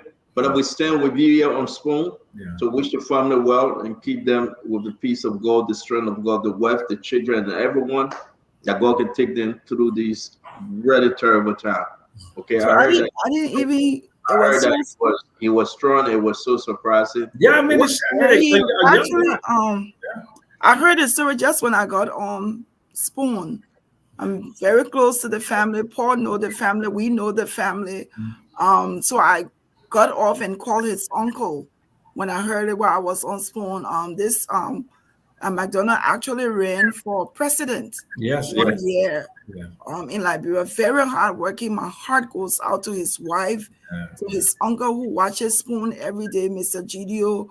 Want to express our deepest condolences to them. This is so sad. Yes. It's tragic. So tragic to hear that. The wife's birthday was 2 days ago. It's actually heartbreaking to hear that. And to everybody who knew them and to her, we pray that God comforts them. So I just wanted to add my voice to the family because I know Winton, I knew him very well, stayed together for a little bit with his uncle. So I know. Is he the father to that young man they call Winton or Winton? Are they related? No? I don't think so. I don't think he has a son that old. I don't think so, but maybe I don't know. I don't know. I try to put this, but man, we wish the family well. Yeah, it's sad. It's sad. He looked much healthier. He looked much younger than Uncle Sam. I mean, he is. That his son. He makes you know what I mean. But I even older than McDonald. That's what I'm saying. God could have taken Uncle Sam and leave him, you know? Can you imagine? Can you imagine? But you know, Stanton? Uncle Sam, I don't know what you've done to this Stanton, man. I mean, the boy is wishing your death. You know, Stanton lost his, yeah, joking, but listen, Stanton. Yeah. When somebody that young passes away, what it does for somebody like me at an advanced age, it makes you to look at life and have much more gratitude. Because, like, I mean, babies die. People in their 20s, 30s, 40s, 50s, and then God is taking care of you. Stanton, I have done nothing right. I live a not reckless life, but I mean, I drink, I smoke, I drink, I have fun. You said not reckless? No, but I'm saying, but it is reckless, right? But I'm saying, so I mean, this boy probably never smoked, never drank that much. Never, I mean, did everything right, you know? I mean, you know, married to a nice, beautiful young lady. They have a nice business, you know. And I mean, he's and then God takes him away, you know. So you know, you just basically don't understand it. You can't ask God too many questions. But like my pastor say, favor is not fair, you know. So, but within the context to see so many young people passing, you know, I mean, it is really heartbreaking. And McDonald went to was a pillar of life, but he's did a lot of good things. Beautiful house on the St. Paul River. He has like a 5 or 6 story building right in Cinco there. Yeah, he's done a lot. Yeah, and I mean, he has a penthouse office, beautiful man. He has he's in the logging business. Yeah, he's I think he is really, when you know him. Yeah, sawmill. He has a sawmill. He really works a lot hard. of people. His wife runs this school. It's a top-notch school. I think she said. Sorry, I was telling me today when this what is getting in. Oh my God, man! This Kerrigan, not Kerrigan White, Maria White School. I think she closed down. I think that school there, you know, basically a lot of the children that used to go there go to her school, you know. And my son, 20 years old now, used to go to that school. And I'm telling you, man, they were doing extremely well in Liberia, extremely well. And peace to him and rest in peace, man. So sad. Yeah, may his soul rest in peace. You know, death comes, you know, like a thief in the night. Yes. You know, for those of us who grew up on Bible missions, we come to that. When you live to see the next day, you know, it is not by anything you've done right. It is just by God's mercy, grace, and His grace, yes, that you know you're not better than the guy who died a day before, or today. It's like maybe God is keeping you for a reason. By His grace, is keeping you. So let's extend our heartfelt condolences to his family, you know, to those he left behind. You know, people that progressive, when they walk away out of life, they leave a lot of burdens on their loved ones. You know, how do you fill the void that they leave behind? Honestly, he has a 7-year-old son, right, Glendy? You know, on the minds they of young the people. Yeah, they have young children. So I think the best we could do tonight is to share our hearts with them and, you know, to sympathize with them. I mean, as old as I am, my mother's over 90 years old. She died, and I still grieve for her today.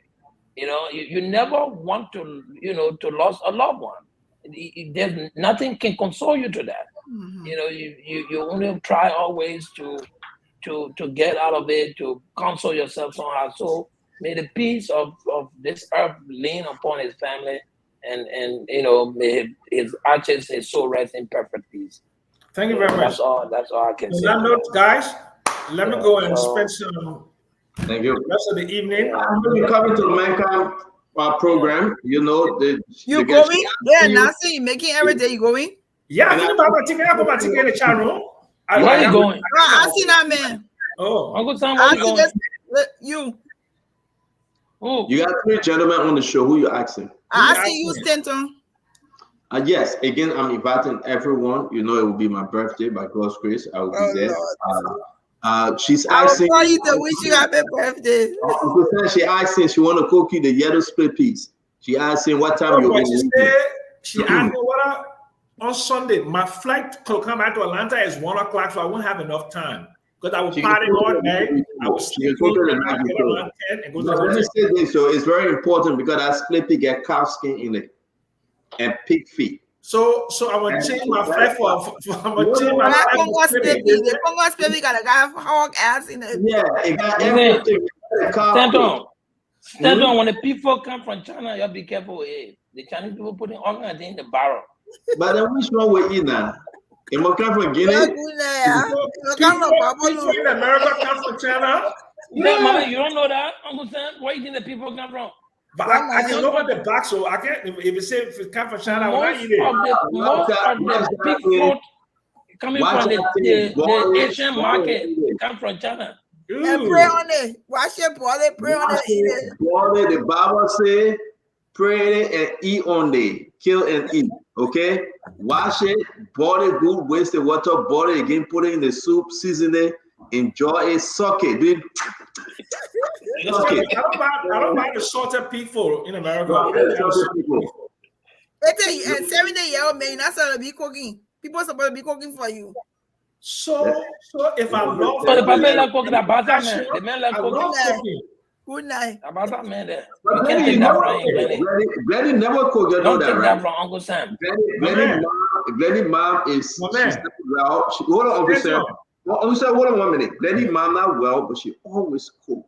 Then will go to work. The woman, you know, the woman not too well, but the woman will try to cook. You know, so all right, guys. Good night. I know. Paul. Good night. I gotta go. Paul. Stand on. Listen. Stand on.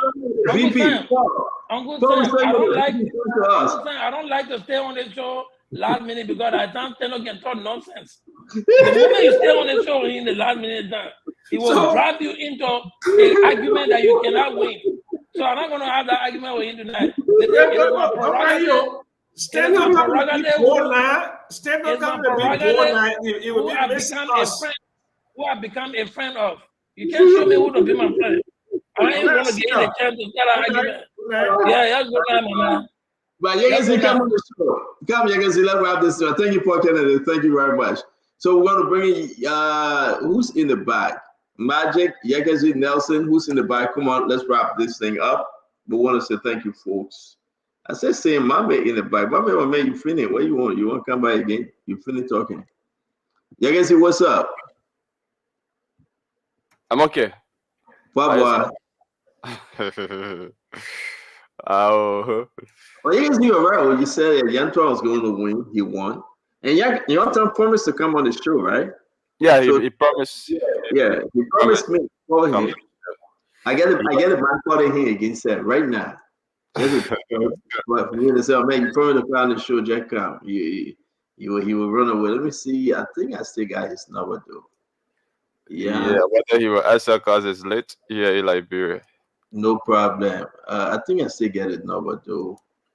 That's yeah. How you spell it? Yeah, NYA. NYAN.